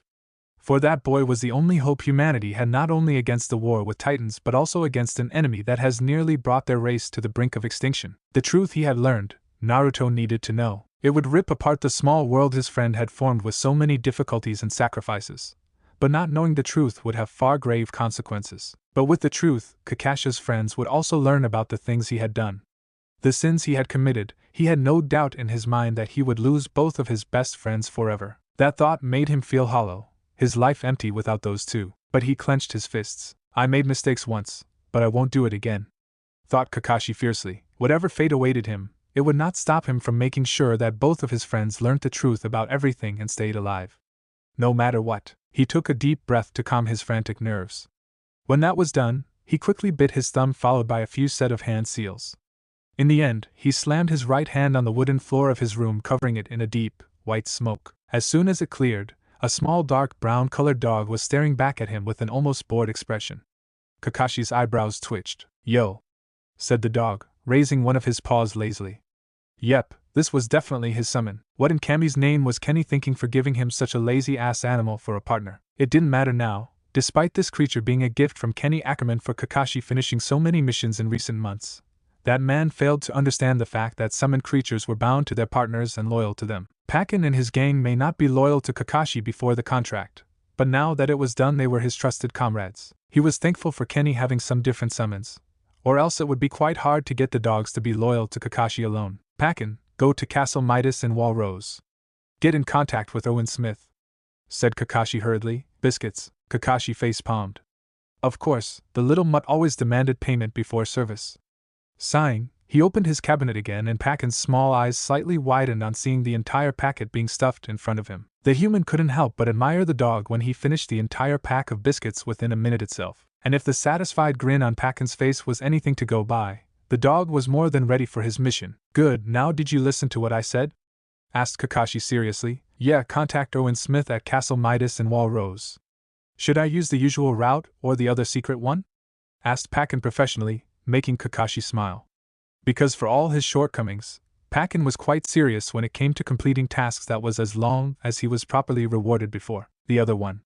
And tell him to gather whatever Legion forces he can and go to Naruto's aid, informed Kakashi gravely. It's bad, isn't it? Asked Pakken hesitantly. Code Omega has been issued. I'll stall them for as long as I can, but, said Kakashi silently, earning a grim nod from his partner. Understood. Before either of them could say anything else, there were a series of knocks on Kakashi's door. The boy gave a nod and the dog disappeared into a small corner of the room and sneaked out using a secret passage its summoner had created for such moments. Schooling his features, Kakashi opened the door to find one of the soldiers of Ultra offering him a crisp salute. The men are ready, sir, informed the young man. Very well. Just give me a moment, replied Kakashi strictly. The soldier nodded in return. Kakashi walked back inside his room and grabbed his military police jacket and strapped his pistols to his hip, along with placing his rifle on his back. Adjusting his face mask for a final time, he was just about to exit the room when his eyes landed on the small dog tag with the name Apollo inscribed on it. With a faint smile on his lips, he grabbed the dog tag and wrapped it around his neck. His hand gripped the metallic thing for a few moments. It was a reminder of his redemption, a bond that he had formed with his two best friends, Starbuck and Red Devil, and he would protect them. With those determined thoughts, Hatake Kakashi walked out of the building to find Kenny Ackerman waiting for him on his horse, alongside 50 heavily armed Ultra soldiers. Colin Stadfield had a bright smile on her face as she released the strap, unleashing forth a series of 4 feet long arrows. The projectiles effortlessly sailed through the air without any difficulty, and spilled blood along with the cries of the two small titans in its path. She again reset her Magnus launcher, arming it again with another 4 long arrows.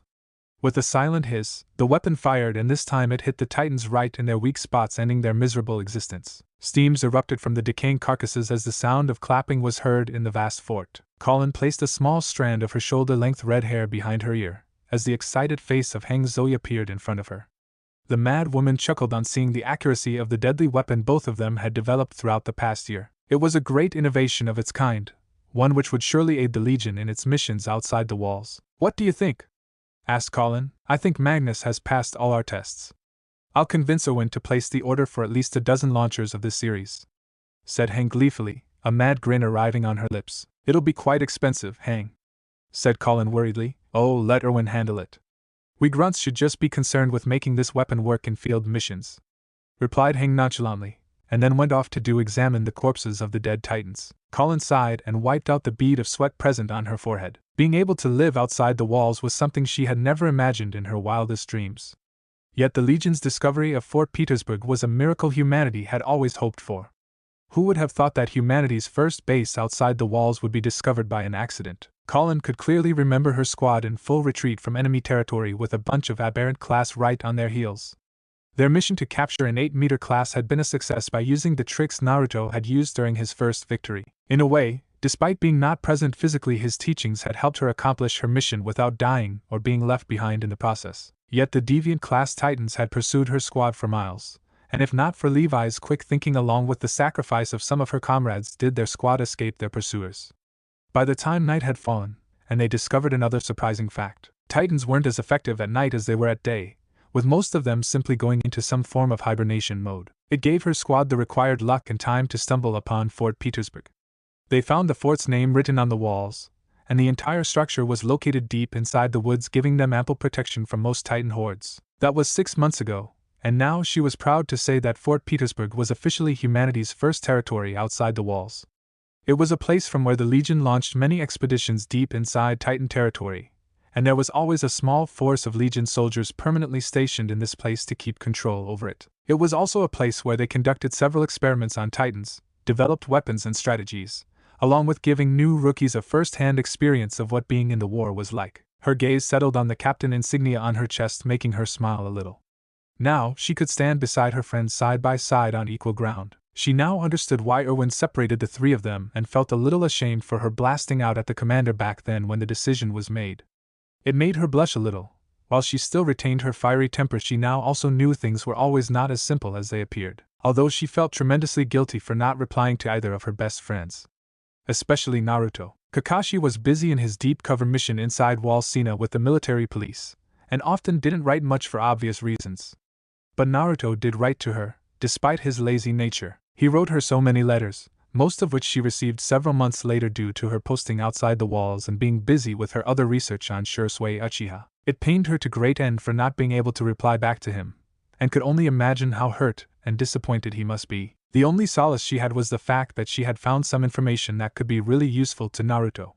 Something that could change his life, and maybe bring him some peace. But that would have to wait, as Levi was personally verifying her claim at this time, and wanted to be absolutely sure before revealing it to her best friend. Their time apart also gave her the opportunity to think about her feelings for Naruto. And to her misfortune, she couldn't arrive at any conclusion apart from the fact that she liked him very much. But the real question was, did he like her?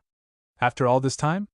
After her complete absence in his life and after her unintended lack of contact? If it was the old Colin, then she would have nearly had a panic attack by now. But she had matured over these months, and decided to leave it up to Naruto to make that choice. God, she had been so pushy back then with him despite knowing how emotionally scarred he was. But she didn't regret any of it because her feelings were real for him. And maybe, Captain Colin? Her red hair swirled wildly in the air as she looked up at one of the towers to find Elda looking in her direction. Her keen eyesight picked up the alarmed expression on the man's face, nor did she miss the panic in his voice. Without any delay, she channeled her chakra to her feet and climbed the 20-feet wall in a matter of seconds, much to Eldo's discomfort. "What is it?" asked Colin patiently, and smirked on seeing how tall she was in comparison to the man beside her. Eldo quickly pointed her attention towards the north side of the fort. Colin tiredly shifted her gaze. If this was some stupid small titan, then she would give the man cleaning duty. Just how many times was she to remind them that she had made sure the walls were strong enough to keep the titans at bay? Just when will her comrades believe that she was slowly mastering the sealing arts that Kakashi had taught her the basics about? Regardless, she followed her gaze in that direction only for her breath to hitch in her throat. Her powers granted her better hearing, vision and movement in comparison to normal humans. That was why she clearly didn't miss what was in front of her. Flashbacks of that dreadful night were reawakened in her heart, as she took a trembling step back. For there standing in front of her was none other than Death reincarnated. Eldo was more than alarmed when he saw all color drain from Colin's face.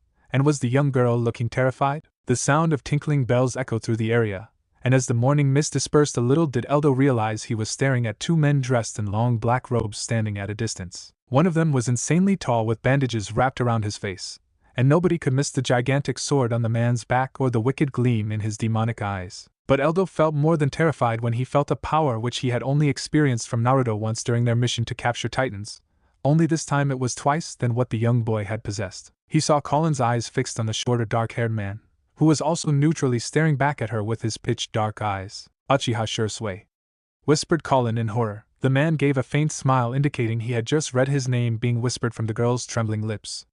Eldo's own eyes widened on hearing that name, because there was not a single soldier in the Legion who was not ordered to flee on sight on seeing this man. No one except for Levi or Erwin were authorized to go up against this man. Shursui calmly started to raise his hand, making his partner unleash his own monstrous blade. Their bodies started to glow a light blue, possibly the same power that resided inside Colin's body. The said girl swallowed the lump in her throat, long enough to give her only order: "Run!" Naruto violently awoke, his entire body drenched in sweat, his heart beating profoundly against his chest, his breathing frantic. The look in his horrified eyes was enough to show that the boy had lived through a nightmare. Again, just why did he dream about his father and that night when he and his partner murdered Mikasa's parents? The night where Shursui almost killed him. The moment where his own father accepted the crime of killing little Kasumi. But it was the last part of the dream that terrified him. He had imagined the dark red eyes of his father watching Kasumi impassively as he sliced the little child in half with his sword. Naruto's fists clenched tightly as he tried to shut off the scream of his little sister he had heard in that dream. His hands trembled as he tried to block out that awful sound, to seal it away deep inside of him, or else risk losing himself in anger and pain. No matter how much time passed, no matter how many people he met or formed bonds with, the emptiness in his heart left by his family haunted him every day. If only he could change things, if only he could have stopped his father from becoming the monster he was now. He had promised himself only to dedicate himself to killing his father. But a small part of his heart always ached for the man who was once his hero, the man he always looked up to. The father whose opinion mattered to him the most in this world. It was hard to stay angry or feel hatred every single second of his life, because there were always inevitable moments like these that made him long for the happy family he had once been a part of. As the wet sensation hit the palm of his hand did he realize that he had been crying. His mind urged him to stop the tears, but he didn't have the strength to do so. So engrossed was he in his grief, that he didn't even realize a soft pair of arms encircle around him. And only when the warmth of the person reached him, did he realize he was not all alone. Slowly, he started to become more aware of his surroundings. The unknown bed, the womanish room, and the female currently holding him in her arms. He nearly panicked until he saw it was the last member of his blood family. Even so, he slowly got out of Mikoto's motherly hug, but did give her a thankful nod while wiping away the few tears from his face. The older woman gently helped him in the task by wiping a few tears from his cheeks. "Better?" she asked gently. "Yeah," he replied. "Another nightmare?" He nodded. "I'm sorry," said Mikoto earnestly, making him frown. "Why are you sorry?"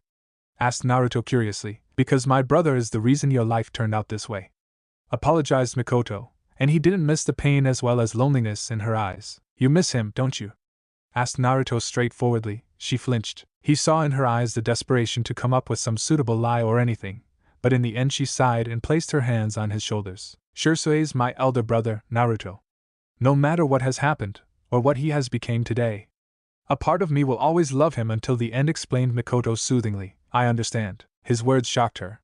He simply smiled, and the woman saw how the past year and half had changed the boy from a complete revenge-seeking brat to a much mature person. "Because a part of me will always love my father, always," answered Naruto, and for the first time some hope emerged in her eyes. "Then, but I will still kill him. I have to," he added silently, but his determination was clearly audible in his tone, making her lower her eyes. "Just don't do something reckless. Now that Shursui's gone, you are all I have left of my family." "Nephew," she teased lightly, as he smiled. Sure thing, and he teased back, earning a light bop on the head from the woman. They both laughed, forgetting the burdens and pains of their lives in this moment. As he watched her laugh, Naruto couldn't help but reminisce the happiness that had arrived in his life ever since his decision to become a trainer at the academy. He was able to rekindle his friendship with Petra, become a mentor to Eren and Armin, a guide to Nugget Company, and met Annie Leonhardt. And most of all, he was able to meet and bond over with his last blood relative Mikoto Uchiha. He didn't know whether Owen deliberately pushed him here knowing that some of these events might occur or not, but whatever happened from here on now a small part of his heart would forever thank Erwin Smith and Darius Zackley. At first, he had been quite wary and hostile when he met Mikoto. Being alone as an orphan for years had made him distrustful of strangers, but she was patient with him. Just like his father once was, perhaps it was one of the things that the Uchiha brother and sister shared amongst themselves. When their bonding was going nowhere, she offered to help him learn the Sharingan and a few other abilities she knew. It was awkward at first, but as time passed he couldn't help but become attached to her, for he had always craved for a stable mother figure in his life ever since Kushina disappeared. Levi was good, but he couldn't bring stability to Naruto's life. It was a credit to Mikoto looking after him that his drinking habits reduced considerably, whoring completely stopped along with gambling. She even agreed to accompany him to his regular visits to the church, despite not being religious herself. To see her bond over with Maya, the priestess, brought great relief to him. And now he felt comfortable enough to spend some days living with her, a big leap for a boy who once couldn't even bear to have another person in his room for a night. Let me guess, I overslept at your desk while making plans for the mission? Asked Naruto calmly. Yes. Naruto, you really shouldn't overwork yourself like that, admonished Mikoto, earning a grim smile from him. I have to.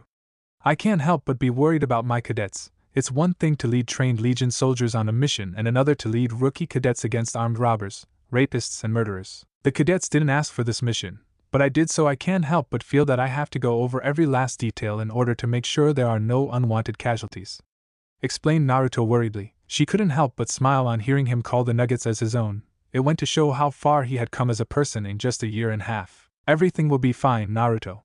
Commander Kane has assigned another instructor to serve as your aide in this mission. Keith and I will also be by the cadets' side. We won't let anything happen to them, promised Mikoto sincerely, and saw him exhale a heavy breath. I'm thankful for that, just don't do something reckless, requested Naruto, and she easily saw the fear in his eyes on the thought of losing her. She initially thought of giving him a little sarcastic remark, but shook that thought away by giving him a reassuring smile. I won't, he smiled. Are you going back to the Legion after your stint at the academy? She asked carefully. Yes, I've talked with Owen and he has agreed to my transfer request to the Legion as well, she informed, making his eyes go wide. Before he could start his protest, she fixed him with a hard gaze that made him back down. Like you, I also seek answers from my brother. It was one thing to stay here safely when I thought you and Kasumi were dead, since I had nothing to live or nowhere to go. I know you're strong and more than capable of looking after yourself, but for whatever it's worth I don't want to leave you alone.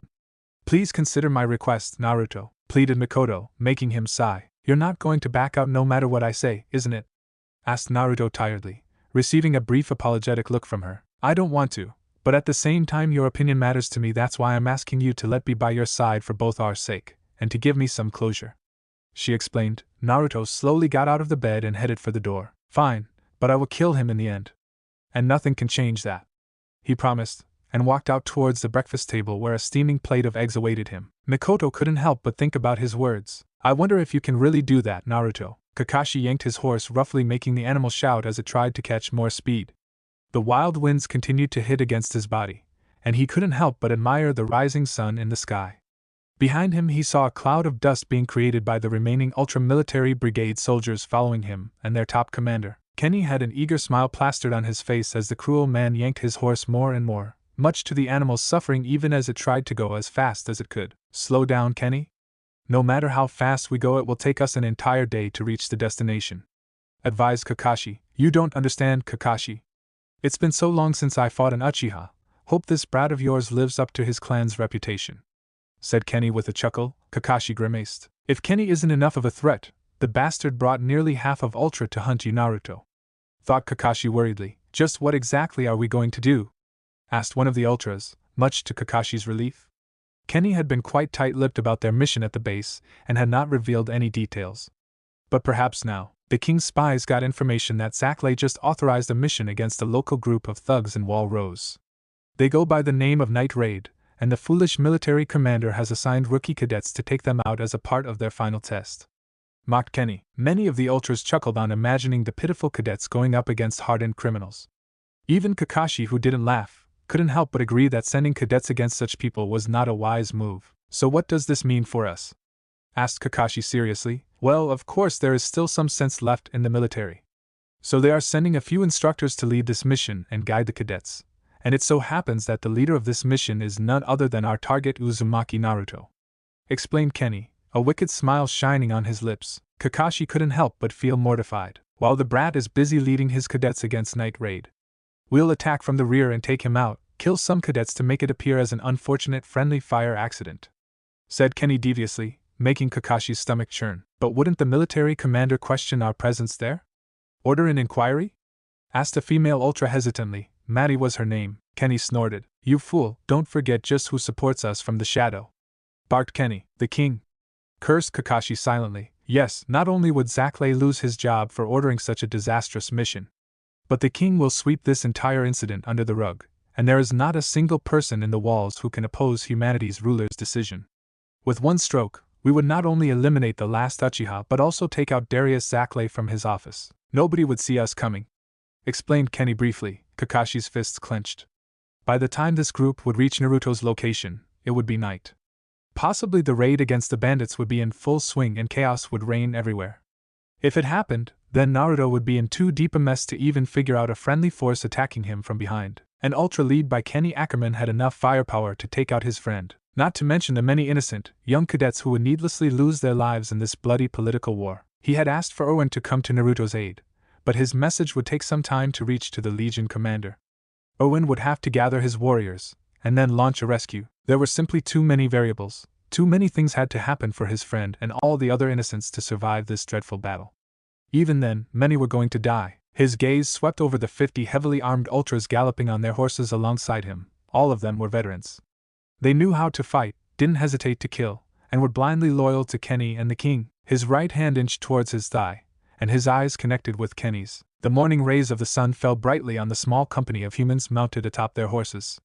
Each of them dressed in military uniforms and heavily armed, their expressions ranging from grim, to anxious, to excited, to just plain bored. Mikoto, Keith and Alan stood ahead of Nugget Company.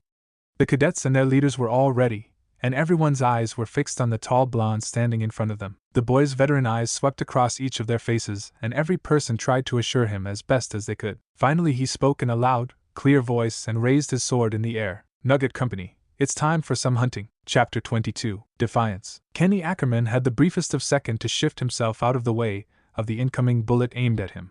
His movement must not have been fast enough, as the projectile hit him right in the ribs, while the other bullet passed a mere inch away from his face. The force of that blow knocked him off his horse, much to the shock of every ultra soldier. In a flash, they saw Kakashi jump off his horse and sail in the air. Gracefully, the boy landed on the ground, his hand seals already finished with great speed as he slammed his palms on the surface. Doton Jishin Earth Release Earthquake Jutsu. The entire area shook violently due to the massive earthquake created by the young boy. The horses screamed along with their human masters. Many ultras fell from their horses, few were crushed in the pandemonium, and several were injured or too stunned. Kakashi didn't waste this tiny opportunity to form a hand seal, as two replicas of him arose from the earth and now stood beside him. "We make our stand here, no one gets past us," barked Kakashi. His clones nodded before picking up the fallen rifles and charging towards the stunned ultra soldiers. He turned around to see a heavily bleeding Kenny Ackerman staring at him with pure contempt in his murderous eyes. "So the Legion turned you, I shouldn't be surprised," spat Kenny, making the boy shake his head. "I'm doing this for my own reasons. To protect my friends, my comrades and all of humanity," said Kakashi proudly. "Foolish boy, do you think one man can change anything?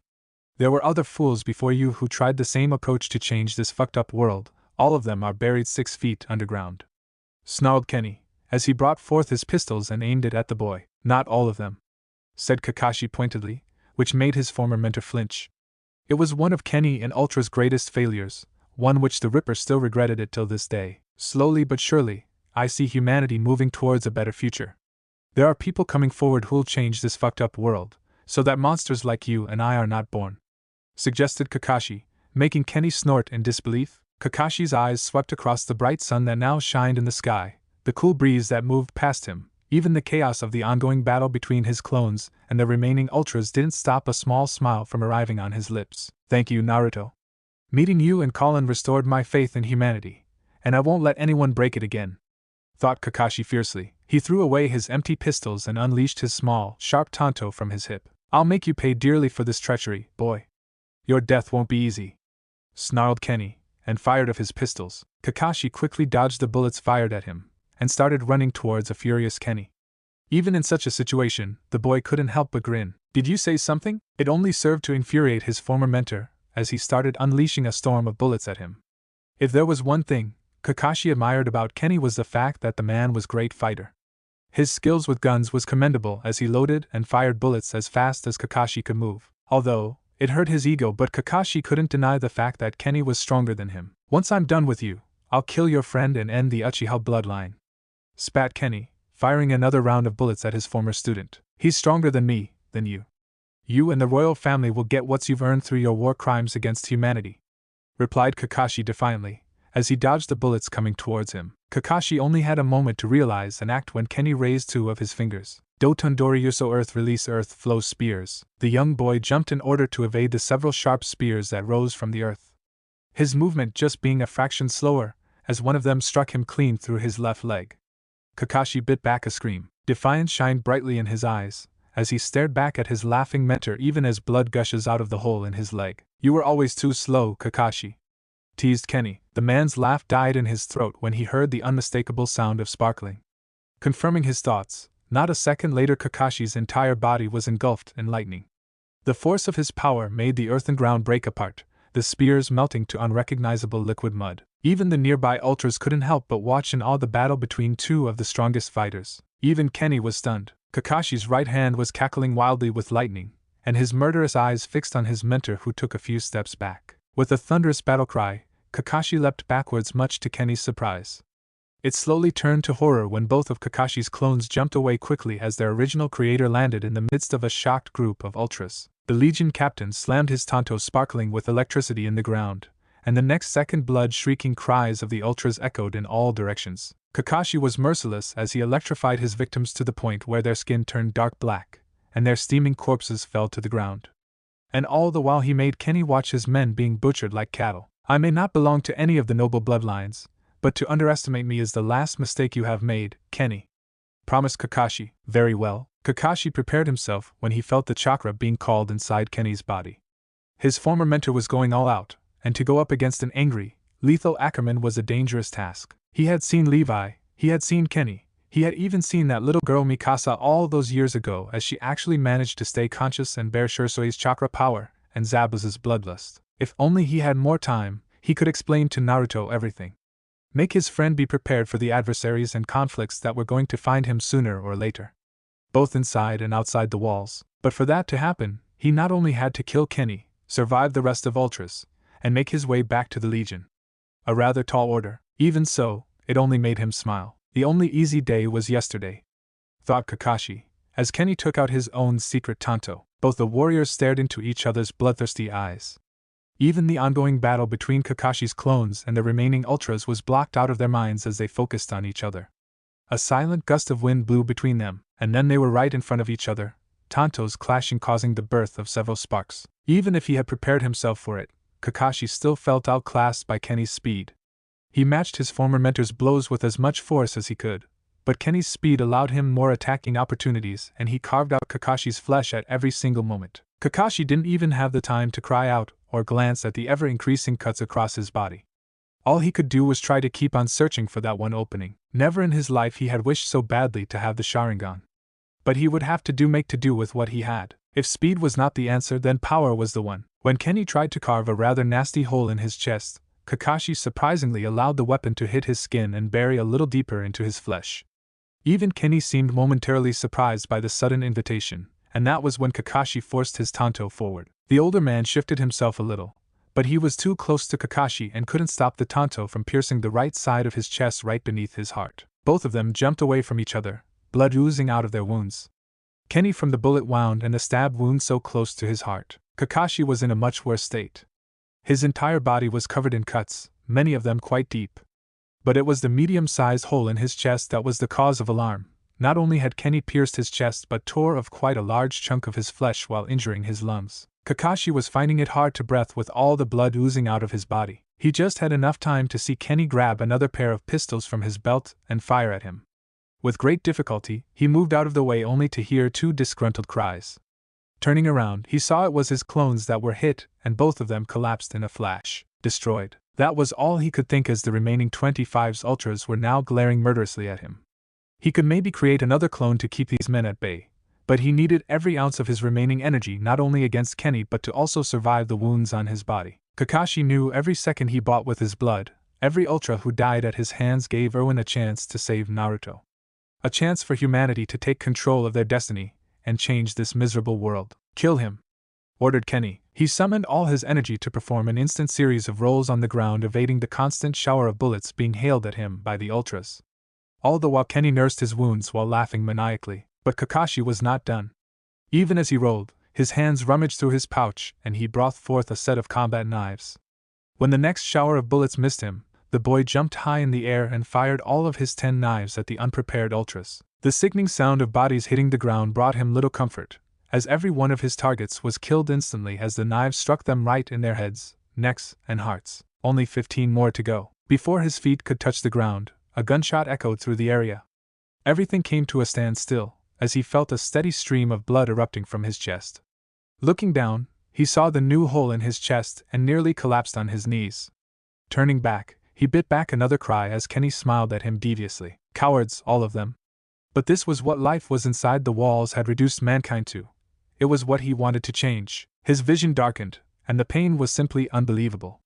But even so, no, not gonna die, said Kakashi defiantly, as he shakily got back on his feet, much to shock of every single human around him. Impossible. What is he? Kakashi answered these shocked soldiers by throwing his last 2 knives, ending another 2 lives. You fools, don't stand there. Surround him, barked Kenny in alarm. His feet were slowly wobbling, his hands trembling with all the blood he had lost, his vision blurry as his brain tried to fight for dear life. His only satisfaction being the fact that the once strong ultra force of 50 veteran soldiers had been reduced to a mere 8-man squad, with a heavily wounded Kenny acting as their leader. He had been using a lot of his chakra not only in his fight against Kenny, but to also survive his grave wounds. Making those clones had been a great drainer, and fighting for so long had reduced his energy considerably. The blood lost only made it worse. Kakashi knew he had to do something urgently when he saw all of his enemies raising their rifles and pistols at him.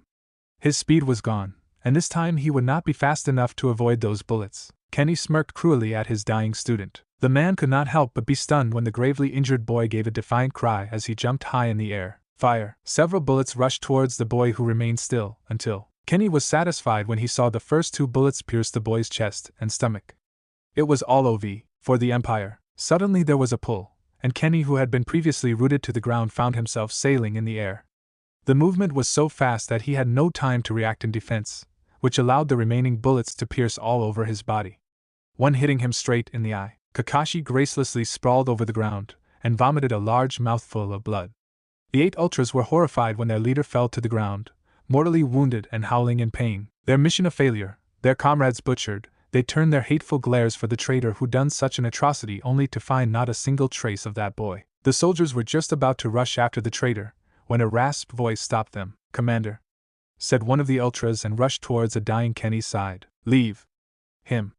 I can't believe he mastered Shunshin teleportation and Kawarimi substitution, said Kenny in the midst of violent coughs, as a female ultra tried to stop his bleeding. His subordinates couldn't help but be awed that their leader was still alive despite the wounds Kakashi gave him, or the 4 bullets lodged in his body. Take me to the lab.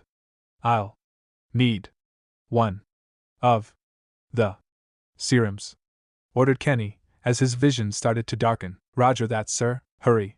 You fools. Even as he drifted towards darkness, Kenny couldn't help but feel furious with himself. This was the second time he had been outsmarted. Just when his victory was near him, it was snatched away. Just like with his battle against that man, Kakashi had known this weakness and used it perfectly against him. But still, the boy was even more badly wounded than Kenny, and his body was still young. What terrified Kenny were the secrets the boy knew about Ultra, the king, about the noble bloodlines, especially the Uchiha, and the It was a disaster waiting to happen. The king was going to be furious. Colin had always heard stories about the man standing in front of her. She had heard a nightmarish account from Naruto about the night when they first met Uchiha Shursui, how her powerful friend was beaten to a bloody pulp by this man. She had accepted the man was powerful, but not exactly how much powerful. Shursui's scary partner had easily scaled through the tall fortress without any difficulty, while Naruto's father simply appeared in the midst of terrified Legion soldiers. And now, even as Legion soldiers led by Hangzhou surrounded the two men, it was the soldiers of humanity who were frightened instead of their actual opponents who were calm and collected even while being surrounded and outnumbered. "It's been a while, Hang," greeted Shursui, a reminiscing smile visible on his face as he saw his old subordinate and friend. "Can't say that I missed you, traitor," replied Hang bitterly, and Colin was surprised to see so much anger in the older woman's eyes. Shursui took the insult with a gentle smile, and Colin couldn't help but see how much Naruto resembled this man. Father and son were more alike than she had ever imagined them to be. "It'd be best if you leave with your soldiers. This fort doesn't belong to you," said Shursui flatly. "I didn't read any Uchiha nameplate on the front door either," retorted Hang sharply, making Shursui's scary partner chuckle. "A fiery one, Shursui." "Can I kill her?" asked Zabuza eagerly. "Zabuza, damn, you're no fun man." "All right, have your talk, but I'll have my flesh soon," warned Zabuza, making some of the rookie Legion soldiers shiver as they saw the bloodlust in the man's eyes. The soldiers looked at the older woman. Her decision would determine everything since she was the top commander here. Even Colin decided to abide by whatever decision Hang made. Everyone got the answer when the corps captain unleashed her blades and pointed it at the duo. Colin was not sure if what she saw was true, but did a momentary sadness pass through Naruto's father's eyes? It was hard to determine that since the man's eyes turned blood red, so much like Naruto's. But these were the eyes of a lethal killer, so be it. Colin was quite surprised when Gunther and Olu, along with 15 other soldiers, emerged from the windows of the fort, the guard rails. All of them had their loaded rifles pointed at Shursui and Zabuza. Zabuza stepped back a little as his partner walked forward. No sign of fear or anxiety visible in those cold eyes. "Fire!" yelled Hang. The sound of gunfire resonated through the entire fort. Colin's improved vision allowed her to barely see the hail of bullets fly towards Shursui, yet the man remained still. Then at the last moment, he simply disappeared, and the next time she saw him he was up high in the air, his body spinning, eyes fixed on all the men and women who had fired on him. Colin bit back a scream when Shursui unleashed a barrage of knives, each of them hitting his targets right in the head, thereby ending their lives. The sickening crunch of bodies falling to the floor only intensified the horror. The remaining soldiers as well as Hang remained rooted in their spot, forced to see so many of their comrades taken out in a flash. The fact that every shot of Shursui connected right in the head only made them fearful of the man as he stared impassively at them. Scat! Hang's urgent orders were cut short when Zabuza flashed right behind her. The redhead brought forth her blades in order to stop the incoming slash, but the massive sword tore through her smaller weapons and implanted itself right through her chest. Everything went still. Time seemed to have slowed down for Colin as she watched her mentor cough violently, her eyes widening for a moment before closing forever as Captain Hangzhou fell, never to rise again. Their leader's fall broke whatever resolve the soldiers had, as all of them started running towards the exit even as Eldo tried to desperately encourage them to stand their ground. Zabuza laughed murderously as he jumped towards the fleeing soldiers, eager to end their lives. So engrossed was he in his madness, that he didn't see the fist connect with his cheek, and the next moment, he was sent sailing clean outside the fort high in the air. Stop! Maybe it was the anger, or the determination, or the sheer rage in her voice that worked. But the next second all her fleeing comrades stopped, much to Eldo's relief as he stepped behind her. Colin's fists glowed bright blue, her knuckles blood red with Zabuza's blood. It was a testament to her charge that Uchiha Shursui remained motionless in his spot, his eyes wide. "We are soldiers of humanity. Our race's sole hope, there will be no running," barked Colin. Her furious eyes scanned all her soldiers, many of whom were still unconvinced. "So," she added, "because if you do, I'll kill you myself," threatened the young girl, and leaked a large amount of Ki. The soldiers gulped. The situation had placed them in quite a spot. Even if they ran now, they weren't sure whether they could escape Shursui with his great speed. And even if they somehow managed to do that, they were sure the fiery redhead standing in front of them would kill them for good. But watching her send Zabuza sailing away like a fly, the power radiating off her. Wasn't she a partner of the Golden Trio?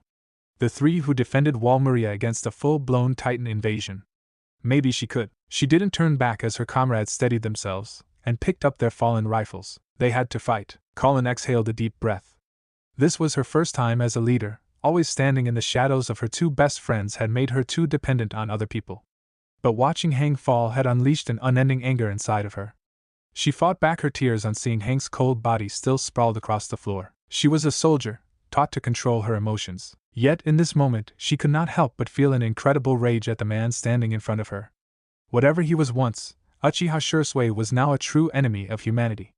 If killing innocent civilians had not proved that, then now his slaughter of Survey Corps men and women had sealed the fact. Eldo, adopted Formation C, yelled Colin, as her eyes spotted her opponent going through a series of hand seals. She rapidly performed her own move, as both chakra users yelled, Katon Gokaku no Jutsu Fire-style Fireball Jutsu. Shisui unleashed forth a massive fireball that burned bodies in its way as it stormed towards Colin. Suetun Mizurappa Water-style Violent Water Wave. Colin created a huge water wave that crashed head-on with the incoming ball of fire.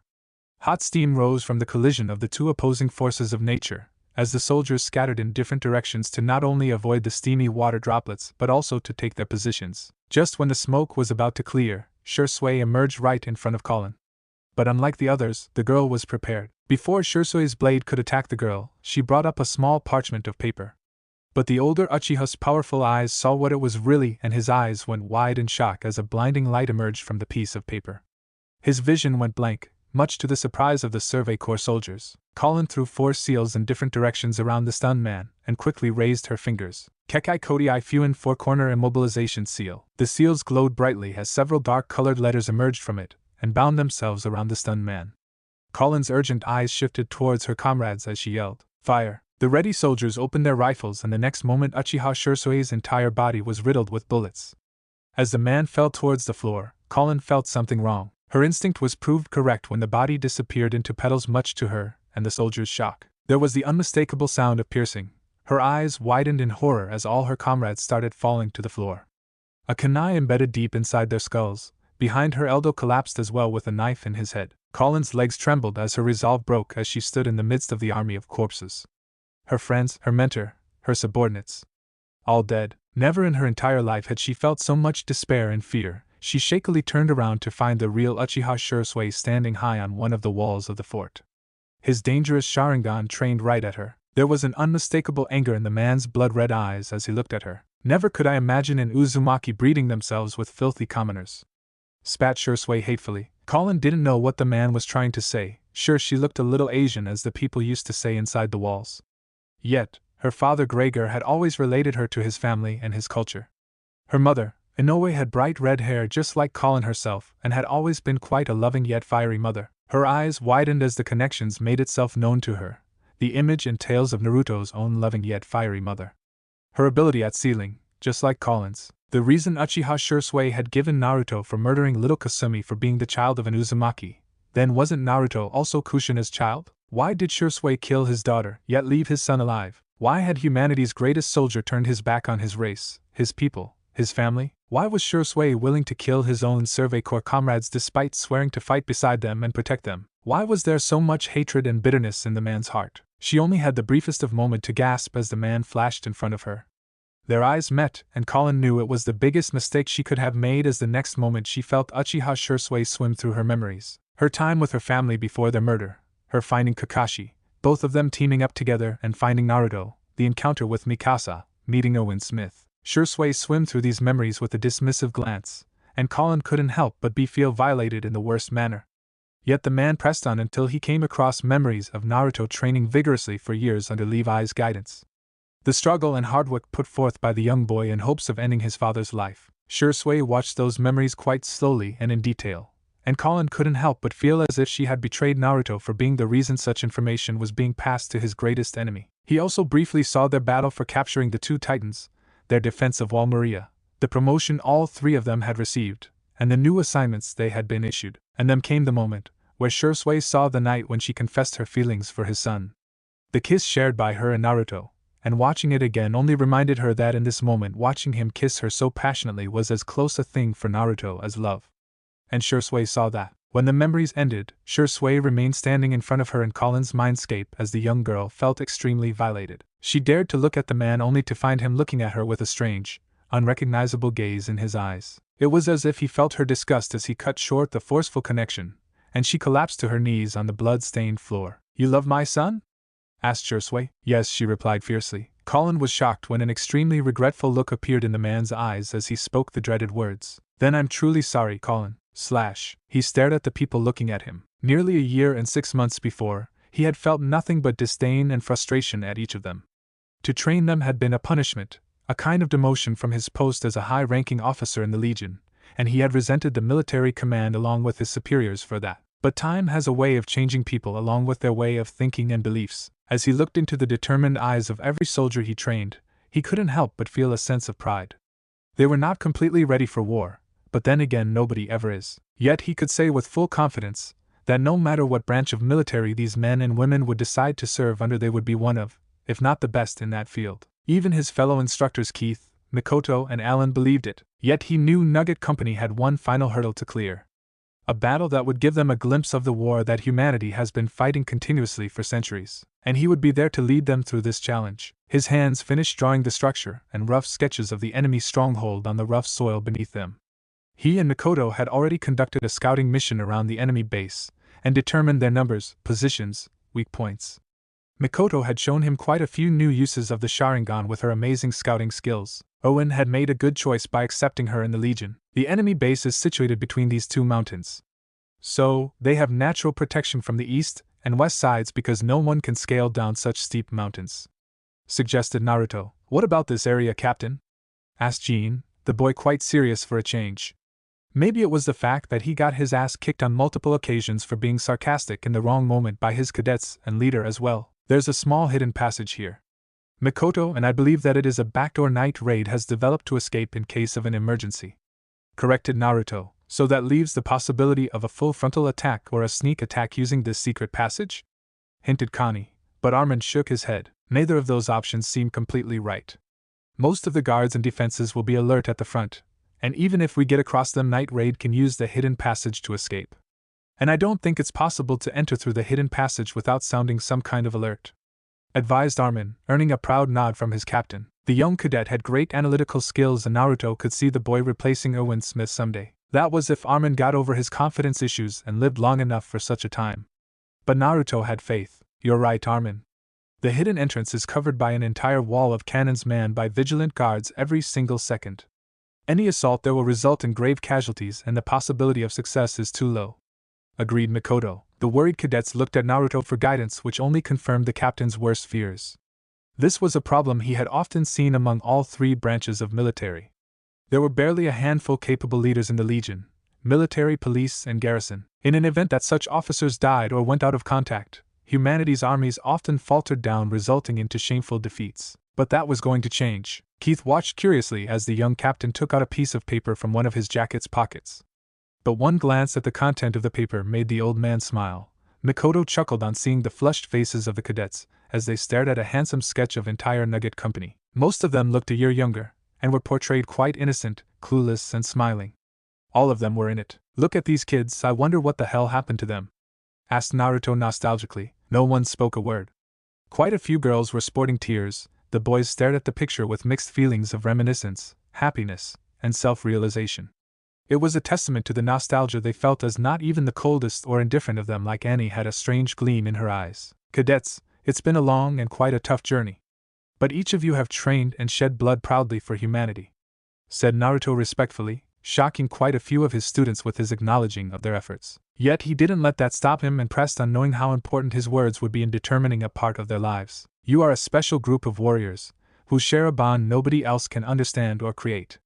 Despite belonging to different families, cultures, and beliefs, you all stood beside each other, held each other in dire moments, suffering through my torturous training regimes, said Naruto with a gentle smile. Mikasa's eyes slightly widened on hearing this cold-hearted captain display such an affection. Naruto did show some feelings for some soldiers like Eren, Armin, even Annie sometimes. But rarely did he show such a side of him to all of them so openly. It almost made him appear human in her eyes. Maybe, just maybe, there was more to him despite being the son of her parents' murderer, or a made-up hero of humanity. Perhaps she had been too harsh on him. It was his father who killed her parents. She also remembered lately, after her disastrous final conversation with Naruto, that it was Shursui who killed Naruto's sister. These 2 years had given her ample time to see that on that day, on the mention of his father, there was a silent fury and hatred burning in his eyes, along with the endless pain. But her anger had overridden her senses, and she felt guilty now for being too cruel with him. She regretted her actions on that day, and the way Naruto looked after Eren and Armin, guided and trained her two best friends, made it quite hard for her to hate him.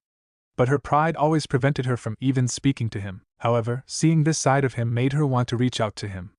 If not for anything else, then simply to apologize for her unjustifiable actions on that day. With such thoughts, she made up her mind to talk to him, but that was after she finished getting her friends out of this mission alive and safe. She saw the others laugh a little on hearing Naruto say such honest feelings regarding the training he had put all of them through.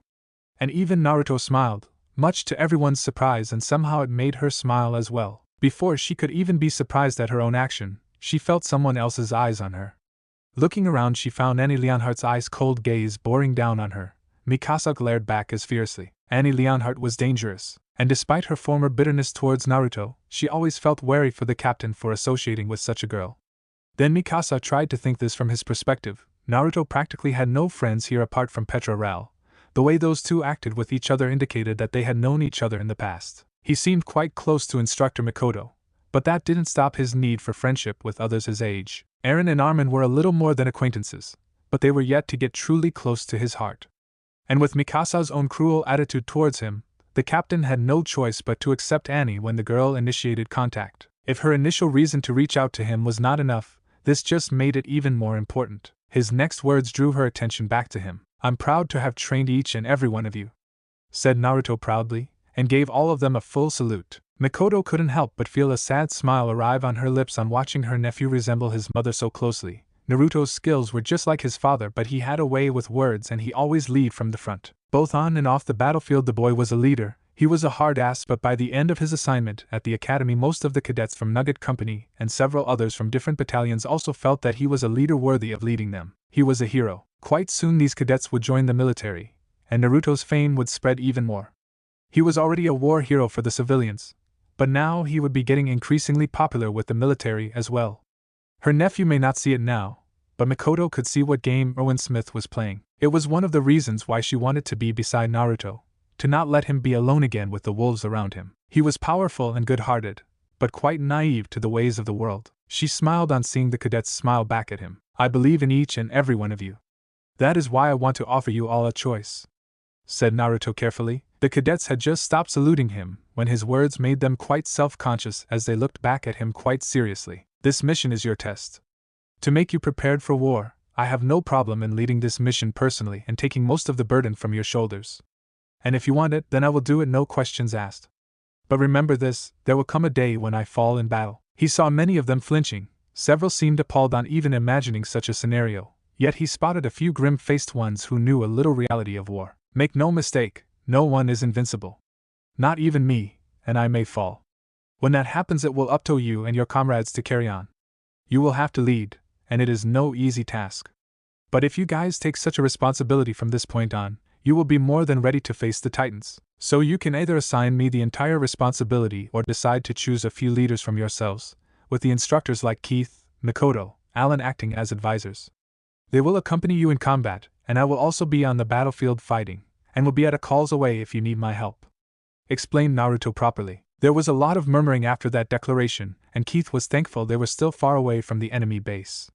He looked at the boy and couldn't help but feel that maybe if they had a Kaiser like Naruto, rather than their current useless emperor, the Survey Corps might have progressed much more. They needed a leader like him in this war, if humanity had to have any chance of victory. "We're prepared to do this on our own, with you and the instructors acting as our guides. We would like to suggest a few of us who will act as our squad leaders," said Armin respectfully. "I plan to divide you all into 4 groups of 25 soldiers each. Keith, Mikoto, and Alan will be advisors to the 3 groups who will attack from the front, while the last group will form a barricade on the hidden path, thereby cutting off the enemy's escape. I'll be on the battlefield engaging the enemy, and will be available for all the groups should they need my assistance. So I'll need 4 leaders, with another 4 acting as second in command," ordered Naruto. As the strategy was clarified, the cadets talked among each other a little more as Naruto chatted with his fellow instructors who agreed with his plan. In this way, the cadets would get real battle thinking and gain command experience, and the instructors would be nearly ready to take charge if the situation demanded. In a few minutes, the decision was made. Sasha stepped forward to announce their leaders. First platoon will be led by Mikasa Ackerman, with Armin Allert acting as second in command. Second platoon will be led by Rainer Braun, with Jean Kirstein acting as second in command. Third platoon will be led by Aaron Yeager, with Annie Leonhardt acting as second in command. Fourth platoon will be led by Petra Rao, with Marco Bot acting as second in command. Naruto looked over at the chosen leaders. Each of them were unique in their own right, and were the best among the entire company. The fact that after their training even Aaron made himself appear as leader material for others was a great feat for the boy. With Annie acting as second, there was little chance for any enemies to remain alive. Mikasa and Armin were a deadly duo. Power with brains. Reiner had great strength and leadership. Jean may be sarcastic, but he had potential. Petra was a born leader. She just had this aura around her that made people comfortable and relate to her. Marco acting as second was good enough, so he decided to let it pass. These two should assume to block their enemy's escape route. Petra's determination combined with Marco's habit of being an obedient soldier would make them a good team. He could only stare at his cadets with pride. They had made sound choices, without any kind of intervention from him. But still he had to assure those who were chosen. Very well. But I'll let all the leaders know that you won't be held responsible for any mistakes. That is my job as mission commander. If you do well, then I'll put your name up for an officer rank. So go out there and do what is right for you and your men, and know that no matter what happens I'll always have your backs. Promised Naruto. The captain was quite stunned when he received 100 devoted salutes. Even the instructors joined the cadets, and Naruto barely managed to hide the flush on his cheeks thanks to his face mask as he accepted their respect gracefully. Now I'll explain the battle plan, said Naruto decisively, perched on top of a tall tree, his dark blazing red eyes fixed on the forms of his soldiers around the field. For the first time in life, he felt a strange sensation. One which he had never experienced before in combat. He was afraid. So much was at stake in this battle. He yearned for the days when he only had to worry about Kakashi and Colin, but that had changed. The faces of Mikoto, Aaron, Armin, Annie, Petra, Mikasa and all the other cadets flashed before his eyes. He was their teacher, their guide, their leader, and these bonds only served to hinder his judgment, as he simply didn't want to lose any of them. Finally, he could now understand why Erwin and Levi remained so detached from their soldiers. To cope, to continue fighting on once those soldiers died, to not feel dead on losing their soldiers. Maybe if he had done the same, then he wouldn't be feeling like this, but that was not like him. Being beside these people gave him hope to have a normal life someday. His family was gone, plain and simple. There was no going back on his desire to kill Shursui. His dear Kasumi was buried 6 feet underground, and with each passing day he lost hope of ever seeing his mother again. Even if he somehow saved her, how could he face her knowing that he couldn't save Kasumi? He was not the same little boy Kushina had left behind. His fists clenched as he suppressed the turmoil in his heart. He tried the mantra which Levi had taught him for such situations. I'm Captain Naruto Uchiha of the Scouting Legion. I will kill titans. I will save humanity no matter what. It helped. Those simple words helped him steel his resolve. The turmoil vanished from his eyes, replaced by grim determination. Lives were depending on him. His soldiers going in battle knowing he had their backs, and he would make sure their faith was rewarded. Taking a deep breath, he raised himself on the branch he was previously perched upon. His right hand raised in the air with a flare gun, the gusts of wind flowing around him stopped. The chirping of birds stopped, the minor sounds around the forest vanished as nature prepared itself for his declaration. The bright red flare soared high in the sky, as he coldly looked at the enemy base in front of his army. Let there be war. Platoon 1. The group of soldiers were shell-shocked when they watched their leader openly step in front of the enemy base. What the hell is he doing? Hissed Mikasa, as she watched Naruto calmly take in the sight of cannons being shifted towards him. I know he's strong, but this, said Armin doubtfully, stand back. If you rush in against such a fortress, no matter how fast or powerful you are, your men will be blown to shreds. He's clearing a path for all the platoons, advised Mikoto seriously. He's just one man, argued Armin. In return, Mikoto simply smirked. Mikasa placed a hand on Armin's shoulder, preventing her friend from making any more arguments. She had seen Naruto fight during the invasion of Wall Maria. Maybe that was all not a dream. All men must die, whispered Mikoto, a strange gleam present in her eyes. The next second Nugget Company watched Naruto sprinting towards the large walls.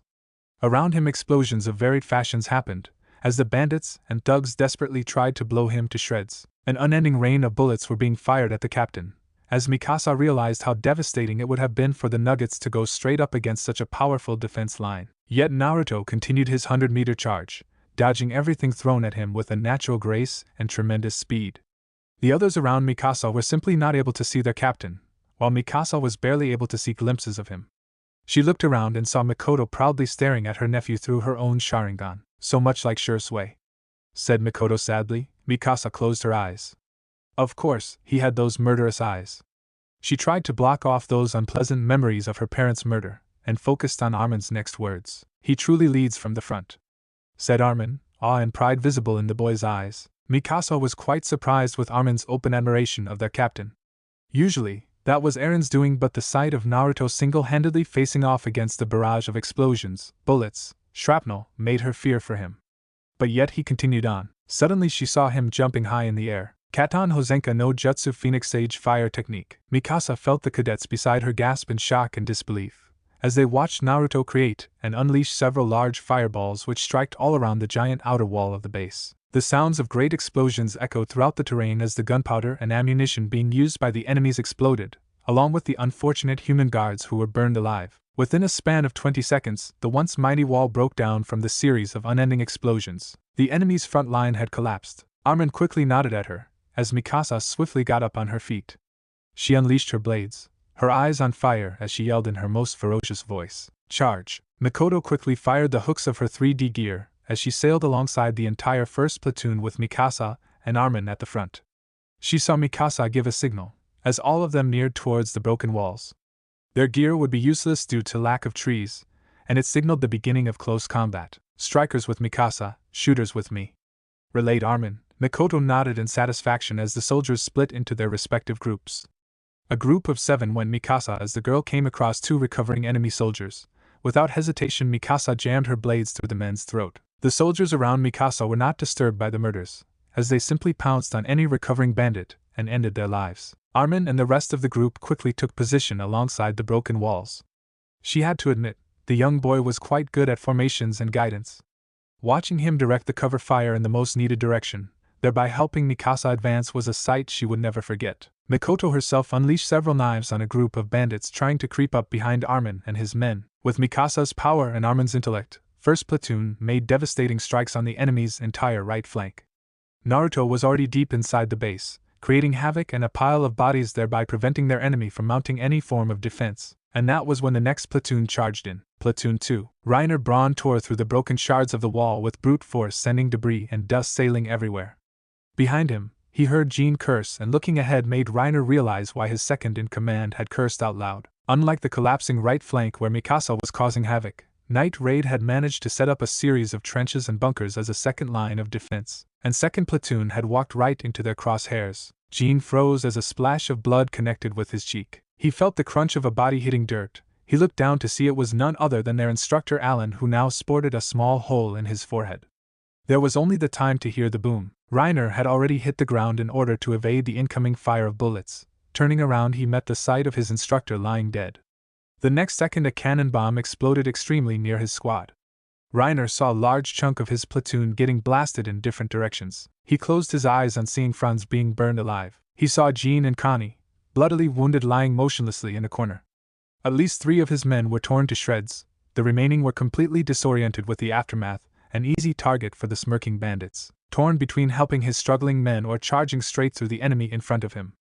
Reiner Braun felt extremely torn. That was when he saw a bizarre sight. Sasha Blaus, the fucking potato girl, sailed through the air with the help of her 3D gear. As she passed over the first bunker containing a hidden cannon, Reiner saw a burning arrow being fired right inside the little bunker. Never in his life had he felt so excited on seeing something burn, as the entire bunker exploded. Sasha's gaze connected with her stunned comrades as she pointed forward. "Let's go," she yelled. Reiner grinned. Maybe the girl was not as useless as he had imagined. He quickly directed Historia and 2 other cadets to tend to the wounded and grab the few who were still standing. Second platoon had taken a big hit. At least 5 were dead now and several others wounded. Jean seemed alive but out of commission. Same went for Connie. Instructor Allen was dead, plain and simple. Reiner spotted another group of bandits running towards their position, rifles and swords being held firmly in their hands. With a thunderous roar, Reiner charged through, making the others follow his lead. The platoon leader dived straight into one of the trenches, much to the horror of the 5 bandits holed inside it. Reiner brutally slammed one of the men with his foot, splashing the man's brains against the floor. A rifle was pointed at him, but Reiner yanked the weapon from his enemy and bashed the man's face right through the muzzle. The remaining cadets soon jumped beside him, and their rage made them butcher the outnumbered bandits quite brutally.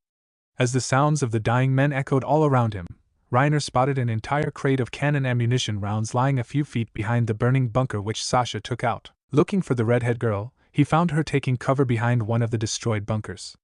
She was quite close to the 20 bandits who were holed up inside a small house. The enemy were raining down everything they had on the young girl. "Second platoon, provide cover fire on that building," barked Reiner loudly. Maybe it was the power or the anger in his voice, but the others quickly took up positions inside the trench. Rifles were pointed, and within moments a steady stream of bullets were returned back towards the bandit stronghold. "Sasha!" called out Reiner. The girl looked at him and then at the ammunition crate in his hands. Something akin to a creepy smile came on her face as she nodded. In the midst of covering fire, Reiner defiantly charged towards the building, uncaring of the bullets raining down around him. With one mighty howl, he threw the ammunition crate full of cannon bombs straight towards the building. Sasha was ready for it as her burning arrow connected right inside the crate, thereby setting off a thundering explosion. Dust, smoke, and debris rained down everywhere, forcing the cadets to take cover. By the time Reiner's vision cleared, he saw the entire front part of the building had been blown away. Many bodies lay in disgusting pools of flesh and blood. There were a few bandits trying to get out of the rubble, or just lying still. His eyes burned with rage as he looked at the soldiers these bandits had killed, and he couldn't help the hatred that burned inside of him. He turned towards his men and was surprised to find the same hatred and anger in their eyes, so he said in a decisive voice, "Kill them all." Platoon 3. Eren Yeager quickly ran through the open area that surrounded him, his target being the several barracks from which the asleep or drunk bandits were quickly emerging to help their comrades in the center of the base or the right flank.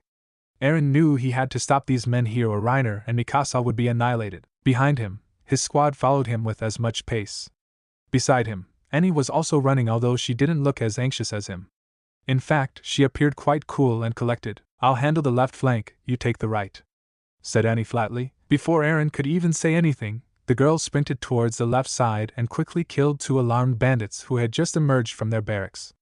Sure, their enemies outnumbered the cadets, but none of them had the privilege of living through 2 years of horrors which Naruto Uchiha put all these cadets through. A quick strike had clearly taken their enemy by surprise. Not to mention, Naruto had cleared quite a number of enemies to ease the burden on his cadets.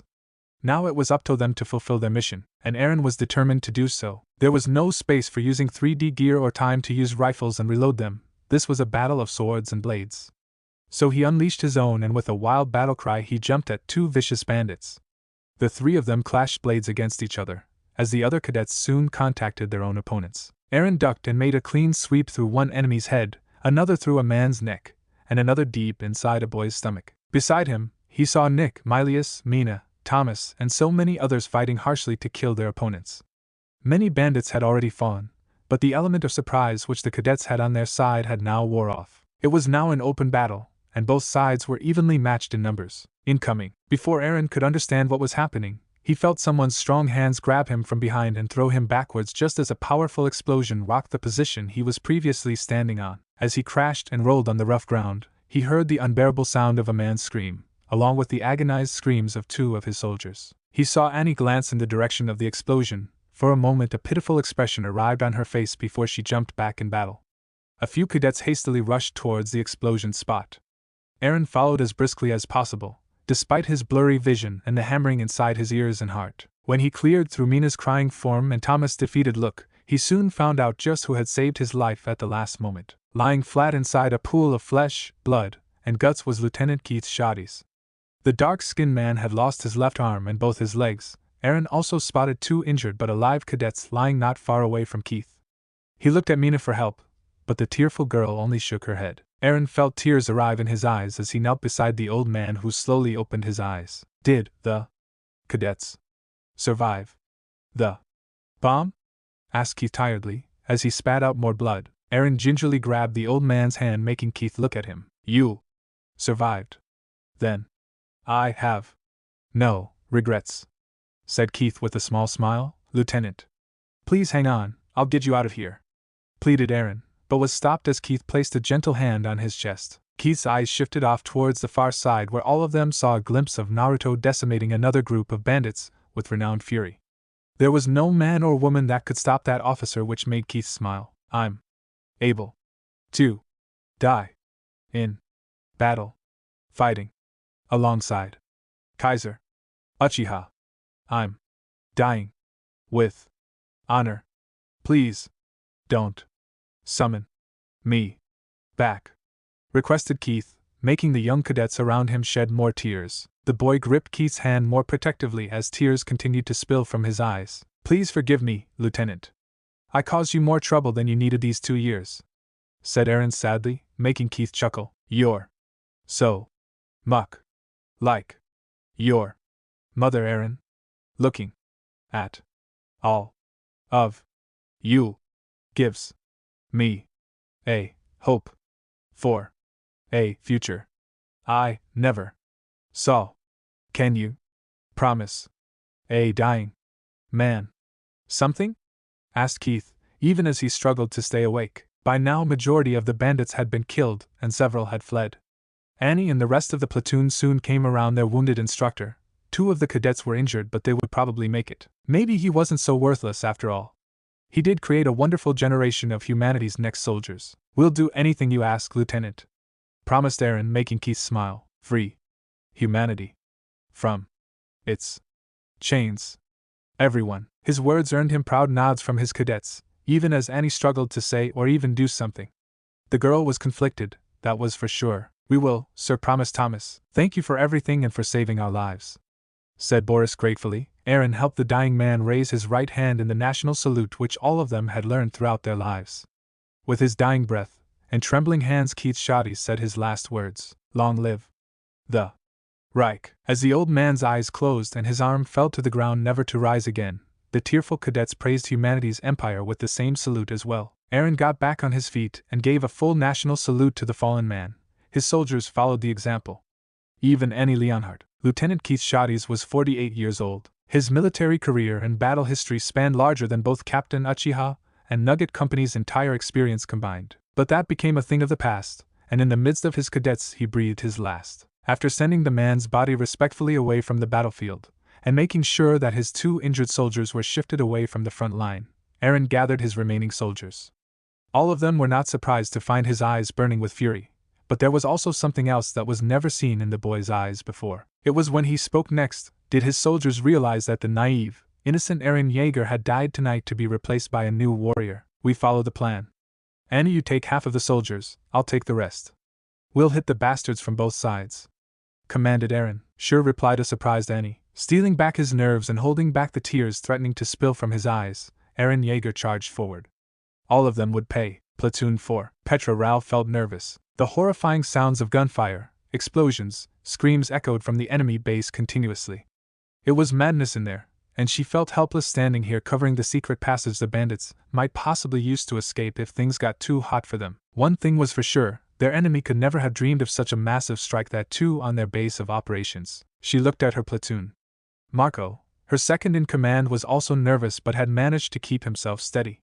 The others were also anxious but still in control. Emer simply stood on the side completely unaffected. Unlike the other platoons, her group didn't have an instructor acting as their advisor, because they were supposed to stay out of combat. But Petra felt different. She knew the plan Naruto had implemented was a clean death trap, but there were going to be casualties.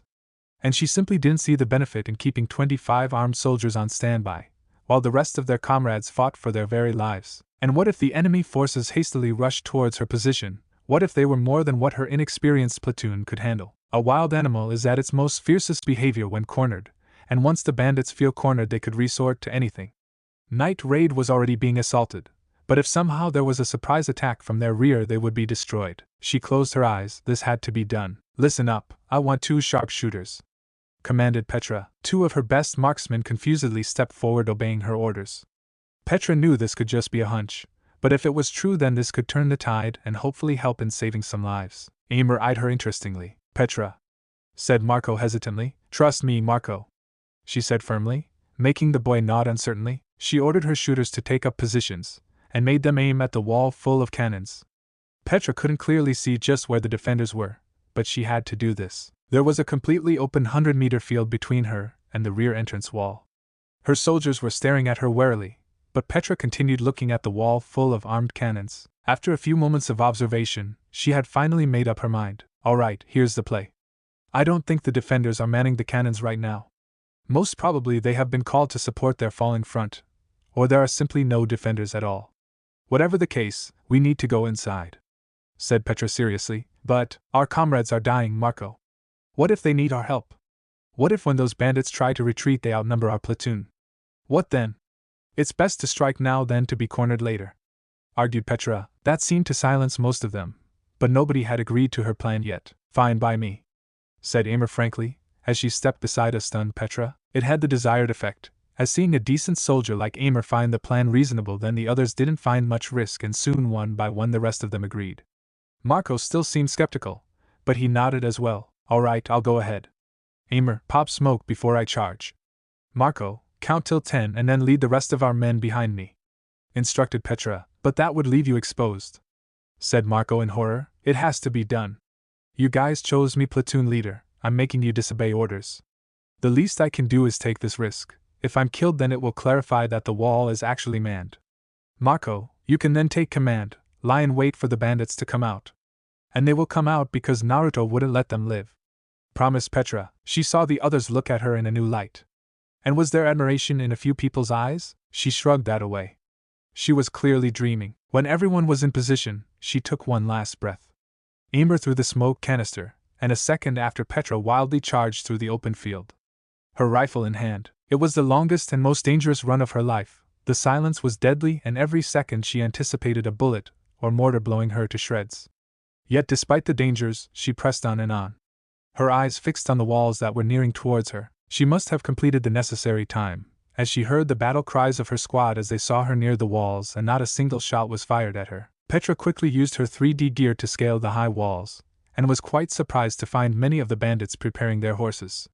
Several another were heading towards the front line to defend their base, yet she spotted at least 80 of them preparing to flee. It was more than what her foot soldiers could have handled. These bandits on their horses would have trampled her men like dogs. Her decision turned out to be the right call. She quickly and silently stationed her platoon alongside the entire wall. The enemy were yet to notice them. Naruto had trained Nugget Company about stealth. Back then, none of the cadets had understood why they needed it against stupid titans, but she understood its importance now. Naruto was not just preparing them for a war against titans, but for all kinds of warfare. She took control of one of the cannons, silently loaded it with ammunition. Aimer, Marco, Bertolt, and a few others also took to the cannons. The rest of her platoon readied their rifles and took aim. It was then Petra's eyes connected with the startled gaze of a young boy, probably 14 in age. She would always remember his shock, his eyes widening before she blasted him to shreds with a well-placed cannon round. All hell broke loose. 4th Platoon completely decimated the large force of bandits with their concentrated gunfire and cannon rounds.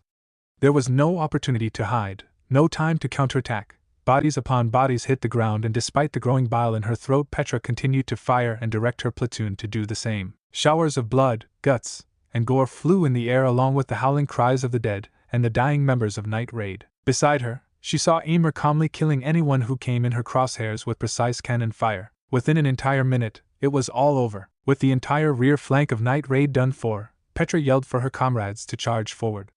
Entire 4th Platoon moved and came across at least another 40 fleeing bandits, whose eyes widened on seeing they were surrounded. Most of them dropped their arms and knelt on the ground.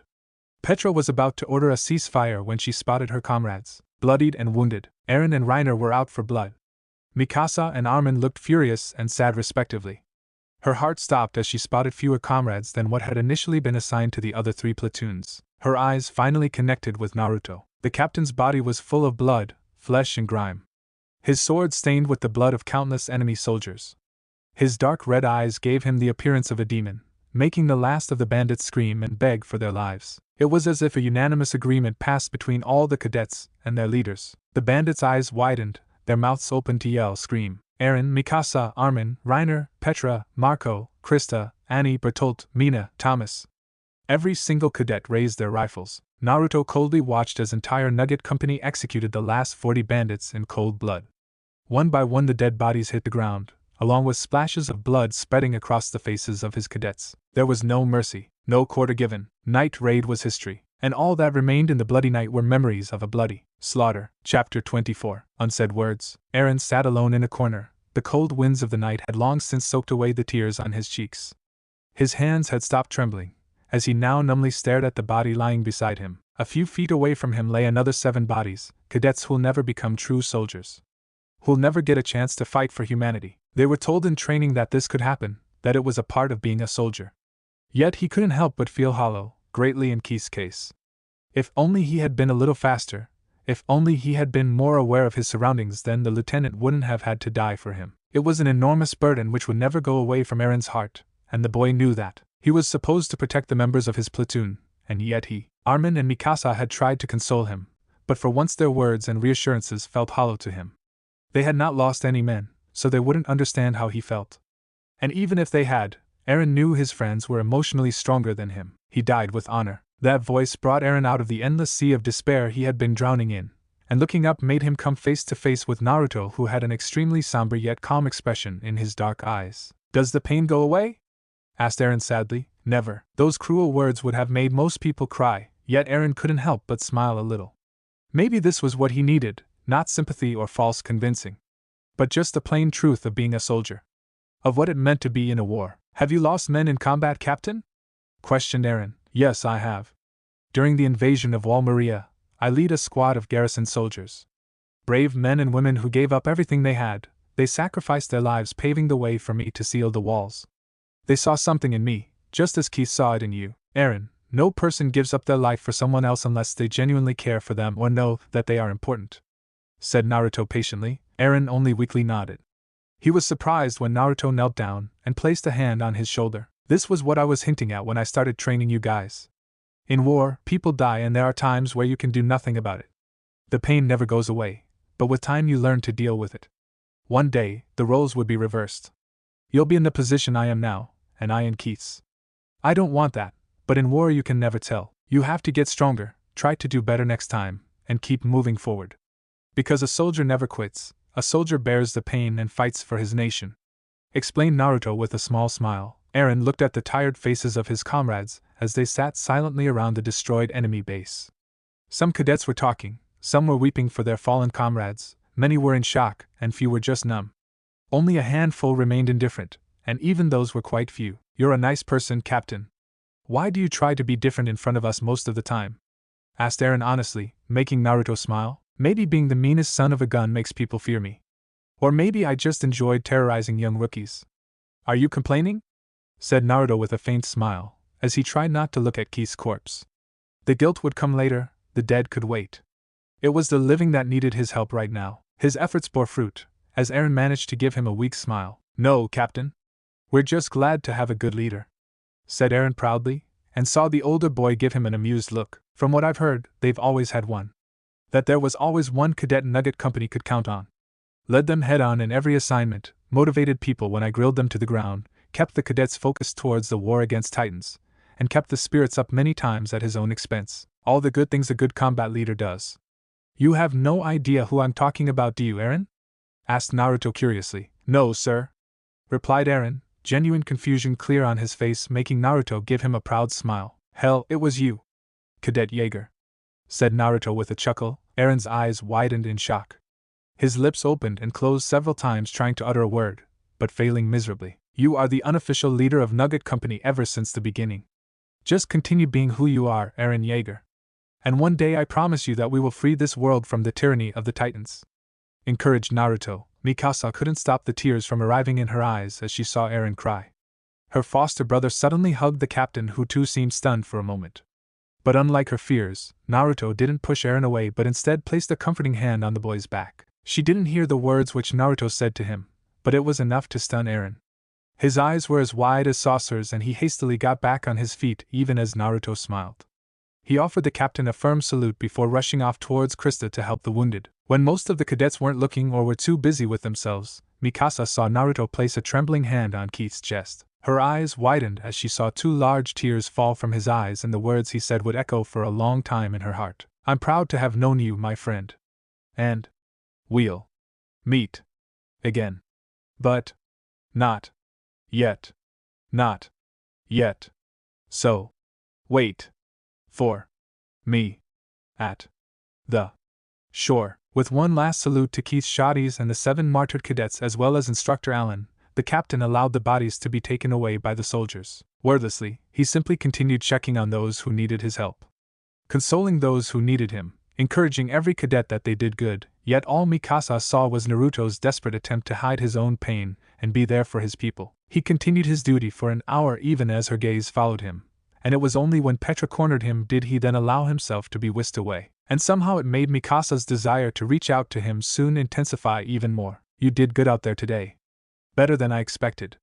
Congratulated Naruto. In return, he only received a grim look from his longtime best friend. I know they were the enemy, but I killed a boy younger than me, Naruto, confessed Petra, her eyes shining with tears as he quickly came forward to embrace her in a warm hug. You did what you had to.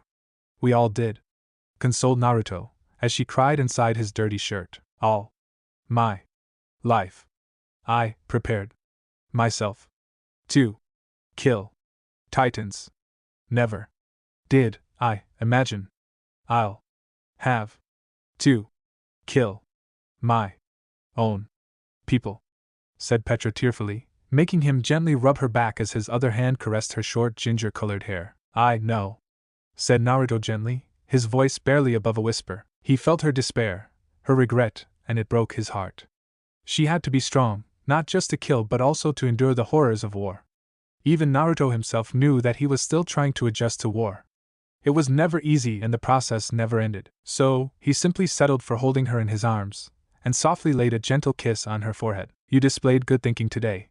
Your move helped us in ending the mission with less casualties on our side, always remember that, said Naruto proudly. Okay, she replied. I'm proud of you, Lieutenant. Petra simply jerked away from the comfortable hug she was in. Her wide eyes looked at him only to find him giving her a warm smile in return. What? Said Petra in shock. Commander Kane and I had a talk about it, and the other instructors had agreed as well. Based on the performance in this mission and your past scores, I'm recommending you to be promoted to the rank of a lieutenant. No matter what branch of military you may choose, you'll retain this rank instead of a rookie, said Naruto with a proud smile. I want to join the Legion. Her blunt statement only made him chuckle out loud, much to her confusion. It went to show that no matter how many years passed, Petra's wish to join the Survey Corps never faded away. And now with him being there, it only increased her motivation. He saw she was watching him closely, waiting for his reaction to her statement. Well then, I'll be glad to have you join the Legion. Both of them laughed. For the first time in years, their gazes met, and he felt something tug at his heart. The way her smooth hair fell over her eyes, the melodious laugh of hers, the look in her eyes as she gazed back at him.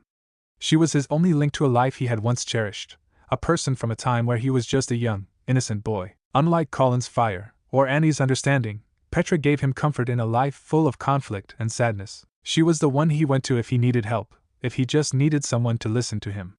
She had accepted him back in her life, even when she had no reason left to do so. And it only showed him how important she was to him, and how much he needed her in his life. He didn't know what happened in that moment, or who took the first step, but he found himself kissing an extremely soft pair of lips. It felt so different this time. She felt like a dandelion blooming in the spring. Even the blood and dirt on her body didn't stop him from wrapping his arms around her. From his hands to snake up across her back and gently caress her hair, as she did the same for him. All the barriers holding them back finally seemed to have disappeared, and he felt a small tear slip from her eye. As his tongue clashed with hers, he couldn't help but yearn for the old days.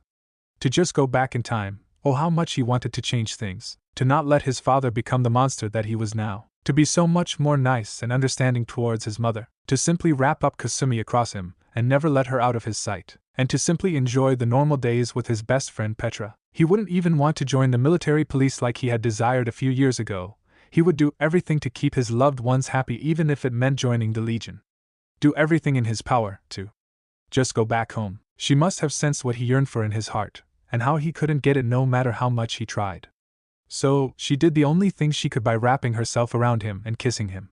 The message clear with that little gesture, I'm always there for you, and despite everything, it made everything bearable. It gave him hope that someday, he may return home. Their moment was cut short as he heard the sound of horses approaching their way. He startled her by breaking the kiss and placing himself ahead of her. They may have killed the bandits, but he didn't want to take any chances. So, he was quite surprised to find Mike Zacharias and a squad of Legion soldiers gallop towards them. Naruto quickly schooled his features and gave a silent signal to Petra, who nodded. Her own shoulders relaxed as the Legion soldiers hopped off their horses and a tall blonde man quickly came towards him. Mike, what happened? Asked Naruto seriously. There was no way Erwin would send so many soldiers without any good reason. We need to go to Sector 17 in Wall Rose, now. It's Kakashi, said Mike urgently, and saw the young boy stiffen on the mention of his friend. And judging from the tensed and anxious looks in the faces of the remaining Legion soldiers, The news about his best friend weren't good. His eyes glanced at Mike with that unasked question present in them, and that was when disaster struck. Kakashi Hatake has been charged with treason. The military police have cornered him down. Petra had only seen her best friend looking so alarmed once in their lives. As she galloped alongside the squad of Legion soldiers, she could not help but think about how she even managed to make them agree to let her accompany Naruto.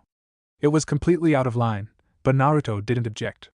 Instead, everything seemed to have disappeared from his vision, as he had just grabbed a horse and made a hasty run. The Legion soldiers must be in quite a crisis, as they didn't object when she followed after Naruto and nobody stopped her. Maybe it was for the fact that they were currently trying to stop Naruto from obliterating every civilian in Walrose. God damn it, at this rate the boy will crush innocent people, cursed Mike, as he saw Naruto rashly drive his horse across a heavily crowded market. Petra tried to ignore the shocked shrieks of the civilians as they tried to save themselves from getting trampled by Naruto's horse. She heard other members of their squad continue to apologize to the distressed people as they tried to catch up to him. Is Kakashi that Captain Kakashi of the Golden Trio everyone talks about? Asked Petra hesitantly. Yes, he was one of our best officers until he was reassigned to the military police. We don't know what happened, but he asked for our help, clarified Mike. And you dare to try help a soldier who's been accused of treason? Asked Petra in shock. She didn't know what the truth was, but this was certainly not military protocol. She flinched when Mike gave her a harsh glare. You know nothing, girl. Kakashi has served humanity faithfully for years. He's been one of the best officers of the Legion. And most of all, he's a brother to Naruto. And we don't leave our brothers to rot, certainly not at the hands of this government, said Mike sternly. Petra was instantly silenced. Not only was she moved by the loyalty these men and women had towards one of their own, but she now understood why Naruto was so desperate. If Mike's words of Kakashi being a brother to Naruto were true, then there was nothing in the world stopping her friend from reaching the accused officer. They must have been traveling for an hour because now she saw in front of her an entire squad of armed military police personnel. Naruto was already quite ahead of them, and he simply didn't stop even as the military police soldiers raised their rifles at the approaching squad of Legion soldiers. Her eyes widened when she heard Naruto snarl, and he simply made his horse jump over the stunned soldiers, uncaring of their shouts to stop. Petra was able to follow after him, but stopped when she saw the other members of the Legion were now surrounded by the military police. Go, cadet! Stop him from doing anything even more reckless, yelled Mike, as he caught two police soldiers from running after her. She quickly nodded as the Legion soldiers tried to stop the military police personnel. Yanking her horse hard, she followed the trail Naruto had left behind. But deep down, Petra knew he had already gone off far away in those few precious seconds. Naruto had just cleared through another patrol of police officers when he saw it. His heart nearly stopped at the sight that awaited in front of him. Across the street, an entire platoon of military police soldiers were laying heavy barrage of gunfire inside a dark alley. And occasionally, there came a few shots from the alley in return. He saw Erwin and Levi completely cuffed from hands to legs, even as the highest-ranking officers yelled at the person hiding in the alley. Kakashi, you've been mistaken. The king is not capable of what you're accusing him of, yelled Erwin, even as 7 soldiers tried to drag him away. He is. I swear to you, Commander. You have no idea, yelled Kakashi. Levi had just managed to subdue 5 heavy soldiers, when another 4 grabbed him from all sides. He cursed when rifles were pointed all over his body, the men and women ready to end his life if he moved. They had underestimated the military police. To think the king would send almost the entire military police to hunt down one man. His eyes widened when he saw Naruto charge towards them with a bloodthirsty look in his eyes.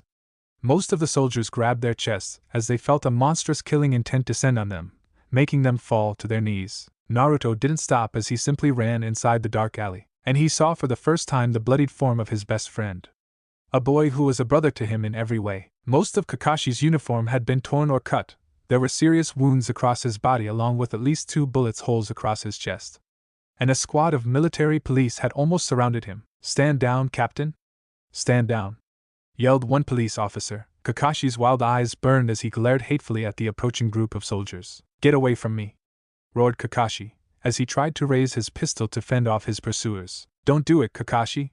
Yelled Naruto, as he roughly tackled the closest 2 police soldiers to the ground. There was a sound, and then everything went silent. Panicked, Naruto looked up to see surprise present in his best friend's eyes. One for seeing Naruto, and the other for the bullet that pierced through his heart. Kakashi looked at him for a second before crumbling to the ground. Naruto simply shoved away the shocked military police personnel away, and jabbed his hand clean through the police officer who shot his friend.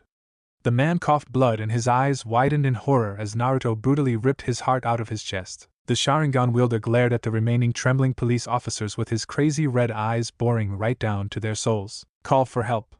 We need a medic, barked Naruto, their eyes glazed over as they were mesmerized by the commanding red orbs. Not a moment later they ran off to get help, leaving behind a trembling Naruto who was fuming with hatred. And Naruto. His eyes widened as he quickly knelt beside his bleeding friend and clutched the hand Kakashi had raised towards him. Tears arrived in his eyes as he saw the horrible state Kakashi was, and the nearly hysterical look in Kakashi's eyes. Kakashi, hang on. I'll get you out of here, reassured Naruto, as he pressed his remaining hand over the bullet wound trying to stop the blood. But there were so many of those wounds continuously oozing blood. Kakashi coughed up more blood from his mouth. Naruto. This is bigger than any of us. Bigger than I could have imagined, said Kakashi weakly. Don't talk, replied Naruto in panic. He was surprised when Kakashi removed a small scroll from his pocket and stuffed it in Naruto's own hands. Do not trust the king or the government. Don't trust anyone. Promise me, begged Kakashi. I will. The medics are coming, brother, yelled Naruto, as Kakashi dozed off for a second. His heart broke when he saw the regretful look in his best friend's eyes. I only wanted to do my duty, Naruto. I'm sorry. So sorry for everything, said Kakashi sadly, as he coughed up more blood. Naruto brought his bloodied friend close to his chest and hugged him tightly. He continued encouraging Kakashi when the boy spoke. Colin, don't let anything happen to her, said Kakashi tiredly. We will protect her, both of us, replied Naruto, his tears now freely falling from his eyes. Stay with me, Kakashi. Kakashi's breathing became extremely erratic, and from his shady vision he saw Erwin running towards them with a few men. The mission. The nightmares. They are finally over. Naruto's heart stopped as he felt his friend go limp in his arms. He quickly brought Kakashi out of his embrace, to see his friend stare back at him with a hollow look in his eyes. No. Come on, Kakashi. Don't go. Stay with me, Kakashi. Erwin and the other soldiers surrounded the crying boy as he held his friend in his arms. Kakashi's lifeless eyes stared back at them even as Naruto tearfully called his friend to come back. Levi finally stepped forward and laid a comforting hand on the crying boy's shoulders as he continued whispering, Don't go. Chapter 25. Revolution. Levi knew something had gone horribly wrong the moment he touched the weeping boy. He felt it all. The anger, the hatred, the sadness, the helplessness. And most of all an endless sea of bloodlust. Erwin's eyes widened as the entire sector started shaking tremendously. Small pieces of buildings and entire windows collapsed, and he struggled to keep himself standing as that sinking despair rained down on him. The military police soldiers started taking a few steps back in fear, many of them falling hard on their butts. Horror clearly etched in their eyes as they saw steam rise from the boy currently holding his dead friend in his arms. Is this what he warned me about? Thought Erwin hastily, as his eyes widened. Levi, get back, yelled Erwin. The captain obeyed the order without question, and just in time as the steam vanished only to be replaced by a violent stream of red energy that seeped out of the boy's body. Every inch of ground crumbled where the energy struck, and it continued to grow in circles around the two boys. Erwin knew right then that a terrible mistake had been made. A terrible mistake. What is this chakra, Erwin? Why can we see it? Asked Levi quickly, clearly anxious for a change. Levi. Run. The ever-stoic Levi's eyes widened on hearing that order. Even if it was quite shocking coming from Erwin, it was the fear in the commander's voice that alarmed Levi. The malicious energy continued to rise higher and higher in the sky, until it took the form of a man. A tall blonde man, with the same blood-red eyes, dressed in royal robes with the Reich symbol floating on his back. And his eyes screamed of a genocide. You'll pay for this, yelled Naruto. Levi and his men had just enough time to use their gears to get out of the way. A wild gush of wind passed through them. By the time they turned back they only saw showers of blood, flesh and limbs fly in the air as the first group of military police soldiers were sliced apart. What terrified Levi was the fact that the boy committed those murders with the help of his hands which had turned into sharp wooden spears, and that malicious aura. Levi Ackerman had seen death, seen the terror of titans, but never had he felt fear. But this power he felt from Naruto, along with that image of that older man that had emerged from the boy for a few moments, had rankled him to the core. And what the hell was that red chakra that even burned dead bodies as soon as it touched them? So it was true. Levi yanked to his side to see Irwin watch the horrifying massacre of the military police. The handful of Scouting Legion soldiers and Petra Rao had taken cover, and despite their desire to save the helpless men and women of the military police, none of them felt the strength to approach that angry monster slaughtering ranks after ranks of humanity's soldiers. Irwin, what the hell are you hiding from me? Demanded Levi, unable to stop his anger from surfacing in his eyes as he looked at his oldest friend. The Legion commander stared at all his soldiers and Petra staring at him, waiting for answers. Any chance he might have had to delay the inevitable had been destroyed due to Naruto's actions today. Levi, have you heard the story of the two clans? Asked Irwin hesitantly. Yeah, a bunch of crap it was, replied the captain irritatedly, obviously not having the patience to deal with such myths until he saw the look in Irwin's eyes. It was true, Levi. The Legion soldiers had never seen so much shock on Levi Ackerman's face. The captain's eyes widened, his mouth open in shock as he stared at the boy butchering squads of military police like they were mere sheep. No mercy, no hesitation, nor the guns or the explosives, not any person or anything was able to stop Uchiha Naruto from following through the massacre. Irwin sighed when he saw the confused looks in the eyes of Mike Sicarius, Petra, and the other soldiers. It all started more than 300 years ago. Before the walls, before the apocalypse of the Titans, there existed a powerful empire that ruled over almost the entire Earth. For 2,000 years the empire flourished, ruled over mankind. For most of its existence, it was a peaceful era for humanity free of long wars and other problems. But time always changes, so does fate. Everything that starts has an end someday. The same was the fate of the empire. By the time the Titans emerged, the empire had become weak. Corrupted from the inside, its military weakened and lacking numbers to face against the unending and undefeatable Titan armies. People say that the empire was sabotaged from the inside, but even as day by day it lost its territories along with large chunks of humanity, the people had hope for the Kaiser was strong. Kaiser Oscar von Uchiha. The looks he got from his subordinates, and one especially from young Petra Rao, would have been amusing if they were not in the midst of one of the worst tragedy humanity had ever experienced. Watching Naruto kill military police soldiers was hard to see for Irwin, but he could understand the boy's rage and hatred. Still, either he or his handful Legion soldiers had the power to stop the boy when he was in this state, or risk getting butchered themselves. He had to save the few he could. His gaze shifted towards Kakashi's lifeless corpse. He had sent the boy behind enemy lines knowing the dangers, and now Kakashi Hatake was dead. If not anything else, the brave boy remained loyal to his friend and ultimately died for his sake. And the only thing Naruto couldn't bear was people dying for him, when he himself considered his life expendable and worthless. A grim reality of life. Are you telling me that my friend is the heir to the Reich? Prince of Humanity? Asked Petra hesitantly. Yes. Kaiser Oscar and his armies fought against the Titan hordes. By the time they could mount a defense, they were outnumbered and outgunned. So, the Kaiser and his close aides made a decision. To protect the last survivors of humanity, they created these protected walls with the help of Miko Uzumaki, a talented warrior who was not only feared by the enemies, but also happened to be the Kaiser's wife. But creating these powerful walls took time, and the price was paid in blood by the Kaiser and his soldiers.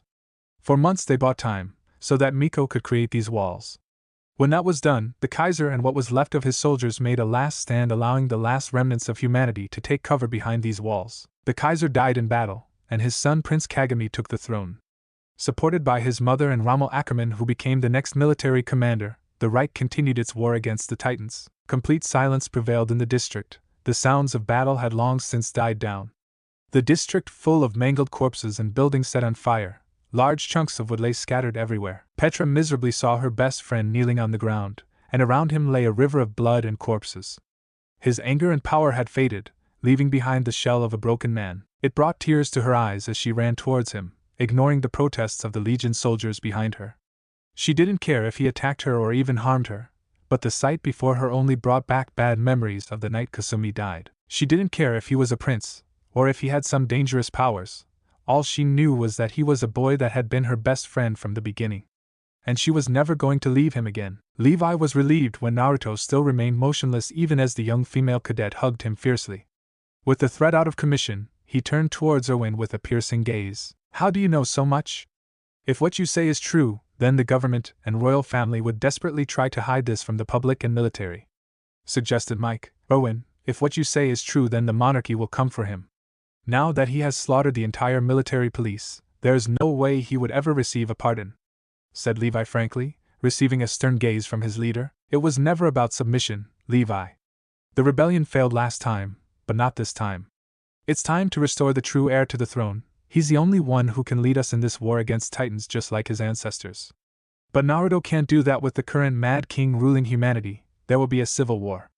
Now more than ever," declared Erwin, much to the horror of his soldiers. Levi grabbed the commander by the collar, a rare act which was enough to terrify the remaining soldiers. "What happened to Shui? He was a brother to me, Erwin." "I need to know," said Levi fiercely. "He led the past rebellion, but was defeated. We were defeated, either did we have the numbers or the public support.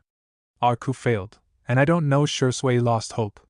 In the government, in humanity, and he betrayed us. Shui was a hero once, Levi. But now he is the true enemy of humanity, and he must die," stated Erwin truthfully. The crestfallen look in Levi's eyes was the most saddest Erwin had ever seen. Yet he didn't let that affect him. All of this was worth it. All these deaths for the greater good of humanity. This pain, this suffering, this hatred was all a symbol as to what mankind was. "What happened to the Uchiha dynasty, Erwin? To the clans which supported them?" asked Mike seriously. "I don't know. The truth was buried long before I was born, and it still lies in darkness. I sent Kakashi in the enemy's camp to discover it, but alas he failed. A true shame he died so young without seeing the world. Still his sacrifice will be remembered in the reformed empire. But now we must raise Uchiha Naruto to be the man he is destined to be. He must be the one to overthrow the government, the one who kills the king, the one who unites humanity, the one who kills Uchiha Shui, and the one who must bring victory in this war against Titans. No matter the cost, that is the only mission the Legion will have from this moment," declared Erwin, even as the other Legion soldiers nodded courageously, signing their lives for the rebellion. Levi couldn't help but feel something in his heart. There were so many pieces of the puzzle still missing. Actions that made no sense, mysteries that still remained unsolved. He sadly stared at Kakashi's corpse. The boy had learned a fraction of the truth and paid for it with his life. Erwin had known another part of the truth yet never revealed it until this moment, allowing all these actions to take place, separating the Golden Trio, sending Kakashi on a suicide mission knowing that the boy would surely die in the end, sending Colin outside the walls. Naruto had lost all contacts with his past life, family, and friends. He was all alone, ready to be ordered, ready to be manipulated. His hands clenched as he realized the pattern, the small steps that led to this point. The careful and precise manipulation of one man against his enemies, using each and every one of his allies as simple pawns. Looking at Naruto's broken form erased the last remnants of doubt from Levi's mind. The boy was not ready. He never had been, yet carefully crafted events by various factions were shaping him into something he was not, making him into someone he didn't want to be. Kakashi's death was just the beginning of a larger game. The question that hanged in front of Levi was simple. What action was the right one? What could he do to protect the broken boy from the wolves around him? He didn't know all the steps, but one thing he knew for sure. "Erwin, I'll take the boy outside the walls. Help him control his new powers, while you, Mike and the others try to contain the situation. Get support if you can. When he is ready I will bring him back," said Levi seriously, looking the commander straight in the eye. Everyone watched as Erwin Smith gazed into his second-in-command's orbs for an entire minute, trying to gauge Levi's very soul. "Very well. He does need some time to recover. After all, he lost a dear friend," said Erwin sympathetically. "I'll convey your concern and wishes to him," promised Levi neutrally, his expression flat and controlled. "You should take the girl as well. They seem close," pointed Erwin, his gaze fixed on Petra who was still consoling a now crying Naruto. Levi hesitated for a moment, trying to think of Erwin's reasons behind accepting all his requests. It was a known fact that the Legion commander never made a move without a reason.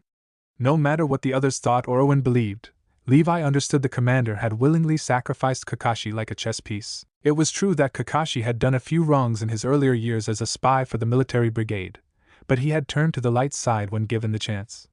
The boy had proved his loyalty to humanity, to his friends, to the Legion, and his comrades again and again. He willingly went in the enemy's den for his friends knowing that he would probably die. Kakashi was Levi's student, just like Naruto and Colin.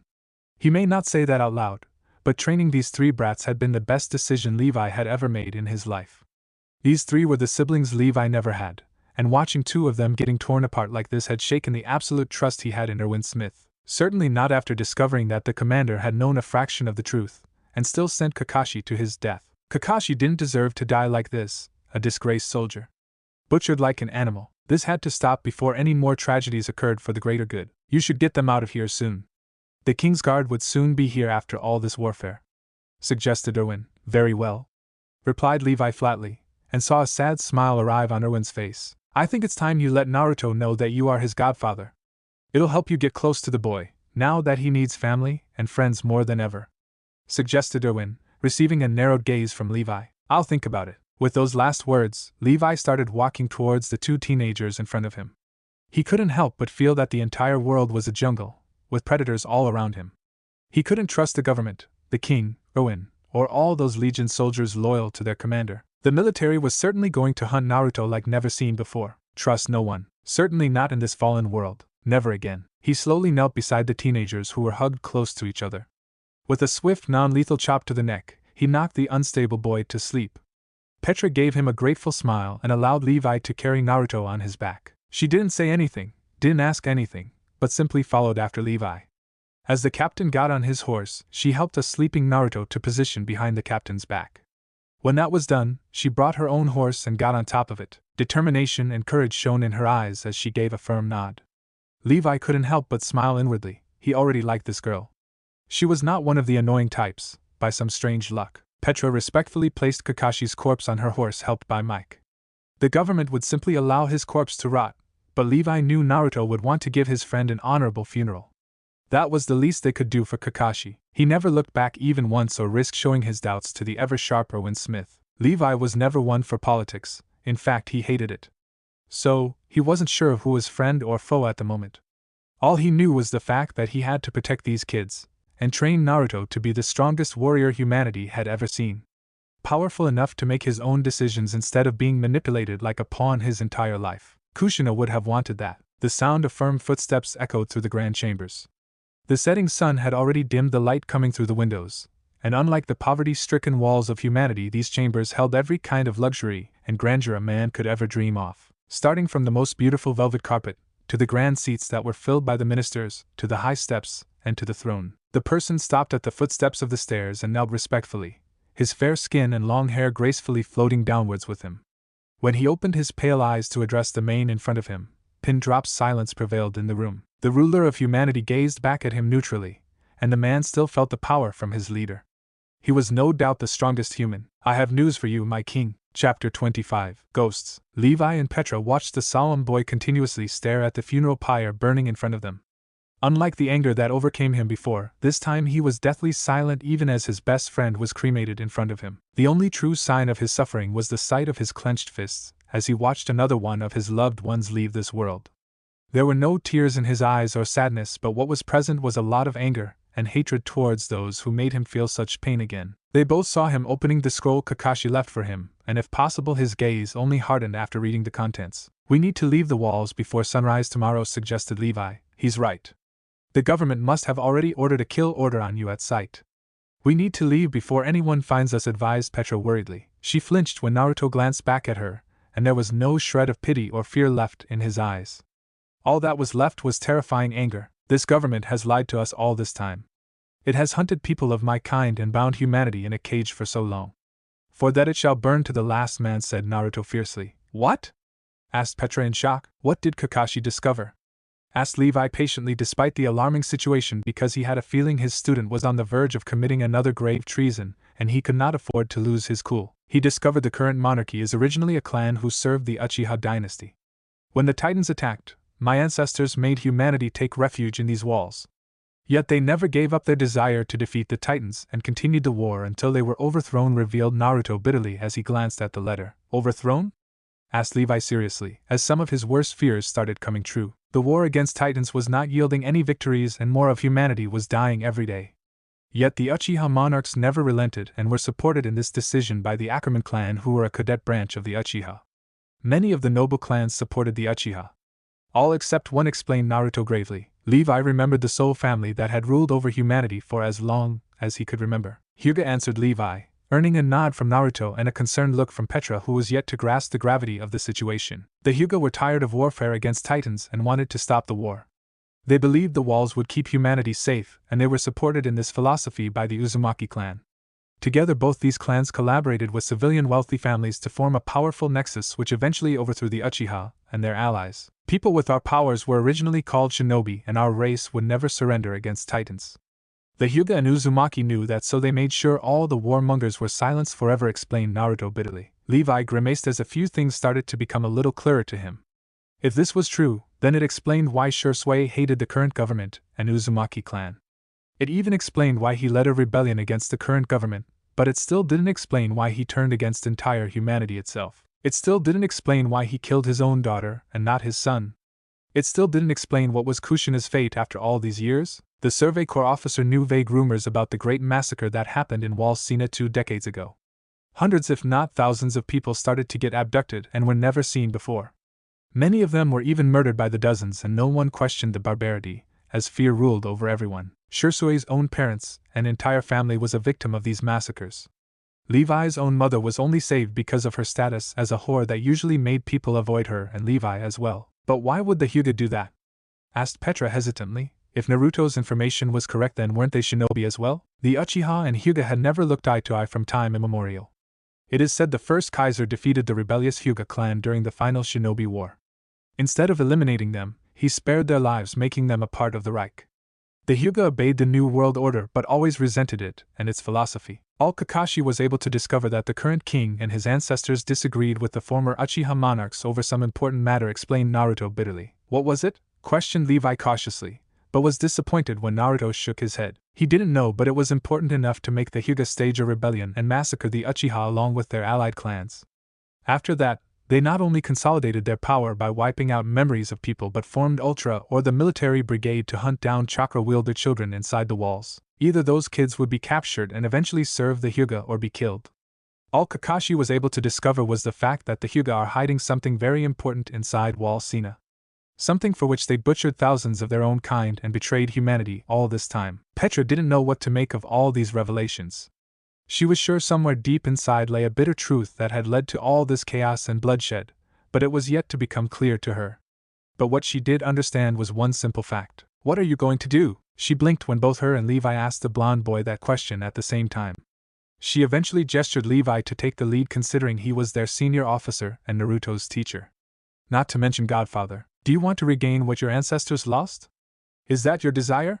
Questioned Levi. He was surprised and relieved when Naruto shook his head. Someone like me is not fit to lead humanity. To be honest, no single man ever is. For long, individuals have had a sole monopoly on the destiny of our race. I do not wish to revive the Reich or the Uchiha dynasty. All I want is justice for my loved ones and for humanity to get a true chance to choose its own destiny. Kakashi gave his life to discover this dark truth.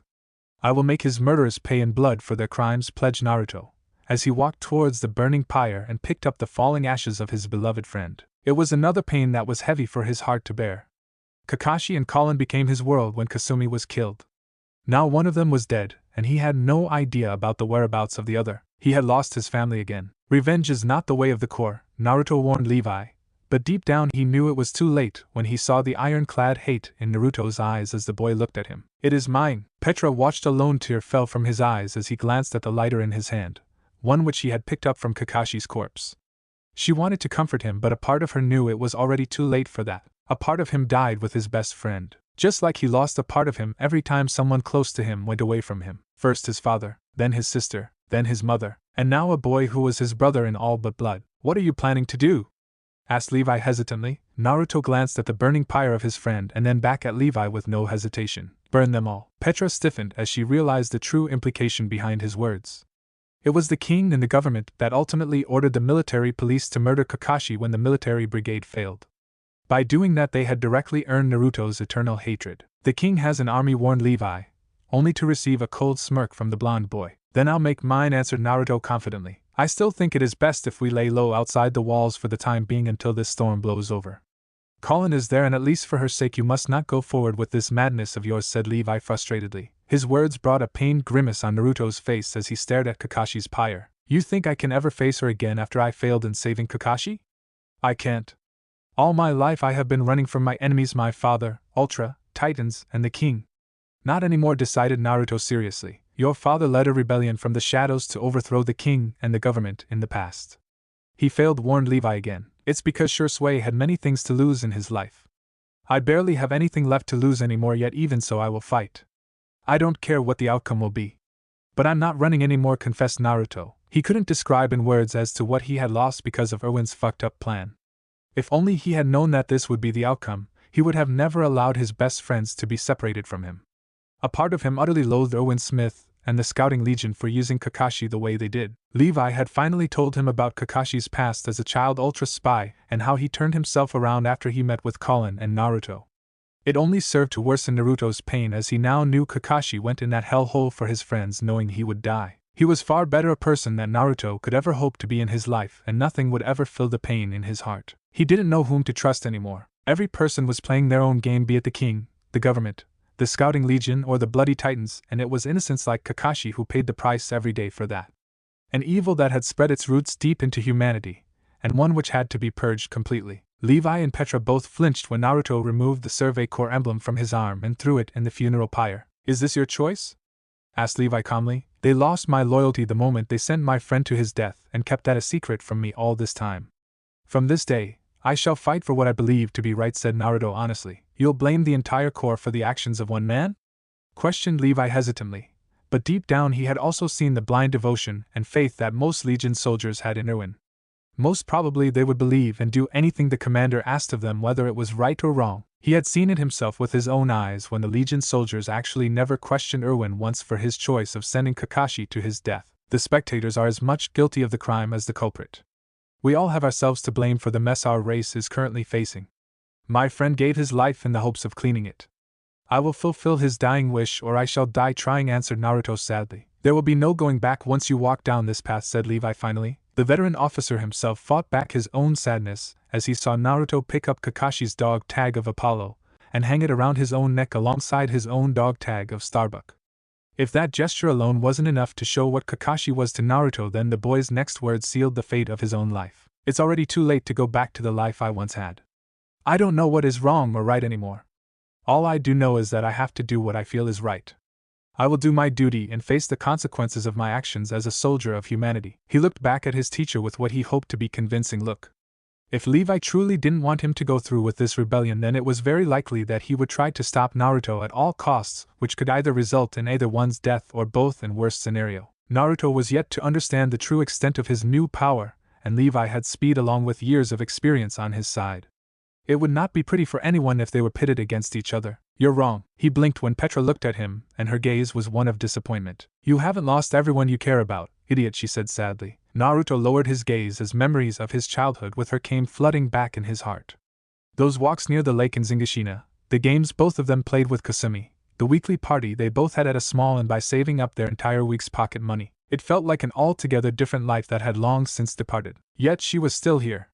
And so was he. No words came out of his lips as she walked forward and silently took up position beside him. His eyes widened as he understood what she was doing, and he couldn't allow that.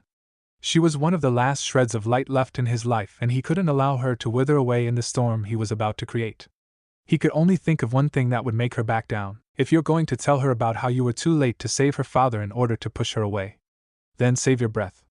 She already knows, said Levi sarcastically, much to Naruto's horror, as he hesitantly stared back at Petra with guilt clearly visible in his ashamed gaze. Petra only sighed at his gaze before she gently grasped his hand. One of my neighbors survived the attack and told me that you came to save my father, but it was too late. You walked away from us all those years ago. But when we needed you most, there was no hesitation in your heart. We are human, Naruto. Not God. I don't expect miracles from you. I just want my friend back, she whispered. Petra, I'm sorry for not being able to save your father, he apologized nonetheless, earning a snort from Levi as the veteran officer stepped beside the couple. You'll only get yourself killed sooner with your crazy ideas, muttered Levi. Naruto could not help but be shocked by Levi's decision. The older officer did not actually say those golden words, but then again Levi was never good with words. What the officer was best was with his actions. Him standing beside Naruto and not stopping him right now from starting a rebellion against the king and the government said all that needed to be known by the blonde boy. Levi. Why? The dark-haired officer looked at Kakashi's pyre even as he felt the curious gazes of the young couple staring at him. In those bright red flames, Levi saw the image of himself along with two other boys.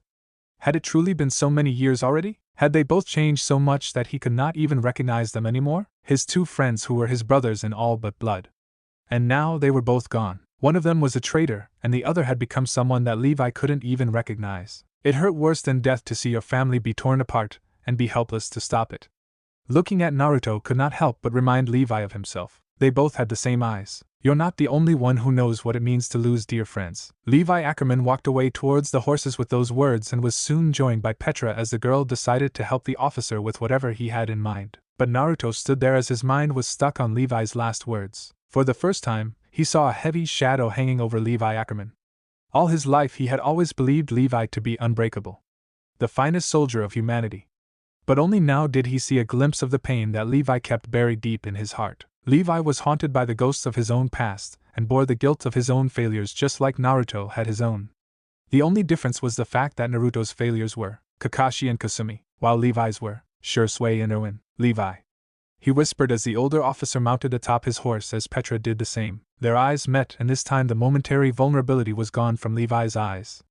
In place of that was his usual apathetic gaze, but there was also grim determination in those orbs. Even his usual annoyed voice returned as he grumbled irritatedly. Get moving already, brat.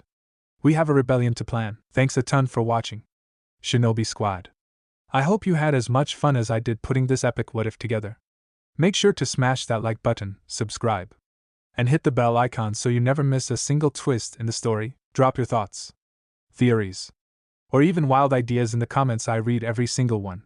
And hey, if you're craving more awesome Naruto content, go check out the other videos on the channel. I've got plenty of heat waiting for you. Until next time, stay sharp, stay awesome, and remember, even a shadow clone needs love. Peace out, Shinobi.